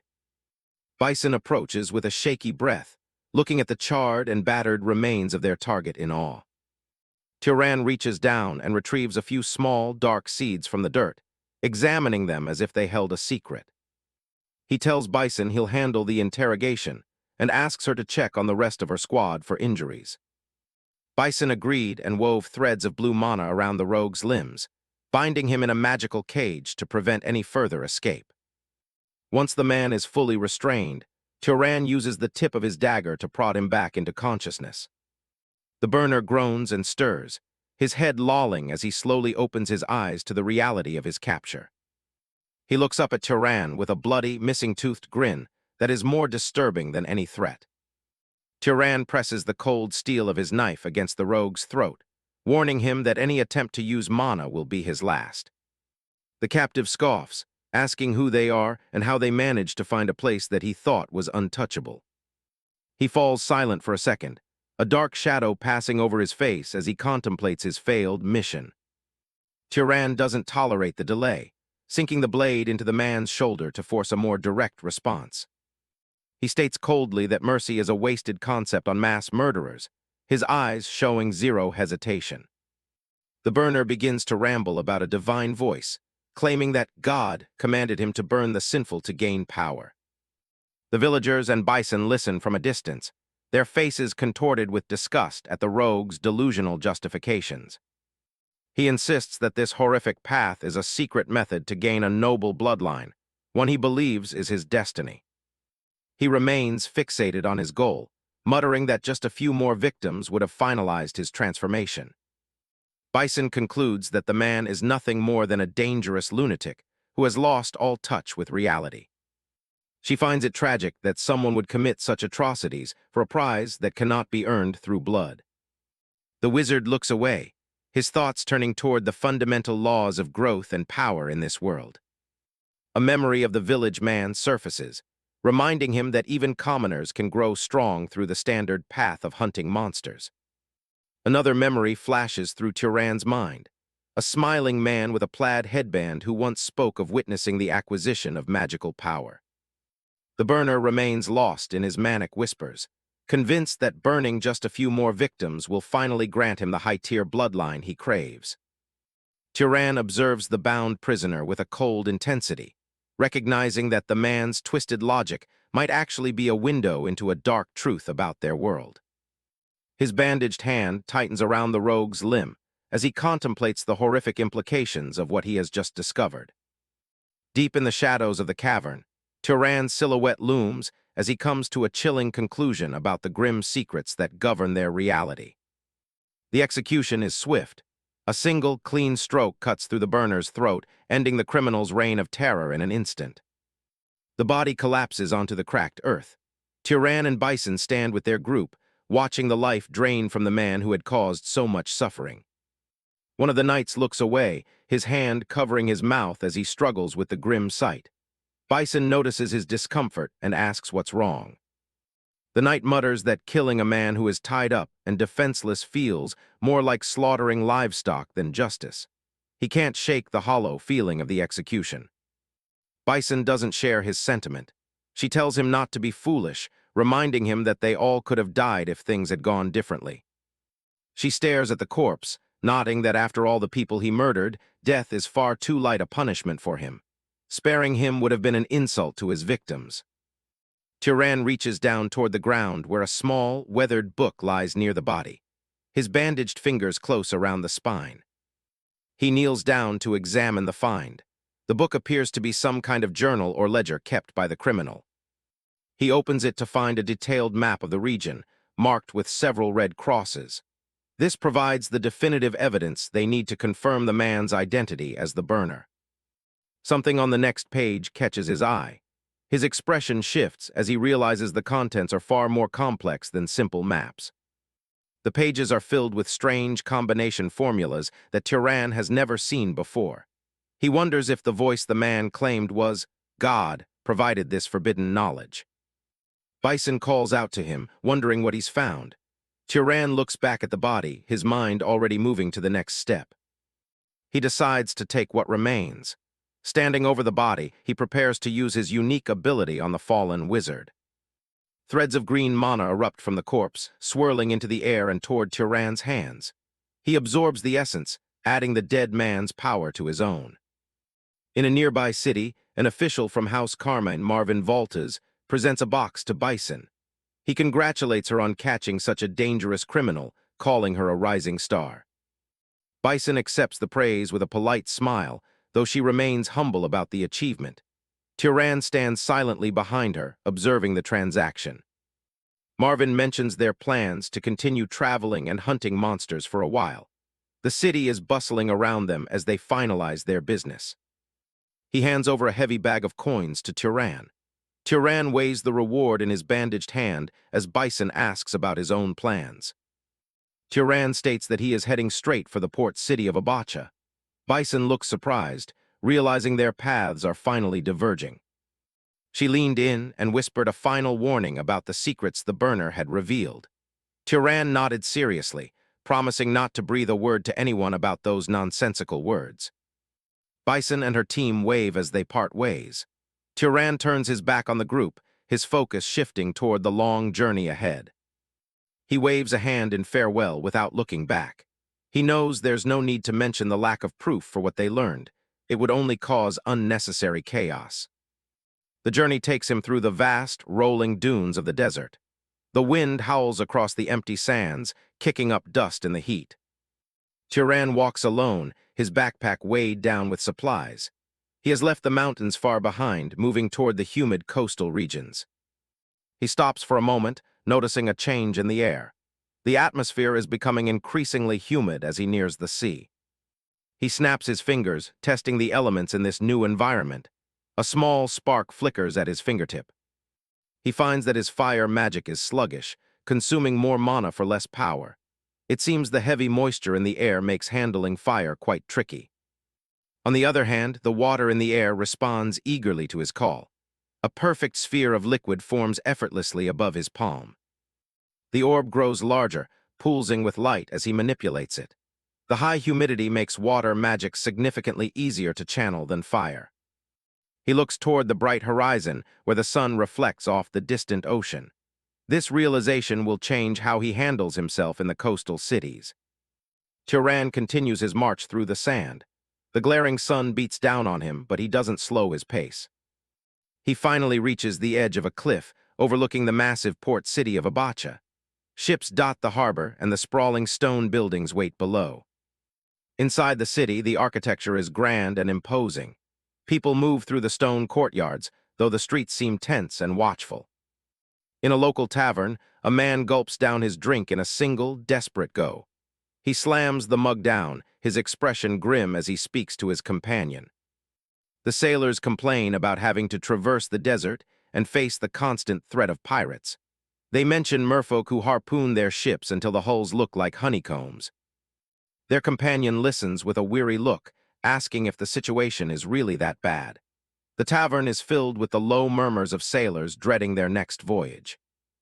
The captain, a stocky man with a thick mustache and an eye patch, sighs as he wipes his face. He grumbles that they are desperate for a skilled knight to protect them, or they'll be paying for funerals instead of wages. Turan stands at the edge of the scene, overhearing their conversation. He watches the group from the shadows, considering his options. He approaches the table and asks if they are indeed heading toward the Emerald Desert. The captain doesn't even look up at first, clearly uninterested in another traveler. The captain tells him they're leaving tomorrow, but his ship isn't a cruise liner. He dismisses Turan, saying they don't have any room for extra cargo. He explains that taking on one person means leaving behind a barrel of booze, which goes against his principles. He values his profits over a random passenger. Turan reaches for a mug on the table, his bandaged hand moving with purpose. The captain finally looks at him with a confused expression as the young man prepares to show his value. The captain stares in disbelief, his mouth hanging open under his thick mustache. He hadn't expected the young traveler to actually possess any real power. With a mere touch of his bandaged finger, Turan has flash-frozen the liquid in the glass. It stands as a jagged, crystalline pillar of ice, steam still rising from the cold. The captain is frozen in place, eyes wide as he realizes he's in the presence of someone far beyond a commoner. Turan tells him he can speak comfortably since he's the one asking for work. The entire tavern falls silent, patrons standing up to get a better look. One man wonders aloud what such a great knight is doing in a humble place like this. The captain adjusts his tone, now much more respectful toward Sir Knight. He asks what brings someone of his status to their rough neck of the woods. Turan keeps his gaze steady, stating clearly that he wishes to board a ship heading to the Emerald Desert. He makes it clear that he's looking to be an employee, not just a passenger. He offers his services as protection, promising to help fend off any pirates or merfolk that might attack. He intends to use his combat skills as payment for the voyage. The captain sighs, admitting that his ship is very poor and the conditions are rough. He gestures to the tavern, nodding that they've already heard about the risks at sea. He admits they can't even offer a salary or a room that would be appropriate for a knight's status. They are a ragtag crew with barely enough to get by. Turan doesn't flinch, repeating that the conditions and pay don't matter to him. His only objective is to reach the Emerald Desert as soon as possible. The captain stands up with a sudden burst of energy, nearly knocking his chair over. He can't believe his luck in finding a powerful protector so easily. With a manic grin, the captain tells him it's a settled deal. He wants Turan to join them immediately before the tide turns. The sun glints off the water as the merchant ship waits at the docks. The captain bellows a welcome to his new Sir Knight as they prepare to set sail. Elsewhere, a village is engulfed in a sea of fire and smoke. The buildings are crumbling, and the sky is choked with the soot of a brutal conflict. A castle tower burns like a torch against the dark sky. Weapons are scattered among the debris, signs of a desperate defense that has long since failed. A young soldier is doubled over, gasping for breath as sweat pours down his face. He looks up with wide, terrified eyes at the horrors unfolding around him. A massive, hulking monster with glowing yellow eyes and jagged teeth let out a deafening roar. It towers over the battlefield, ready to crush anyone in its path. The beast lunges forward with incredible speed. The soldier barely manages to brace himself, the air whistling with the force of the monster's strike. A humanoid creature with long white hair and glowing eyes leaps from the shadows. It descends toward another soldier with a lethal, predatory grace. The soldier struggles to block a flurry of attacks from the pale-haired monster. Blood splatters across the ground as the battle grows increasingly desperate. Combatants are locked in a deadly dance amidst the ruins. Streaks of purple energy clash with steel as the soldiers fight to reclaim their home. A monstrous humanoid snarls, its eyes burning with a yellow light. Its face is a mask of pure rage as it prepares to tear into its next victim. The young soldier grinds his teeth, his face contorted in a mix of fear and determination. He realizes they can't hold out much longer at this rate. Dark clouds swirl overhead, suddenly illuminated by cracks of golden lightning. The air hums with a sudden, overwhelming surge of magical energy. A massive bolt of yellow lightning slams into the battlefield with a deafening boom. Monsters are incinerated instantly, their forms dissolving in the blinding light. The soldier stares up in absolute awe at the sudden salvation. He can barely believe the raw power he's just witnessed from the sky. A young woman with long, flowing black hair descends slowly from the clouds. This is Mesa Arabian, a powerful lightning mage with a stoic, detached expression. The soldier bows his head in gratitude, thanking her for the intervention. Mesa looks at him with cold, pale eyes and simply tells him to rejoin his unit. The soldier scurries away to find his comrades as Mesa stands alone among the smoking remains. She remains calm, the wind whipping through her dark hair. A man's voice calls out her name as he approaches from behind. Mesa turns her head slightly, her expression remaining unreadable. Cadram Arabian, the muscular, red-haired vice-captain of the subjugation force, steps into view. He asks if she's hurt, his eyes scanning her for any signs of damage. Mesa assures her uncle that she's fine, but he warns her not to push herself too hard. He reminds her that her life is far more precious than those of ordinary knights. Mesa dismisses his concern, stating that this level of combat is nothing to her. She shifts the topic, asking for an update on the progress of the battle. Cadram notes that the area will be reclaimed soon at this rate, though they still haven't found the enemy's tunnels. He stands with his arms crossed over his bare, muscular chest. Mesa tells him to alert her as soon as the tunnels are found, so she can deal with them herself. Her gaze is fixed on the horizon, already looking for the next threat. She takes off again, flying high into the air with a sudden burst of mana.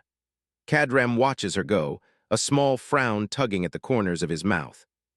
Cadram clicks his tongue in annoyance, his polite facade slipping for a moment. He grumbles to himself about how insolent she has become. He thinks bitterly about how his brother raised her far too recklessly. His inner thoughts reveal a deep-seated resentment that he hides behind his military rank. He predicts a tragic end for her, thinking she'll finish just like her mother and younger brother. Meanwhile, Mesa flies over the lush green canopy of the forest below. The scene shifts back to the vast, open ocean. Waves crash against each other, white foam spray flying into the air as the current pulls at the water. The merchant ship plows through the waves, its white sails fully caught by the wind. It's a lonely vessel on a clear, bright day, moving toward its distant destination. Turan stands at the wooden railing, his long coat whipping in the sea breeze. He stares out at the endless horizon, lost in his own thoughts as the voyage begins.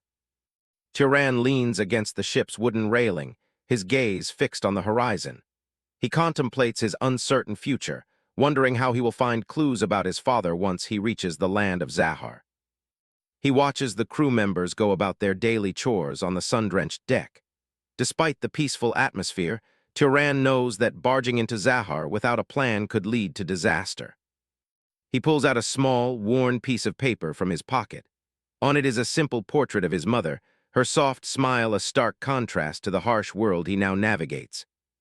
Staring at the sketch, Turan feels a pang of doubt. He wonders how long it will take to uncover the truth of his heritage with only a few heirlooms and this single image to guide him. A heavy, calloused hand reaches out and firmly taps Turan on the shoulder, interrupting his deep meditation.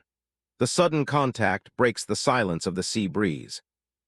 The captain stands beside him with a wide, friendly grin beneath his mustache. He jokes that if Turan keeps staring at the water with such intensity, he'll eventually burn a hole right through the seabed. Turan turns to face the captain, a subtle smile touching his lips. He explains that he was simply lost in thought, marveling at the incredible vastness of the open ocean. The captain looks out over the deck as his men work, nodding that the sheer scale of the sea can often make landfolk feel nauseous. He asks Turan if he's managing to avoid any seasickness so far. Turan keeps his balance easily against the ship's sway and assures the captain that he is feeling perfectly fine. His constitution seems well suited for the life of a traveler. The captain leans in, mentioning that he heard Turan has been spending time learning the ropes from the ship's bosun. He seems impressed by the young man's initiative to learn seafaring skills. The captain remarks on how the bosun was quite excited to have a noble Sir Knight take such a keen interest in everything from knot tying to sail management. It's rare for a guest of his status to work so hard. Turan looks back with an earnest expression, explaining that he simply thought the knowledge would be practical for his future travels. He admits that he's found the work to be far more interesting than he initially anticipated. Suddenly, a loud shout echoes across the deck, announcing that it's mealtime. The crew members immediately drop what they're doing and start heading toward the lower deck. The captain claps his hands together with a booming laugh, urging everyone to get some food in their bellies before they return to work. He leads the way, his mood as bright as the midday sun. On a simple tin plate, a modest meal of preserved fish and pickled cabbage is served. It's the standard fare for a merchant crew, meant for sustenance rather than flavor. Turan sits on a crate in the cramped dining area, eating quietly alongside the sailors. He thinks to himself that while the food can't compare to land meals, the inclusion of pickled cabbage is a welcome relief.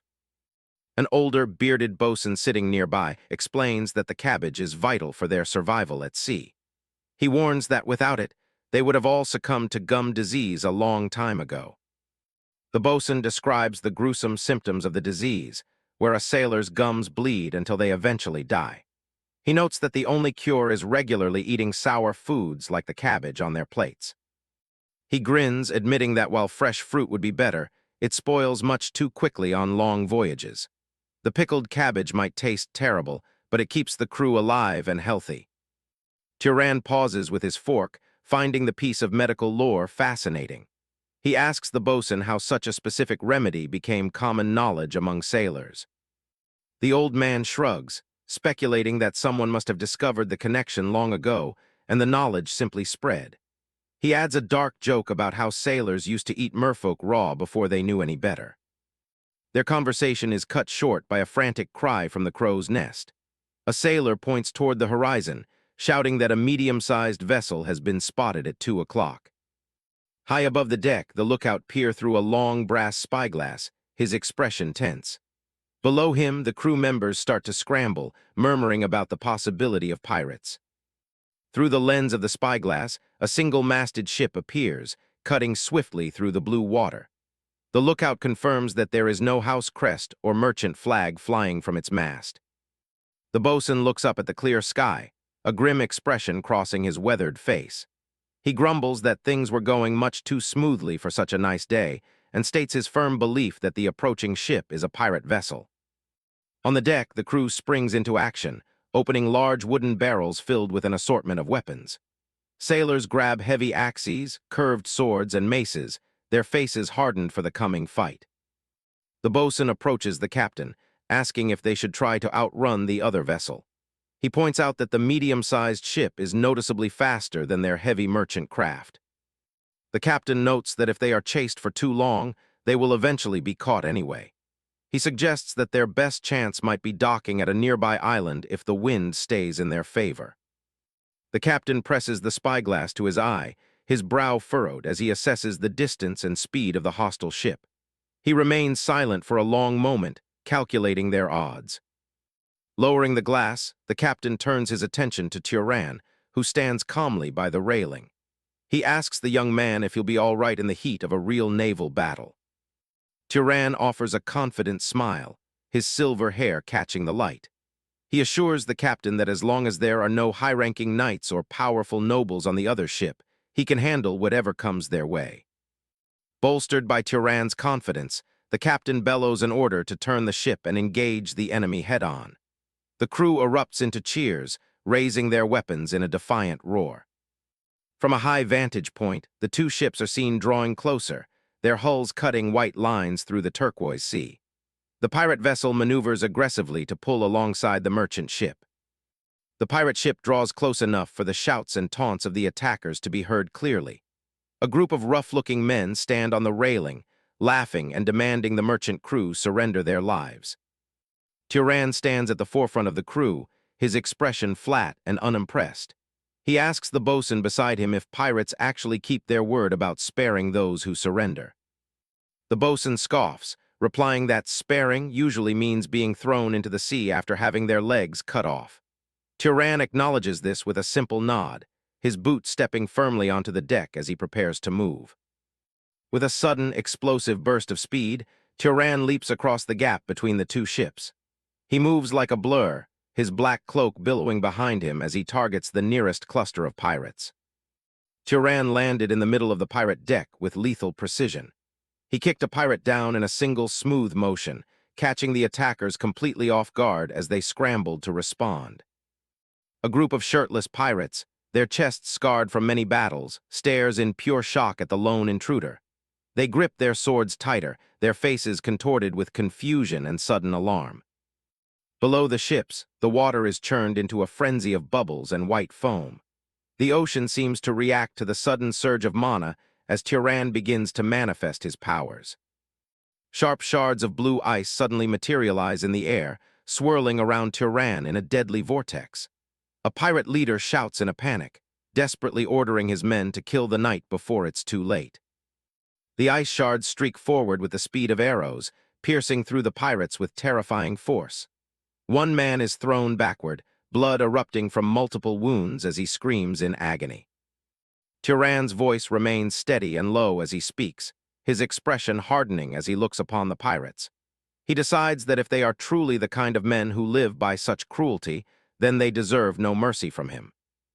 He thrusts his bandaged hand forward, a brilliant blue mana erupting from his palm and swirling around his fingers like a frigid flame. His silver hair whips in the wind, revealing a single eye that glows with a cold, piercing light as he prepares to finish the fight.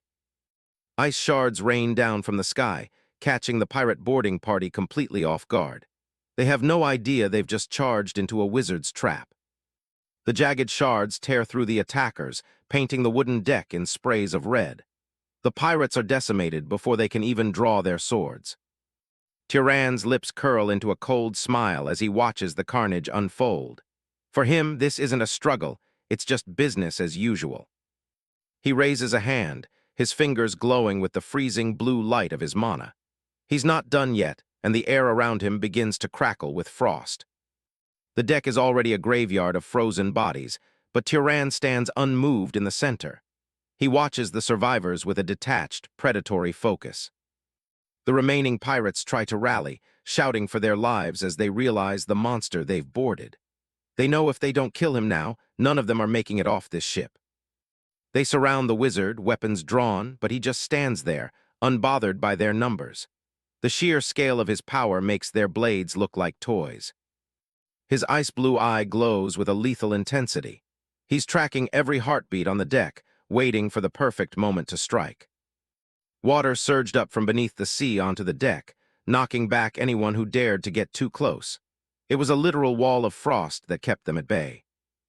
Turan conjures a massive, jagged ice blade, ready to finish the job. The sheer weight of the weapon looks effortless in his hands. He moves with a lethal grace, carving through a pirate who was just a second away from swinging an axe. Blood spray hits the deck as the man collapses. "Don't let up," one of them screams, trying to force his terrified crewmates back into the fight. But their morale is already shattering along with their ship. Turan meets their desperate charge with cold ice.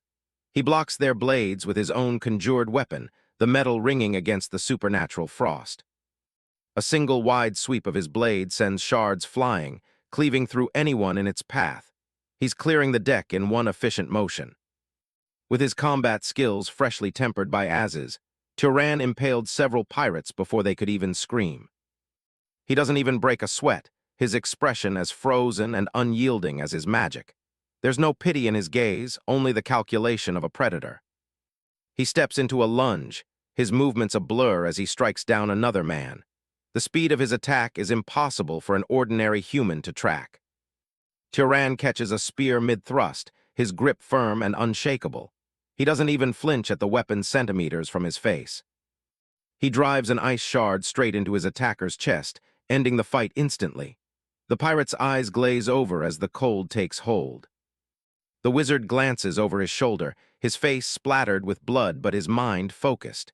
He's already moving on to the next threat. He leaped backward to evade a mace strike, his ice blade humming with a deadly blue light. Every swing was aimed at a vital point. His gaze is sharp, locked onto the next target with predatory focus. He isn't fighting for his life, he's executing a chore. The ice blade shimmers, its edge unnaturally sharp when needed, and liquefies into a water whip for long-range strikes. It's a miracle of magical engineering designed for one purpose: killing. He spins through the crowd, his water whip leaving a trail of blood as it sweeps across the deck. More pirates fall, their bodies pinned to the deck by the shards of his relentless magic. The floor is slick with both ice and blood. One pirate thinks he's found an opening, lunging at Turan's back with a desperate cry. He's betting everything on this sneak attack. The man grabs Turan from behind, holding him still for the others to move in. It's a suicidal tactic, but it's all they have left. Now's the chance. They yell, their blades coming down on the trapped wizard. They think they finally have him pinned. The pirate's eye widens in shock as he prepares for the kill. He thinks he's the one who will finally end the shepherd's spree. He presses his dagger against Turan's throat, certain he's finally won. He puts all his weight into the thrust. But the blade doesn't sink in. It just rests against the skin, unable to draw even a single drop of blood. The pirate stares in horror as his weapon fails against Turan's durability. Turan doesn't even flinch as he prepares a counterattack. Blood splashes as another ice shard hits its mark elsewhere on the deck. Blood splatters the air as his ice magic erupts once again. The pirates are being torn apart by the very ground beneath them. He spins out of the pirate's grip, his blades carving a path of destruction through the remaining crew. He's a blur of black and blue in the center of the storm. It's a total massacre. The pirates are being cut down like wheat. Turan's efficiency is terrifyingly precise. Screams echo through the rigging as the ship becomes a floating slaughterhouse. The battle is already over, the rest is just cleanup. Turan stands tall among the corpses, his ice blade still dripping with the remnants of his enemies. He looks completely untouched by the carnage. From above, the deck is a scene of absolute devastation. There isn't a single pirate left standing on the blood-soaked wood. Ropes are tossed over the side as the merchant ship pulls alongside the captured vessel. The survivors are ready to reclaim what's theirs. The captain steps onto the bloody deck, letting out a jovial laugh at the sight of the carnage. He walks past the fallen pirates as if he's strolling through a park. He jokes about Turan having a side job as a cleaner, given how neatly he wiped out the enemy crew. The wizard just stands there, silent and blood-stained. His crew cheers from the other ship, celebrating the victory Turan secured single-handedly. They chant for the knight who saved them from a watery grave. Despite the carnage, Turan looks completely unscathed. One of the merchant crewmen, eyes wide with worry, suggests he see a physician immediately. Turan just shakes his head, the blue mana still shimmering around his ice blade. He assures the man that none of the red on his coat is his own. It all belongs to the pirates. Later, back on the open water, the captain reveals he's finished a thorough search of the captured ship.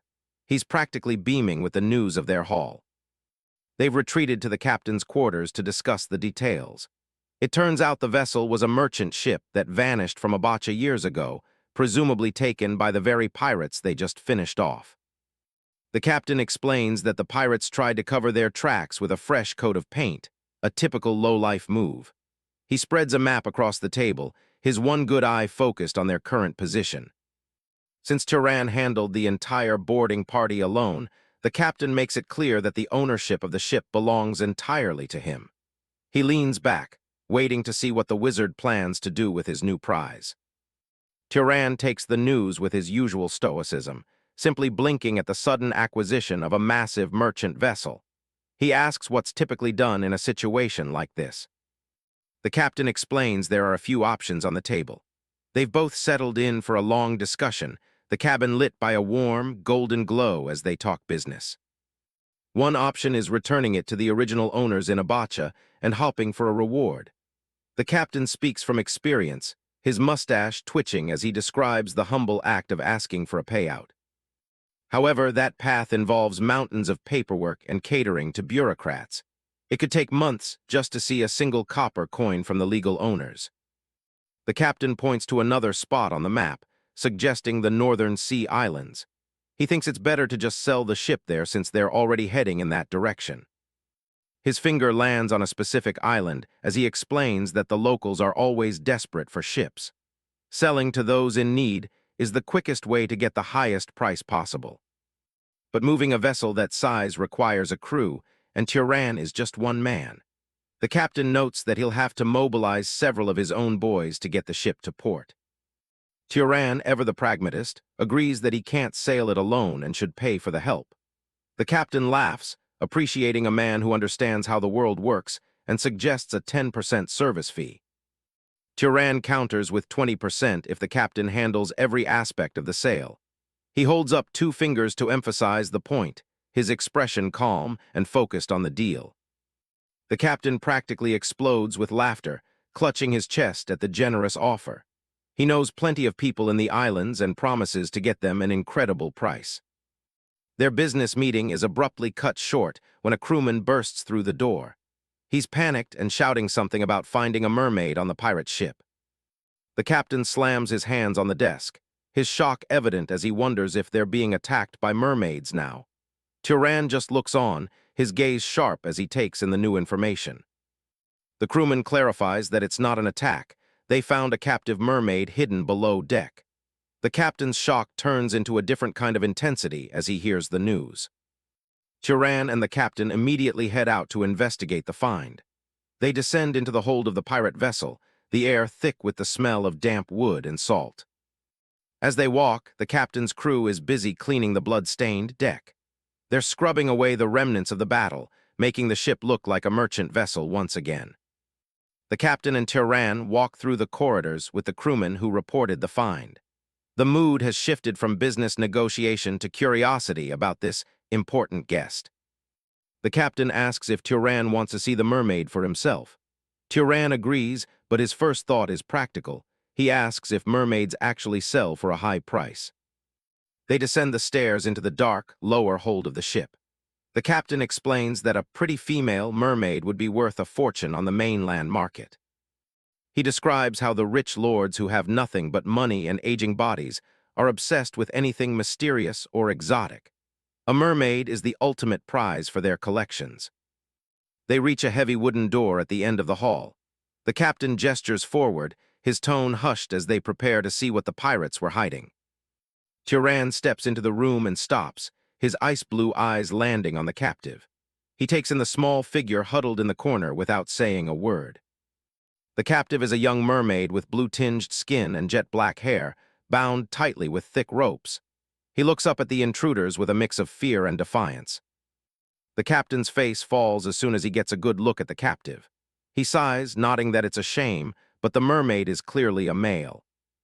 He clicks his tongue in disappointment, explaining that this one will go for a pittance since the rich lords have no interest in male mermaids. Turan stands silently, observing the worthless captive. The captain notes the only exception would be a legendary royal who can transform into a fish, but those are practically myths. The boy's eyes flash with anger as he listens to them talk about his value. Armani shouts back at them, calling them insolent and demanding to know how they can speak of him like that. His voice is high and desperate as he struggles against his bonds. He identifies himself as Armani, the 47th Prince of North Estadale. He demands respect from what he calls lowly humans of the land, his blue eyes bright with turquoise light. Turan and the captain share a skeptical look. The captain wonders aloud if the boy is actually saying he's royalty or just desperate to stay alive. The captain suggests it might be a bluff, a last-ditch effort to keep himself from being killed or sold as a common slave. Turan remains silent, his expression unreadable as he studies the prince. The captain asks if Armani can actually transform into a fish, as the legends say. Armani admits he cannot, which only seems to prove the captain's point about his lack of value. Armani desperately explains that he can only transform when he's in the sea and in a perfect state. Being tied up and kept out of the water makes it impossible for his magic to work. Turan and the captain don't look convinced. The captain thinks the boy is just playing tricks to find a way to escape back into the ocean. The captain asks Turan what he wants to do with the captive. He mentions having heard that mermaids have a habit of eating humans, adding another reason to be wary. Turan looks down at Armani with a terrifyingly cold expression. Since the boy isn't worth any money and is just another mouth to feed, he simply says they should kill him. The captain considers the idea, nodding it would be a jackpot if the boy were telling the truth, but the risk of being made fools of is too high. Armani's eyes widen as he realizes the wizard isn't joking. The boy trembles as they discuss releasing him, just to watch him swim away. He knows he has to offer them something more if he wants to survive this encounter. Turan towers over the captive boy, blue mana gathering in a shimmering ball within his palm. Bound in thick ropes, Armani cringes back against the wooden floor, his expression filled with dread. "Stop, how dare you?" Armani screams, his voice cracking as he looks up at the looming shadow of the wizard. Sweat beads on his forehead, his turquoise eyes wide with terror at the display of power. The blue light pulses with a sharp, crackling sound from Turan's bandaged hand as the spell intensifies. The raw energy swirls around his fingers, ready to be unleashed at a moment's notice. Armani frantically pleads for his life, swearing that he has never once eaten a human being. He looks absolutely desperate, insisting that such a thought never even crossed his mind. Turan's gaze remains ice-cold and unmoving, his single visible eye fixed on the mermaid with a murderous focus. There is no hint of mercy in his expression as he prepares to strike. Armani's jaw tightens and he grits his teeth, trying to find any leverage to save himself. He knows he has only seconds left to convince the wizard to stay his hand. "If you spare me, I'll give you treasure, treasure," he bellows, his voice echoing through the damp hold. Turan and the captain stand in the background, their silhouettes dark against the dim light. The captain's interest is immediately piqued by the mention of riches, echoing the word with a curious tone. Armani continues to shout desperately, his face contorted with the effort of his plea. He speaks of the legendary relics left behind by the Freyan gods, conjuring a mental image of a golden-haired goddess surrounded by divine weapons. The vision of the Freyan goddess and her treasures hangs in the air between them. Outside, the sun begins its slow descent toward the horizon, casting a warm, golden glow across the rolling waves of the open sea. A small, rocky outcropping sits lonely in the distance under the fading light. The ship eventually pulls into a bustling port city, the last rays of the sun bathing the stone buildings and tall masts in a deep orange light. The entire harbor seems to glow in the peaceful twilight. A collective cheer of "land" erupts from the crew as they prepare to head ashore for a night of hard drinking. They're eager to leave the ship behind for a few hours of relaxation in the city. As the evening settles in, Turan walks along the balcony of the port's overlook, his coat fluttering slightly. A man follows close behind, asking if he's finally reached a conclusion about the boy. Turan reveals that the location Armani mentioned isn't far, and he plans to investigate it and return before the night is through. He looks determined to see if the mermaid's claims hold any truth. The heavy, metallic sound of chains clanking fills the quiet evening air as they prepare to secure their guide. The iron links are cold and unforgiving in the dim light. A small rowboat departs from the stone docks, cutting through the calm water as twilight deepens into night. The silhouette of the city begins to fade into the darkness behind them. Armani sits in the boat, his wrists bound by the heavy chains, and complains loudly about the lack of trust. He insists that as a prince, his promise is ironclad and he wouldn't dream of running. "You'll really let me go if the treasure is actually there, right?" Armani asks, his voice smaller now as he seeks one last confirmation of their deal. He looks up at Turan, hoping for a sign of sincerity. Turan stands at the stern, his glowing hand resting near the hilt of his ice blade as he gives a simple, chilling, yes. His silver hair catches the faint light as he stares out across the dark water. From high above, the small boat appears like a tiny speck on the vast blue ocean, moving further away from the safety of the port.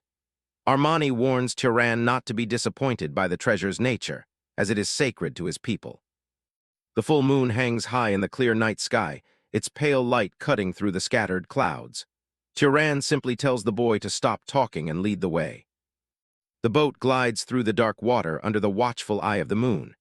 Both Turan and Armani fall into a tense silence as they reach their destination.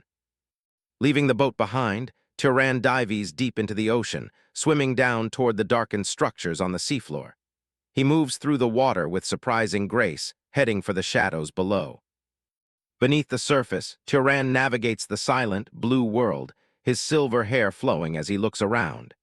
He stripped off his heavy coat, moving more freely as he searches for the promised relics. He holds his breath, his eyes scanning the depths for anything out of the ordinary as small bubbles escape his lips. The pressure of the deep sea doesn't seem to slow him down. Suddenly, the silhouette of a colossal creature emerges from the darkness, its serpentine body coiled around glowing white rocks. The massive beast looms over Turan, its presence filling the deep underwater canyon. Turan swims closer to the massive beast, its scales shimmering with a cold, blue light that matches the depths of the ocean. He appears tiny compared to the sheer size of the creature's crystalline body. He reaches out toward the massive crystalline plates, the light from the creature illuminating the jagged rocks of the underwater trench. The treasure Armani promised is protected by this ancient, slumbering guardian. Under the pale glow of a full moon, Turan uses his magic to propel their small boat across the dark waters of the Freyan Sea. Armani grumbles, warning Turan that the treasure might be underwhelming by human standards. High above, the moon sits cold and indifferent in the cloudy night sky. Turan doesn't seem to care about the quality of the loot, he just wants the guide to keep moving. The boat cuts through the waves, leaving a trail of white foam in its wake. Armani keeps rowing, his expression a mix of nervousness and lingering defiance. Turan remains silent, his sharp gaze fixed on the horizon as he waits for their destination to appear. A rugged island looms out of the darkness, its rocky cliffs silhouetted against the bright moon. Armani confirms they've arrived at the spot. Turan reaches down, his fingers skimming the surface of the water as he prepares to use his magic. He closes his eyes and activates his search magic, a soft blue light pooling in his palms and reflecting off his face. The magical pulse ripples through the ocean, illuminating the depths and revealing the marine life drifting through the currents. Sharks and strange deep-sea creatures glide through the dark, unaware of the wizard's prying eyes scanning their territory. Turan notes with a hint of satisfaction that Armani hasn't led him into a merfolk ambush, at least not yet. The boat approaches a jagged rock face where the tide crashes violently against the stone. They find a calmer stretch of beach and pull the boat ashore, the dark forest of the island waiting for them.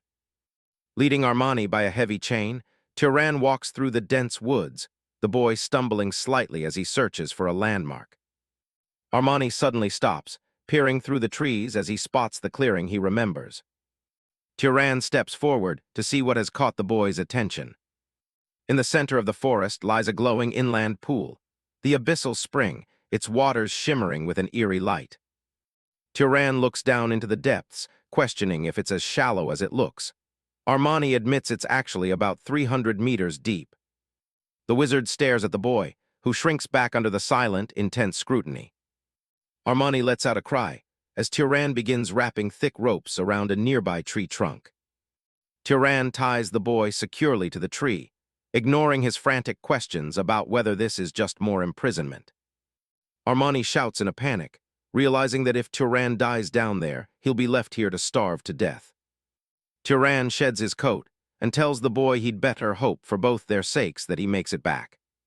Standing at the edge of the pool, Turan's reflection ripples in the water as fish swim peacefully below. He takes a final, deep breath, his lungs filling with air before the long descent. A massive splash echoes through the quiet clearing as Turan dives headfirst into the glowing spring. He plunges into the dark blue void, leaving a trail of bubbles as he swims toward the bottom. Turan keeps his eyes open, scanning the surrounding darkness for any signs of movement or treasure. The pressure builds as he descends further, his body cutting through the water with focused determination. He reaches a cavern floor covered in glowing aquatic plants that provide enough light to see his surroundings. Turan swims through the strange underwater forest, his eyes darting around as he searches for the specific location Armani mentioned. Suddenly, he freezes mid-stroke as a gargantuan shape emerges from the shadows. A giant underwater serpent is coiled around the massive underwater rocks, its scales shimmering like dark metal. Turan approaches the beast, looking small and fragile against the creature's immense size. He looks up to the top of the serpent's head and sees exactly what he was looking for, a figure sitting cross-legged. A small burst of air escapes his mouth as he takes in the incredible sight. He quickly clamps his hand over his mouth, struggling to hold the remaining air in his lungs against the crushing depth. Pushing off from the rocks, Turan swims up toward the serpent's head. He stands on the creature's back, coming face to face with the mysterious armored figure. Turan narrows his eyes, examining the motionless knight for any signs of life. The Freyan knight is clad in ornate dark armor, sitting as if in meditation even in death. Turan marvels at how the body has remained perfectly intact at this depth, without turning into a wraith. He spots a golden, compass-like artifact hanging from the knight's belt and reaches out to claim it. The golden compass glows softly, its intricate needles and markings promising to reveal more than just direction. It's an ancient artifact with power that Turan is only beginning to understand. Back on the surface, Armani remains bound to the tree, staring anxiously at the dark, still waters of the spring. The silence of the forest only adds to his growing dread. Suddenly, the surface erupts. Turan bursts through the water, gasping for air as he hauls his way back toward the grassy shore. Armani's eyes go wide with relief. He frantically asks if Turan actually found what he was looking for down in that abyss. Turan pulls himself onto the bank, his shirtless torso glistening with water as he catches his breath. He looks exhausted but successful. He doesn't answer immediately, his expression unreadable as water drips from his silver hair onto the forest floor. Through the lens of his new artifact, Turan sees a flickering blue flame ignited deep within the boy's chest. The energy doesn't stop there. It pulses through Armani's entire body, making his pointed ears and scaled skin glow with a vibrant, ethereal light. Turan holds the compass up, confirming his theory. The artifact allows him to perceive the hidden life force and internal energy of any living being. Without a word, he extends a hand and unleashes a precise burst of magic that shatters the heavy iron chains binding the boy to the tree. Armani stares at his freed hands in disbelief, the broken shackles falling into the dirt at his feet with a heavy thud. As Turan pulls his coat back on, the boy admits he never expected to be let go so easily, assuming he'd just be sold back into slavery. Turan simply replies that he's a man of his word. Since the boy didn't lead him into a trap, his debt is paid and he's free.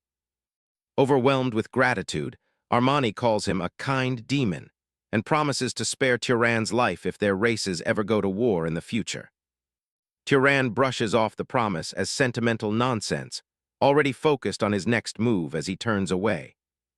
With a final look back, Armani dives into the spring and disappears beneath the surface with a powerful splash. The boy's true form is revealed underwater, a graceful silhouette swimming back to the depths where he belongs. Turan watches the ripples fade, acknowledging to himself that the kid probably wasn't lying about his royal bloodline after all. Later, at a bustling harbor, a massive wooden ship sits docked against the stone pier under a clear blue sky. The sound of a heavy whip cracking echoes across the deck, followed by a pained groan from one of the crew members. A group of sailors huddles together on the deck, their backs raw and bleeding from a public lashing as their crewmates look on. The chief mate, a rugged man with a thick mustache and an eye patch, commanded everyone to repeat his warning. They would not be allowed to be late again. Turan steps onto the deck and asks what the commotion is about. Captain Samuel greets him, noticing he's finally awake. The whipping continues without pause, the chief mate making it clear that insubordination is a death sentence on his ship. The chief mate explains that these men weren't just late. They caused a massive brawl at a tavern, and this is the price for ignoring his orders. Turan watches the punishment with a detached expression, his mind focused on something other than the sailors' immediate pain. He looks through the compass again, and the sight is different this time. With every strike, he can see the sailors' vibrant life force leaking out. The blue and orange flames of their internal energy flicker and fade with each wound, visually representing the physical toll of the violence. Leaving the deck, the scene shifts to the warm, amber glow of a tavern where the real business is about to go down. Turan sits at a heavy wooden table across from Captain Samuel and his associate, the atmosphere thick with the smell of old wood. Samuel's one good eye narrows as he looks at the wizard, his face a map of scars and hard-earned maritime experience. He gets straight to the point, acknowledging Turan's presence and asking if they can finally settle the deal for the ship. The captain introduces himself and his one-handed associate, joking that between the two of them, they've got just enough parts to make a whole man. He offers a lump sum of 1,000 Zahar gold coins, a fortune, expecting a quick handshake to finalize the sale. Turan leans back, admitting the price is fair, but states that there is one significant problem with the arrangement. He explains that carrying around sacks of gold coins is inconvenient and asks for payment in magic tools or holy relics instead. Their associate let out a dry laugh, telling him that such rare items couldn't be found in a place like this. He would need to go to Kamed for that. He describes Kamed as a city ruled by the House Derman, a powerful tamer bloodline that controls beasts of all kinds. Turan considers this, thinking that a beast capable of understanding human speech would be a massive asset on his long journey. Soon after, the anchor is raised, and the great ship sets sail, its white canvas catching the wind as it heads for the open sea. On deck, the sailors are in high spirits, considering the voyage a lucky break after their previous run-in with pirates. The mood shifts instantly when the lookout in the crow's nest shouts a frantic warning. Dark, ominous clouds are rolling in ahead. The storm strikes with sudden, violent intensity, swallowing the ship in a vast expanse of dark, churning water. The ocean has turned into a wall of shadow and spray. Massive waves crash against the hull, and torrential rain blurs the line between the sea and the sky in a chaotic dance of nature's fury. On deck, the chief mate screams over the howling wind, ordering the crew to furl the sails and secure the cargo before everything is lost to the deep. The sailors scramble to move heavy crates, their faces taut with fear as a giant wall of water looms over the railing, threatening to sweep them away. The vessel is tossed like a toy, tilting precariously as it's caught in the center of a massive, swirling vortex of ocean and rain. Desperate cries fill the air. Men lose their footing on the slick wood, sliding toward the edge as the ship lurches violently to the side. One sailor is thrown into the air, his scream cut short as he is swept toward the raging, white-capped ocean. Suddenly, the sailor's eyes widen in utter confusion, as his body inexplicably hovers right above the cold, dark water. It turns out Turan was the one who acted. He stands firmly on the deck, his hand raised as he weaves a complex spell that lifts the falling men and heavy cargo into the air. With a sharp gesture, he directs the levitating sailors back toward the safety of the ship's center, far from the churning edge. He commands a startled crew member to get down, his voice cutting through the roar of the tempest with unnatural clarity and authority. Turan's hands glow with a brilliant blue light, the threads of his mana weaving into physical form to take control of the maritime chaos. Ethereal blue ropes of energy lash out, binding the loose cargo and securing the ship's structures against the battering wind. Barrels and crates that were once sliding toward the sea are now held firmly in place by Turan's magical, glowing grip. Lightning fractures the sky as the ship survives the first wave of the assault, the hull groaning under the immense pressure of the storm. Deep inside the hull, the passengers and crew huddle together in the dim light, shivering from the cold and the sheer terror of the ocean's wrath. Turan enters the crowded hold, his presence immediately drawing the eyes of every frightened person in the room. Relieved whispers of gratitude break the silence as Turan checks on them, his calm expression a stark contrast to the violence outside. The captain, drenched and exhausted, thanks Turan, admitting that they surely would have sunk if he hadn't furled the sails in time. He looks around at the shivering group, wondering aloud if they can really withstand the rest of this brutal storm. The people pull their blankets tighter, their teeth chattering as the damp, biting cold of the sea seeps into their bones. Turan remains silent for a moment, his serious gaze fixed on the shivering survivors huddled on the floor. He suddenly commands everyone to gather in a tight circle around him, his voice leaving no room for argument or hesitation. The captain's eyes widen in alarm as he asks if Turan intends to start a fire in the middle of a narrow wooden boat, a dangerous gamble. Ignoring the protest, Turan snaps his fingers with a sharp clack, a small spark of orange light appearing at his fingertip. A massive spiral of fire magic erupts from Turan, swirling upward and illuminating the entire hold with a fierce, golden radiance. The flames dance harmlessly through the air, carefully controlled so they radiate warmth without scorching the wooden planks of the hull. The people breathe heavy sighs of relief as the biting cold is pushed back, replaced by a deep, comforting heat. The captain watches in awe, finally understanding the true depth and sophistication of the magic Turan wields. Under the protective glow of the wizard's fire, the crew finds the strength to endure, a living testament to the ancient rule that wizards must both reign over and care for humanity.